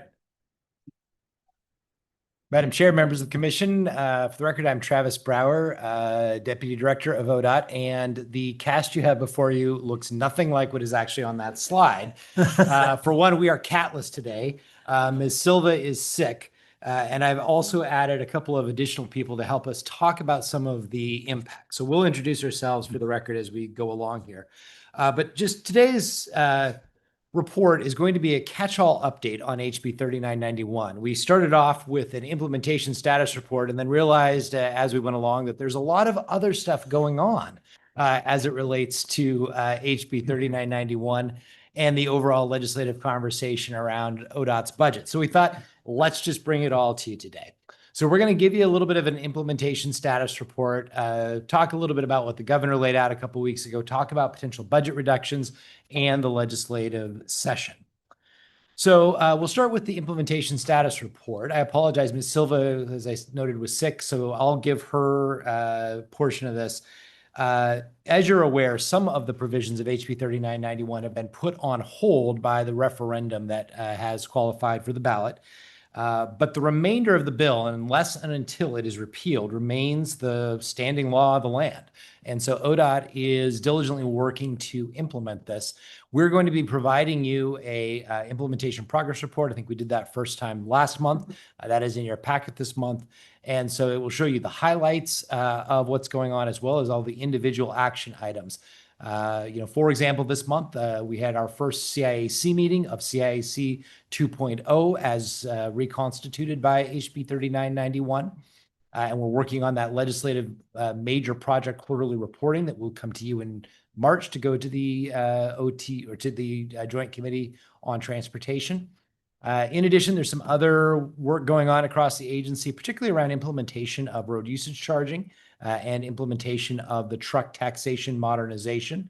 There's accountability work that's going to begin in the Secretary of State's Audits Division and the Legislative Policy and Research Office. We've been in contact with both of those just to understand what that work is and what our role will be, how we will interface with that, and how we can be helpful as they look to complete their work under this.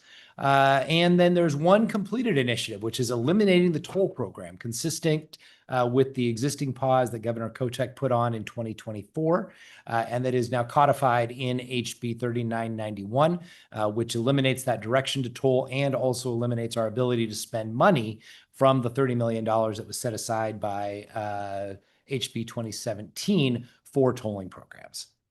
So I'll pause there to see if there's any questions about the work that we're doing to implement HB 3991 before we get to the perhaps more interesting parts of this.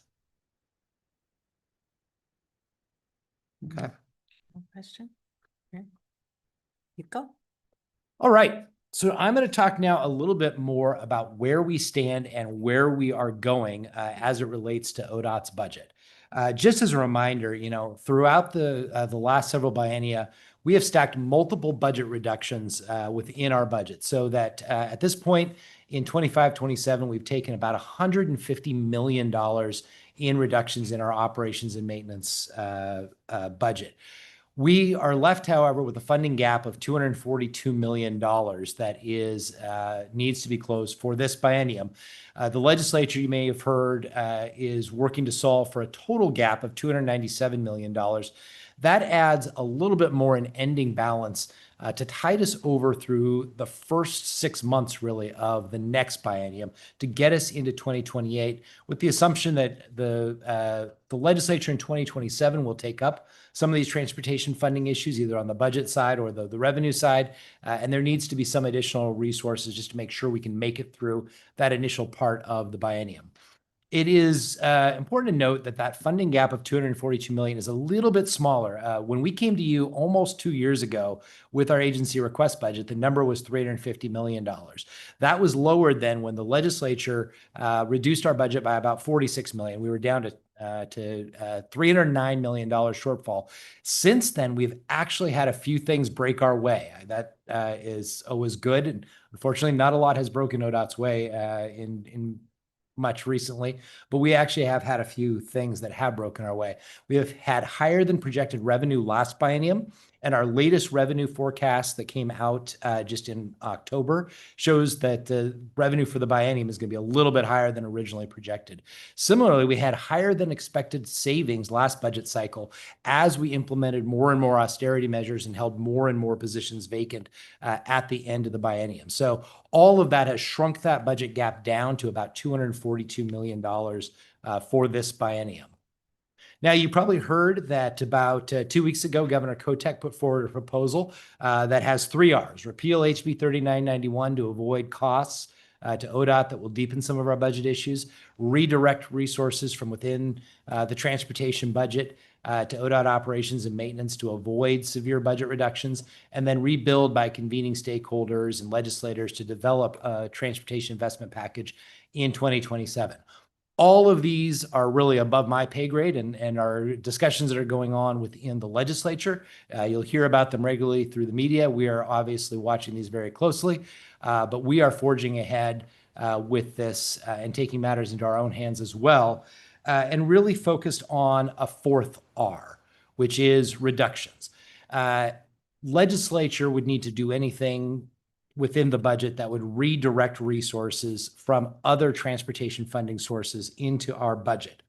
And, you know, as I think I noted earlier, when the question came up about safe routes to school, right at the moment, all those options are on the table. Nothing has really been taken off. We do not know what the legislature may ultimately choose to do in terms of redirecting resources into ODOT's budget. But with a $242 million budget gap, that has to be closed somehow, either through budget reductions or redirection. Since redirection is not something that we can do, we have been working through what we would do in order to close that budget gap through additional budget cuts. Ultimately, we would expect that it's likely the legislature will close the budget gap through some combination of redirection and reductions, but we just don't know what that is. So we have had to put forward our own proposal to the legislature to help guide that decision-making that lays out how we would go about closing that gap. As we've done that, we've laid out 3 priorities that we kept in mind that we would try to prioritize within a budget reduction. The first, of course, is our mission, focusing on achieving our core work, particularly the frontline maintenance and customer service that we offer to Oregonians every single day. Second is customers. We really want to prioritize those frontline activities and customer service and focus our resources as much there as possible. And last is our people and the services they provide. We want to preserve filled positions to the maximum extent possible. That means we're going to look for reductions in non-personnel spending, services and supplies and facilities and fleet and some of those other areas, as well as holding positions vacant before we move into reducing filled positions through a reduction in force or layoff. Obviously, those are the way the prism at which we're looking through this.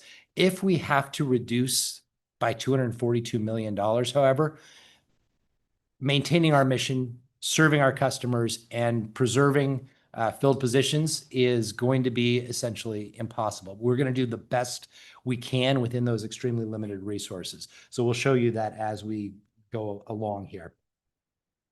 So we have been developing and have shared with the Legislative Fiscal Office and the legislators who are working on this in the budget community a reduction proposal.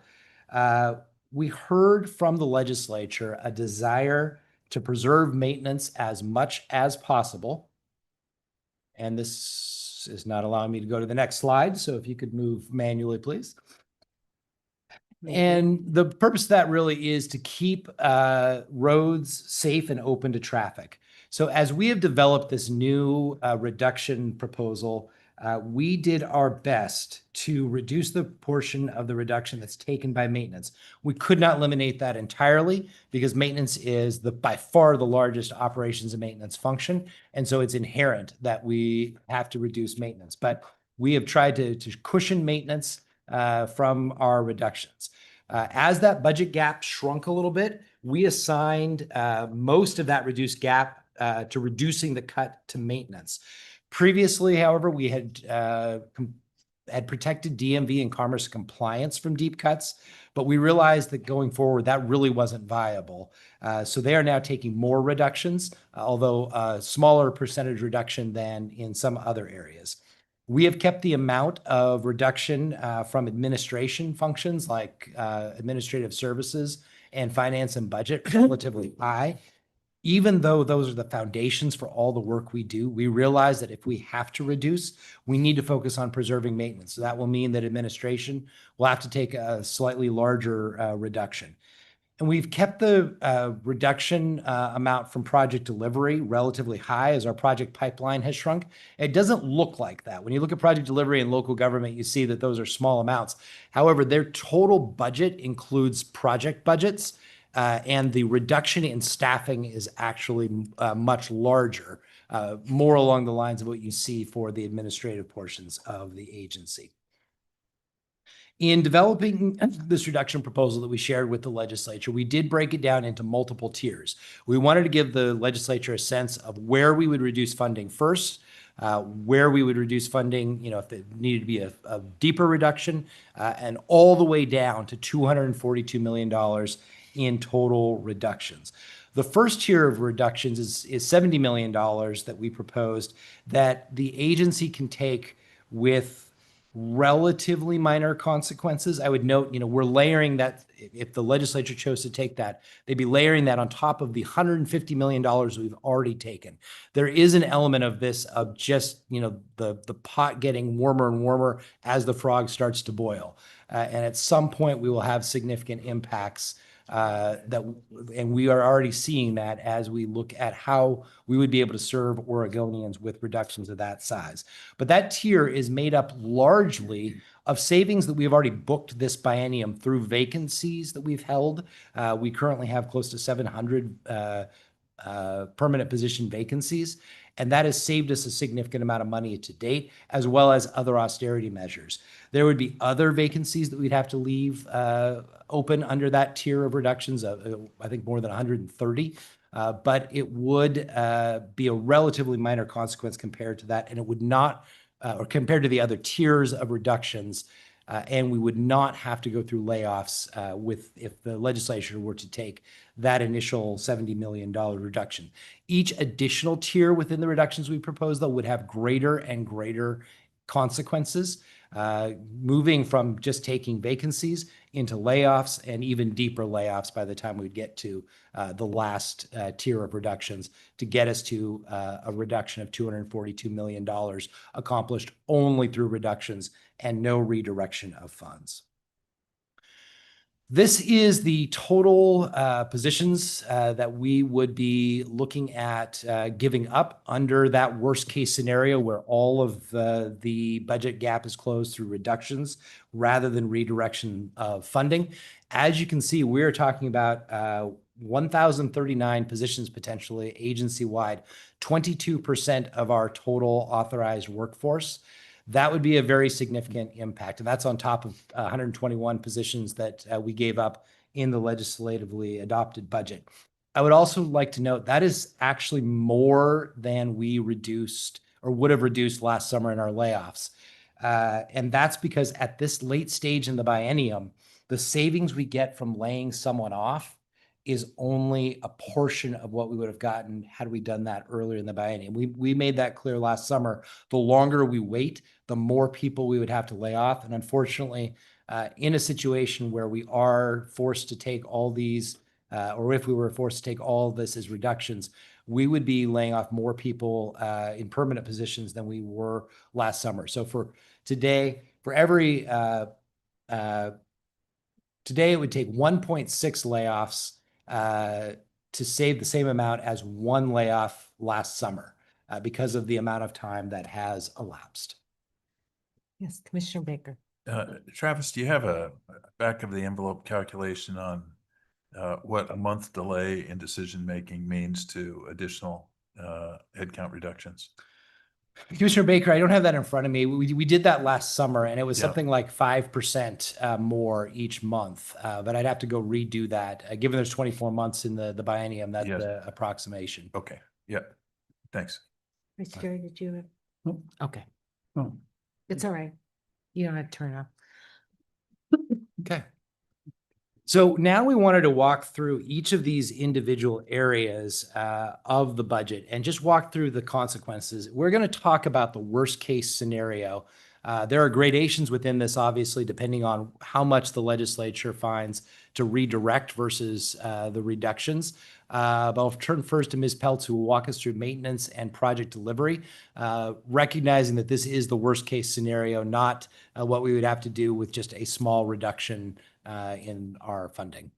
Thank you. Again, for the record, my name is Tova Peltz, and I am ODOT's interim division administrator for delivery and operations. Maintenance, project delivery, and local government allocations are part of the delivery and operations division. So in our division, worst case scenario is 426 vacant positions and 260 filled positions that we would be losing. Our maintenance program has made a series of reductions over the last few biennia, and we continue to focus on function and safety on our system, but with continued reductions to our teams and our supplies and the declining conditions of our system, it feels like we're perpetually on the defensive. Today, we have over 80 maintenance stations across the state. The biggest is 24 people, which includes seasonal employees, and the smallest has just 3 people today. On average, our crews today are about 10 people. In this worst case scenario, we'll have about 7 people on average, with more than a third of our stations running with five people or less for a crew. These crews include both day shift and night shift folks who are working around the clock to respond to incidents and perform regular maintenance like pavement patching, cleaning signs and structures, repairing damage, and in the winter responding to storm events like the recent December rain and wind event or snow. But in this worst case scenario, the ability for these teams to provide these services will be severely curtailed, and travelers across the state will feel the impacts. With more than 30 stations reduced to 5 or fewer staff, we will be functionally operating with only day shifts on those crews. That's so more than a third of our stations operating for day shift only. Those crews will not be able to provide the regular maintenance that requires a lane closure, because a crew of 5 people can't safely set up a lane closure, maintain a lane closure, and do the maintenance work. So in order for those crews to provide that regular maintenance, they'll have to partner with other crews, which will severely reduce how much work they can do on the system. As the slides show, we'll also be closing. We would also, in this worst case scenario, be closing 8 ODOT run rest areas, and we would stop, for example, like striping the edge line, which is the fog line, the solid white line on the edge of our low volume roads, which will also reduce safety on those low volume roads for travelers. Additionally, like a reduction in litter or graffiti and camp cleanup, and we'll see a decline in the conditions of our fleet and our equipment, because we won't be able to do equipment replacement in this upcoming, throughout this biennium into the next. Obviously, travelers will experience this in the form, will experience these reductions in quite a few forms, including just slower incident response times, the continuing deterioration of our system in terms of pavement condition, and more frequent closures on account of that. We move to the next slide, focusing on project delivery impacts. Our project delivery teams include the technical folks out in the region tech centers and construction offices that are responsible for the design and construction of our projects, and also the statewide folks that are based out of our branches who provide technical guidance, policy, and training support to those folks out in the regions. The project delivery teams do the project delivery, project, all the design and construction, and also supporting maintenance and operations from a technical standpoint. The impact of reductions in project delivery will be most obvious in the form of delays to delivering our projects. As you can see, we're carrying a high number of vacancies already on these teams. We've been really very conscientious of our budget over the last year plus, and we've chosen to leave many positions vacant for extended periods of time in project delivery. This has resulted in heavy workloads for some folks, and also some opportunities for cross-training. But with the vacant position, the existing vacant positions plus layoffs, our project schedules are going to be severely impacted and project costs will ultimately rise. We anticipate longer timelines for design, for review, for permit-related processes, for right-of-way acquisition, for agreements, and for contracts. And I anticipate we could see project delivery timelines increase by a year or more in many cases. These same technical teams also support maintenance work, and we expect that we would see delays in permit processes associated with development along our right-of-way as well. So, pass the baton. Okay. Chair Brown, Commissioners, Amy Joyce, Division Administrator of the DMV. So in the worst case scenario, we estimate a total of about 153 jobs lost. That's 69 vacancies and about 84 layoffs. To achieve that, we would be closing, we estimate, I would say bare minimum 10 field offices out of our total 58 that are open today. And the layoffs and the vacancies would exist across DMV, right? So about half of our staff are out in our field offices, about half are in headquarters as the support and other services to our customers. And so we would spread that across both sort of sides of the DMV. So, I want to talk about how that shows up for customers. That's just sort of the numbers of the things that we would do. But for our customers, the Oregonians, so again, with 10 or more field office closed, what we would also do is probably reduce hours at the remaining field offices because we need to cut down on overtime and travel between offices when we travel people to sort of shore up an office in a cluster to keep it open. We'd really end that to cut those costs. That means more sort of ad hoc day of closures of the remaining offices. And what that means then is customers are going to have to probably drive further to find a DMV that's open. They're going to wait longer in line and in some cases may not get served at all. Same thing really on our phones as well, because this would affect our phones. DMV, our call centers answer about 1 million phone calls a year. And so we would be cutting probably our automated phone answering service and then staff as well. And so, longer wait times to get to the phone, greater abandon rates, and then potentially not even getting through when you're trying to call. And then longer transaction times as well. When you go in to transfer a title or you buy a new car, right? So whether you go into a field office, you do it at a dealership, you mail it in, all of that is just going to take longer and longer as we have fewer staff to work on those things.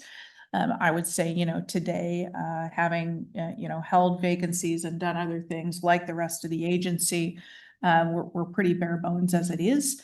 And we continue to hold vacancies in areas where we would love to fill positions to be able to do some of the work that we've, talked about, in fact, even earlier today. I'm not sure if there's going to be a slide for administrative services, but I do want to make a plug in terms of, DMV is one of the very front-facing parts of ODOT, right? So people can see it, they know it, they can feel that. The Administrative Services Division of ODOT is really the backbone to the agency as I think about it. And so cuts in administrative services, right? That's your IT folks. We're heavily dependent to keep our online services and our efficiencies that we use to, draw people out of the field office and not have that. So big cuts to IT just impacts how we can, keep the lights on, let alone make improvements to services or fix things when they're down. HR, procurement, all those things. The DMV heavily relies on on those things. So those changes over there in that division tremendously impact how we serve Oregonians, and that's how it's going to show up for them as well. I'll hit the last two areas. Carla Phelps is not able to be here today, so I'll talk a little bit about Commerce Compliance Division. They would have about 43 jobs lost, both some layoffs and some reductions of vacant positions. That would force them to close some of their field offices and reduce in-person service for the trucking industry. So folks would have to drive to Salem or do their business online. There would be longer phone wait times for the trucking industry and slower permit issuance. Luckily, we put in place a new permit issuance system that does most permits automatically, but some of the more complex ones do require human intervention. There'd be fewer humans to process those. We would also see reduced safety and enforcement activity that could compromise safety. I show a picture here of a winter storm. Our motor carrier safety enforcement officers are out there on the road doing chain enforcement on a selected basis. I was just reading about how they did this a couple of weeks ago, and they wrote 43 tickets for various truckers who were not using chains when they were supposed to, in some cases not carrying chains.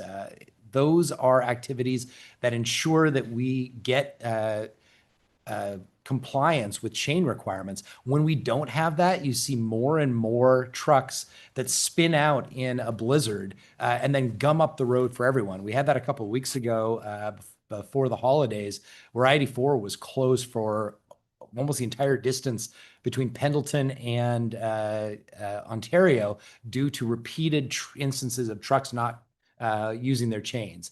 So that is something that would be out the window, most likely in that worst case scenario. Amy already hit on the importance of administration. We would see the largest proportional reduction in staffing in our administrative areas, whether that's the support services division, the director's office, the finance and budget division, audits. We already heard that we're a couple people short, and we would likely not be able to fill those positions. That would mean, less audit activity and oversight, longer procurement timelines to get contracts out on the street to Oregon businesses because we'll have fewer procurement officers. We won't be able to replace our aging IT systems to get those efficiencies and serve our customers better. Ms. Joyce already mentioned IT systems will have greater downtime. I can remember a couple of times where we had massive service disruptions at DMV due to some issues with the IT systems, and we surged everyone in IT to go help DMV get back up and running. Without the IT capacity, DMV might not be down for a day, they may be down for weeks, and that hits all of our customers. And then there's risks of delivering some of our mandatory projects. We have a requirement to deliver a mandatory road usage charging program. If we don't have procurement staff, IT staff, all those others, it will be very difficult for us to deliver this project or any others that the legislature or the federal government or others may mandate. So that's the very unpretty picture of what we face. In terms of next steps, we obviously are going to be engaging very deeply with the legislature. We have Ms. Masiba here to answer any questions you might have about things in the legislative arena. We're going to see what comes out of this legislative session in terms of potential redirection of funding, and then at that point determine how much we need to cut from within the agency using the budget reduction proposal that we have already put forward as that base, and be able to toggle up or down depending on how much the legislature has directed us has to come from reductions versus how much could come from other revenue that is redirected.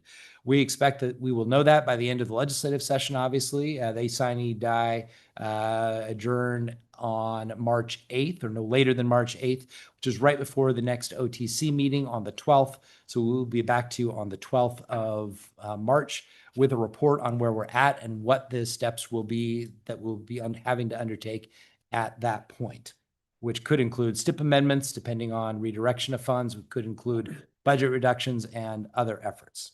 So with that, I will stop and we're happy to answer any questions. Do we really have questions? Yeah. I'm trying to hold my comments back. Question. For one time, you're going to have to tell me to be quiet. Go for it. I mean, this is not acceptable. It is not acceptable as an Oregonian. And I can tell you that I take back my comment. I don't like DMV anymore. Because if I have to sit there more than 6 hours, I'm going to be furious. I think I'm going to retire from transit and spend my life just seeing DMV handing out legislators' names and phone numbers all over the state so that people can call and complain. But in seriousness, you know what? I mean, I'm just looking at this and my stomach is churning. And the thing is, the one thing, all these vacant positions, you know, that nobody has put a name to that vacant position. But let me tell you, all the people that are left right now are doing 2 and 3 people's jobs. And this isn't acceptable either to the ODOT employees that are just out there beating their heads against a wall because they're exhausted from doing everything. And I don't know how we're going to keep up.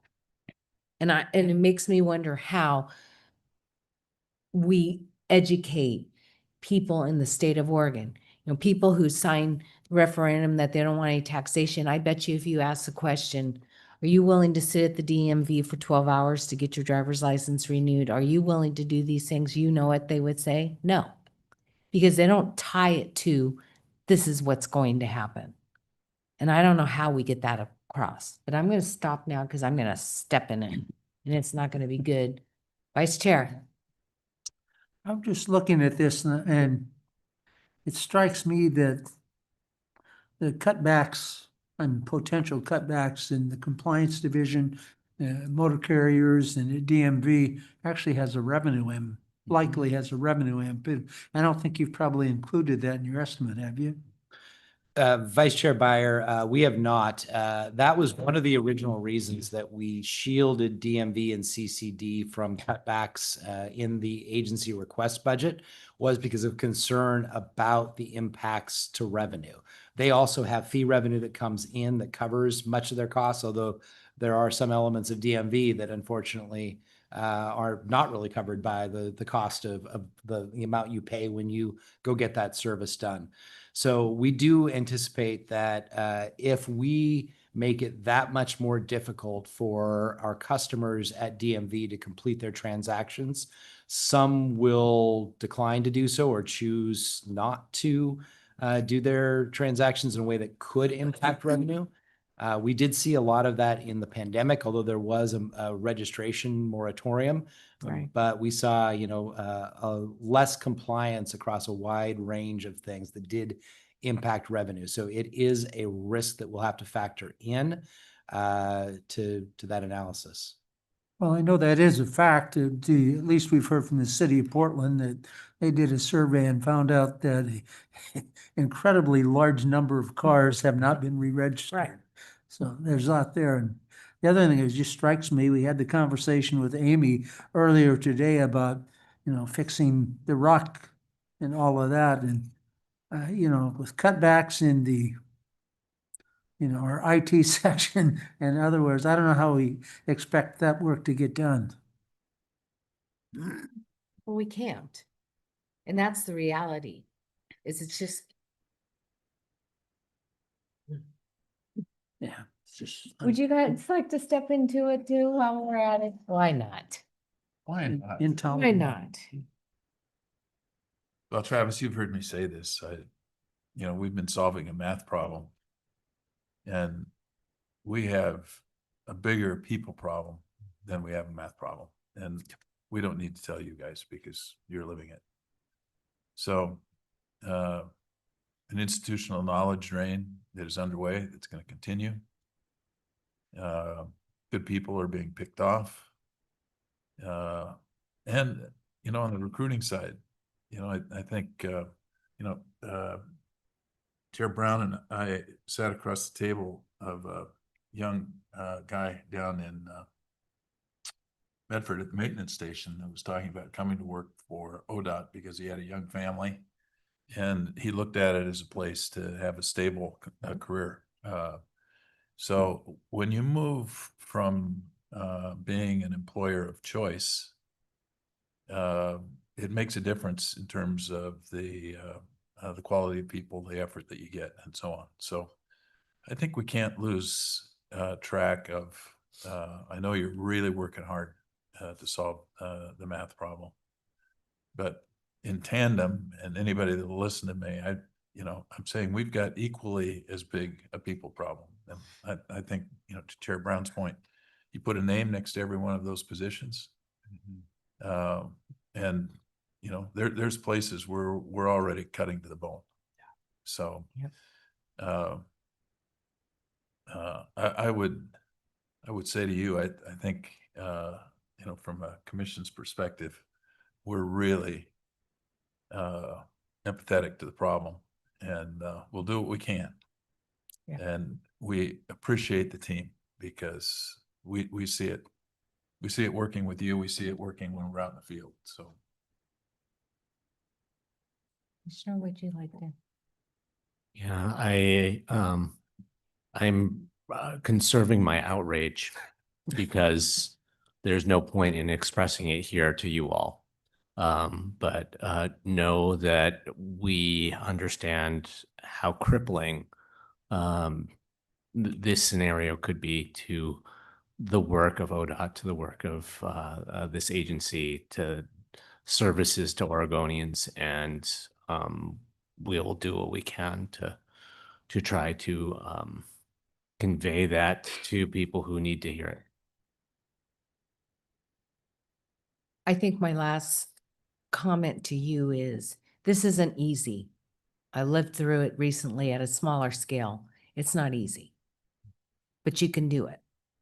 You can do it, and you'll think through the process and you'll get clarity as it moves along. I'm hoping that we don't have to go down this road. I'm hoping that, our leadership in our state government will figure this out to a certain level and try to put a Band-Aid on it as long as we can. It's hard because you want to give people hope that work here, that everything's going to be okay. And I used to think it was going to be, but I also know now the reality is it's going to hurt a little bit. Let's try to make the hurt as least as possible. But I think that the story, that slide deck, I want a copy of that slide deck because I'm going to use it. We have a responsibility as a commission to be able to support you and tell that story, and we will. I mean, I can go to the Capitol and I can knock on a door and I can share those things, and we will. And that's our commitment to you. And it always has been. I know we've worked this issue over and over and over, as did Director Strickler when he was here. I know that your new director, Lisa, is working extremely hard at this. Although a lot of times our hands are tied to a certain extent. There's a lot of decisions that are made that are beyond what we can control. But we can still be the narrative of our outrage of what's going on. Nobody can stop you from voicing that opinion. Staff, it's a little harder. You can't. But, people who are appointed, people who are elected certainly can, and so can the public. And I don't think that if the public, most people don't tune into the commission meetings and see this kind of information. Most people are just trying to make ends meet like you and I. But somehow we've got to get that narrative out there instead of the narrative of we haven't been responsible, that we aren't accountable, and all the other pile of crap that comes along with the narrative that's been going out there. Yes, I said it out loud. I am outraged, but this is mild, guys. I'm just telling you. If you know me, this is mild. So. Oh, we know that you're conserving your outrage too. Yes, I am. And I'm not doing a very good job, but thank you for this update. We need to be reminded of it constantly. Would be nice to have a slide. Yes. Yeah. We'd be happy to Let's- share that with you. It is posted on your website, but I can email that out to all of you. It's on the website. It's on, yeah, I think there's a link if we click on it. It was added on Tuesday or Wednesday, I believe. And the thing is, just know we have your backs. Hang in there. We're going to make it through to the other side. We appreciate your support.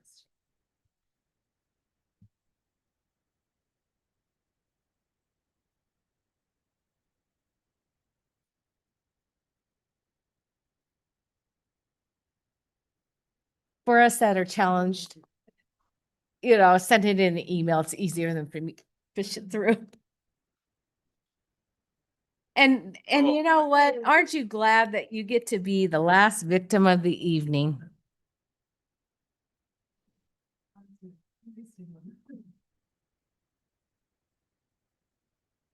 I'm recognizing that this is now 4:30 Don't look at the clock. something. This is this is important stuff. And you know, please don't look at the clock, because for us, we have to get through this. Thank you. For the record, Daniel Porter, ODOT Finance and Budget Division Administrator. So this was an agenda item that was on consent, but due to the interest, we pulled it off consent and put it as the end of this commission meeting. And it's really, so every year what we do is we produce a debt report that goes over, provides like a complete set of information, at least a reasonably high level, of like all the different credits that we're involved in, and kind of our overall debt issuances, and like what our current debt schedules look like, so you can kind of get a sense of where we stand with our different credits and the different bond programs we're involved in. So our different programs, you can see this list of what we have, which is three of which actually we own currently. So the highway user tax revenue bonds, Garvey bonds, and short-term borrowing are our existing credits. Those are the things that we are responsible for. The general obligation bonds and the lottery bonds are actually state credits. But we get the revenues from some of those sometimes for projects. So like example would be general obligation bonds of $250 million were sold for Interstate Bridge Replacement Project last biennium, with another expected 250 this biennium, and then another 500 coming in, two more tranches of 250 over the following two biennia, so for a total of $1 billion. So that's a big set of GO bonds that are outstanding that support one of the major projects, right? Our largest single project that we have. Lottery bonds support all sorts of things. Mostly what they're used for is for project you can't use highway user tax bonds for, which is tied to our state highway funds. So this is like rail projects, marine projects, aviation projects, things that are transportation related, but not road transportation related projects. But our biggest, and then tolling would be something in the future, right? As we look for Interstate Bridge Replacement Project, and we're looking forward to, looking for, I don't know if say looking forward to, but we need to be tolling as part of the financing of that bridge. That will require us to engage in creating a toll credit, and whether that's going to end up being like some kind of loan with the federal government, or actually issuing like toll revenue bonds. That's all to be seen, and it's still years in the future, but that's still out there to come. So our largest program is our highway user tax revenue bond program, and that's one that probably most familiar with, and the one that we've been issuing most of our debt off of. We have a little over 4 billion. So now we're at like 4.2 billion with the sale we just made 2 weeks ago, and we just closed last week on. And this is a combination of bonds that have been covering OTIA 1, which started in 2001, and we sold bonds, I think, in like 2005 or 4, somewhere around there, for the first set of bonds. And then ever since then, these programs, you have these OTIA 1, Oregon Transportation Investment 1 and 2, which was originally 400 million, and they added another 100 million, gave us 500 million total for that program. And then we have OTIA 3, which was really big, $1.9 billion in overall in bonds, 1.6 billion was state, 300 million was local, and they were all bridge projects. This was to get a lot of our deficient bridges into a condition where they didn't have weight restrictions on them anymore, and loads were being redirected. It was pretty dire straits at that point. And then we have and that was 2003, and then 2009, Job Transportation Act, and we had $960 million that was, or $960 million program, $840 million in bonds that were issued, highway user tax to do a variety of named projects that were in that bill. And then House Bill 2017, the most recent one, was $480 million to support the named projects, as well as this sort of 30 million that was you can bond off of to do the UMS projects. We've issued like 240 million of that, 242 million. Our credit though is fantastic. We have AAA rated with S&P, which is highest you can get, and then in Fitch and Moody's we're AAA or AA plus and AA1, which the reason why we're not higher with them is because they will not rate us any higher than they rate the state. So, so we are matching what the state credit is for those two, and an SP who does allow us to be rated higher, we have AAA rating. And then you can see what our debt service looks like for highway user tax. We strive to achieve what we would call like a aggregate level of debt service as much as possible. So you can see like each series has a different color, and it kind of varies quite a bit over the years. But in general, if you kind of add them all up, and because they stack on top of each other, we're sitting a little over 200 million in debt service, at least through 2035.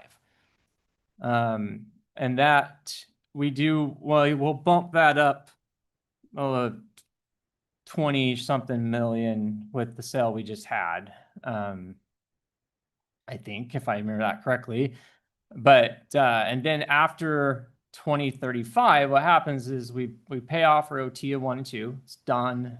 It's going to go on, and the largest maturities in OTIA 3 go away, and so we get a big drop. And at that point, you have additional capacity, or another way to look at it is you have additional revenue that can be reinvested in the system.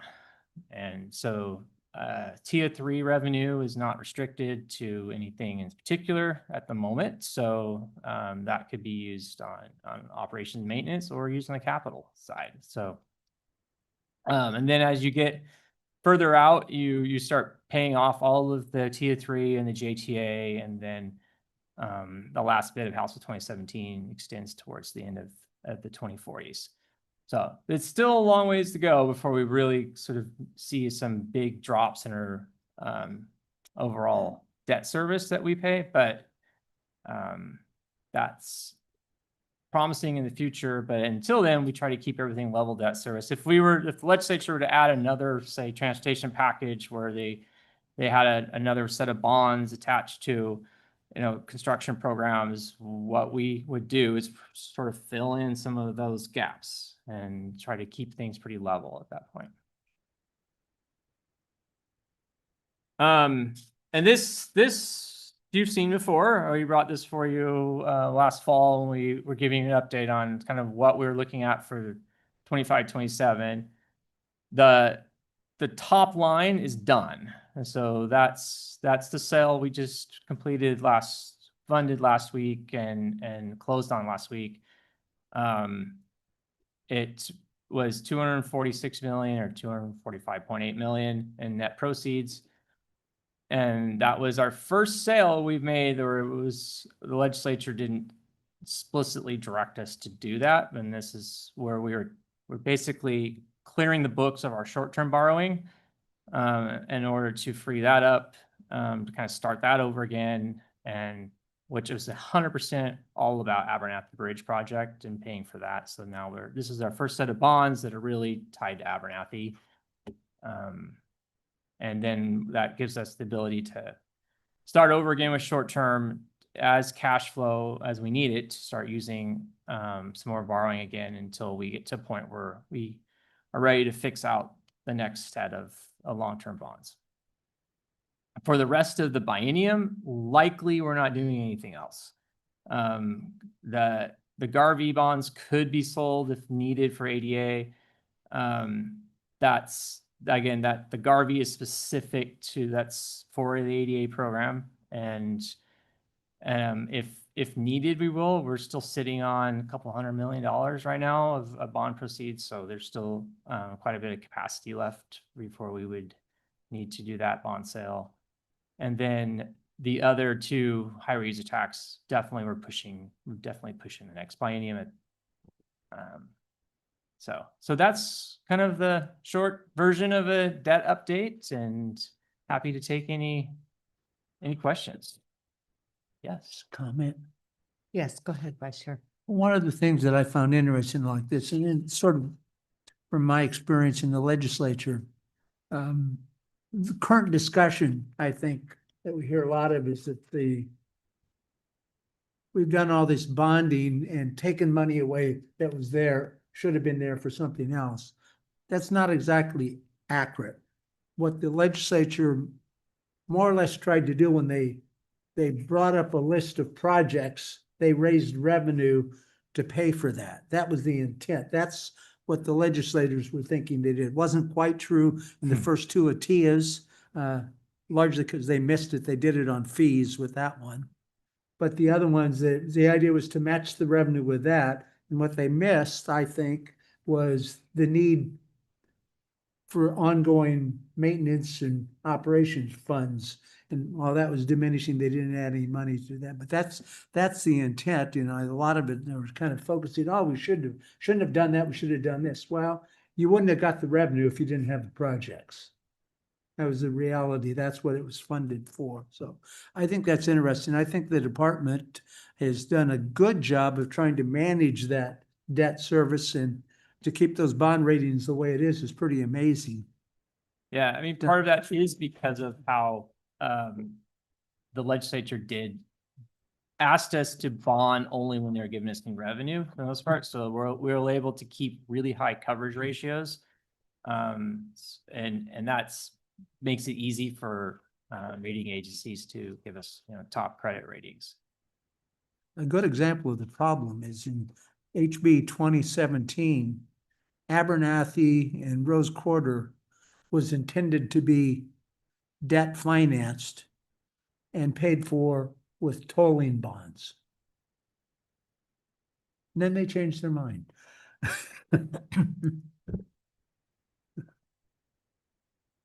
Just a quick question, Daniel. I was looking at the outstanding debt, and on the ADA, it talked about in 2029, I think it was, that there would be an additional 80 million needed. Is that correct? So like already we've taken the 345. We have done Chair Brown, to date, we have issued net proceeds of like 257 Right. an ADA, which is about 22 million in debt service. Okay. And then we have additional capacity. Well, we had I think 634 in total, whatever that is, minus 257 gives you what we have left. I'm not gonna try to do math on the fly. Okay. Okay. So there's potential is 300 something million left Right. and capacity sitting there that we could Okay. utilize. Other commissioners have questions?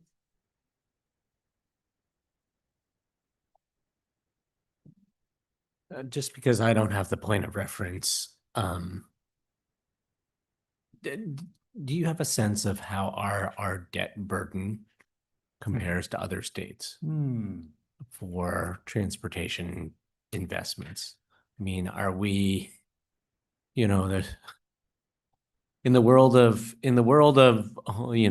like individual home ownership, somebody who has a much smaller portion of the value of their house in their mortgage, it feels a lot better than someone who has most of the value of their house in their mortgage. So, I mean, do we?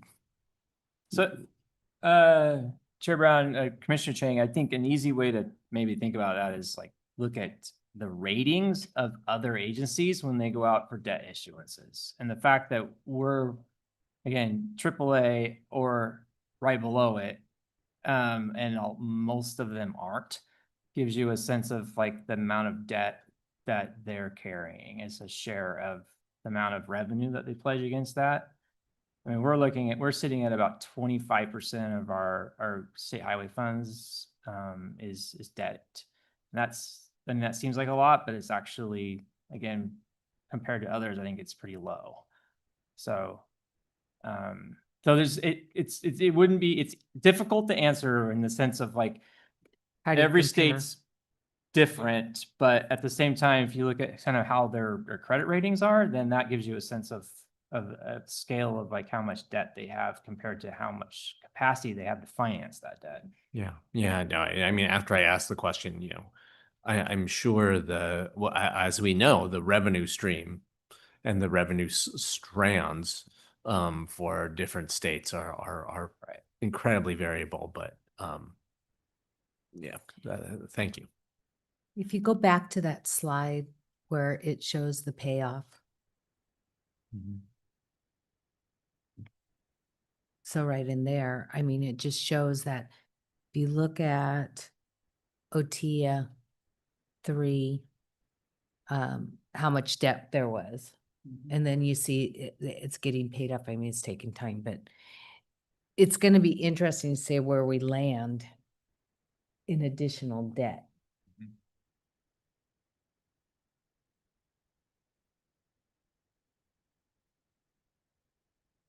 JTA, man, it takes forever to pay this stuff off, doesn't it? Yeah, most of these debt issuances were 25 years. The one we just sold was actually only 20 years. That again, we're always looking at like what is going to be the least cost for us. And if we can get something in 20 years and it doesn't cost us much more than we would, and then what a 25-year would, then we'll take it, right? And that frees up all of that money sooner, especially these bridge seismic funds that go back completely into the system. Another way of asking that question I asked about kind of our debt burden might be to look at kind of the total stream of revenue flowing through a transportation agency and comparing comparing their debt burden to that. And yeah, I mean, if that is fairly easy to look up, it'd be interesting to understand where we stand in relation to other states. Yeah, we can do that. We'll work on that. Other questions for Daniel? We haven't even grilled him yet. Yeah. He's going, please just call it. Out of here. Yeah, it's almost, you've got 5 minutes before you get to go home. What can we do in 5 minutes? How much damage can we inflict here? He's like, That's it. That's all I can. okay. Yeah. No, thank you very Okay. much for sharing with this. And I think that, again, the more that we can talk about this and really understand it, because I think this is some of the questions we're getting. Like on that short-term borrowing, people have made comments like, should we borrow short-term to pay for operations? Well, and I think that the director said it well this morning. To me, it's when we were talking about this question that came up, it's like, it's a short-term loan, like, a paycheck loan. And do you really want to do something like that because you never get out from under it? Where here it shows clearly investing in your future is a little bit different using bonding dollars or borrowing dollars versus just taking it to do something stupid. So Maybe we could get the president to extend his efforts to cap people's credit card interest rates to our short-term borrowing. maybe. All right. Well, thank you so much. With that said, I think that we have completed the agenda. And so I look for a motion to adjourn. I guess we don't. I'm going to adjourn the meeting.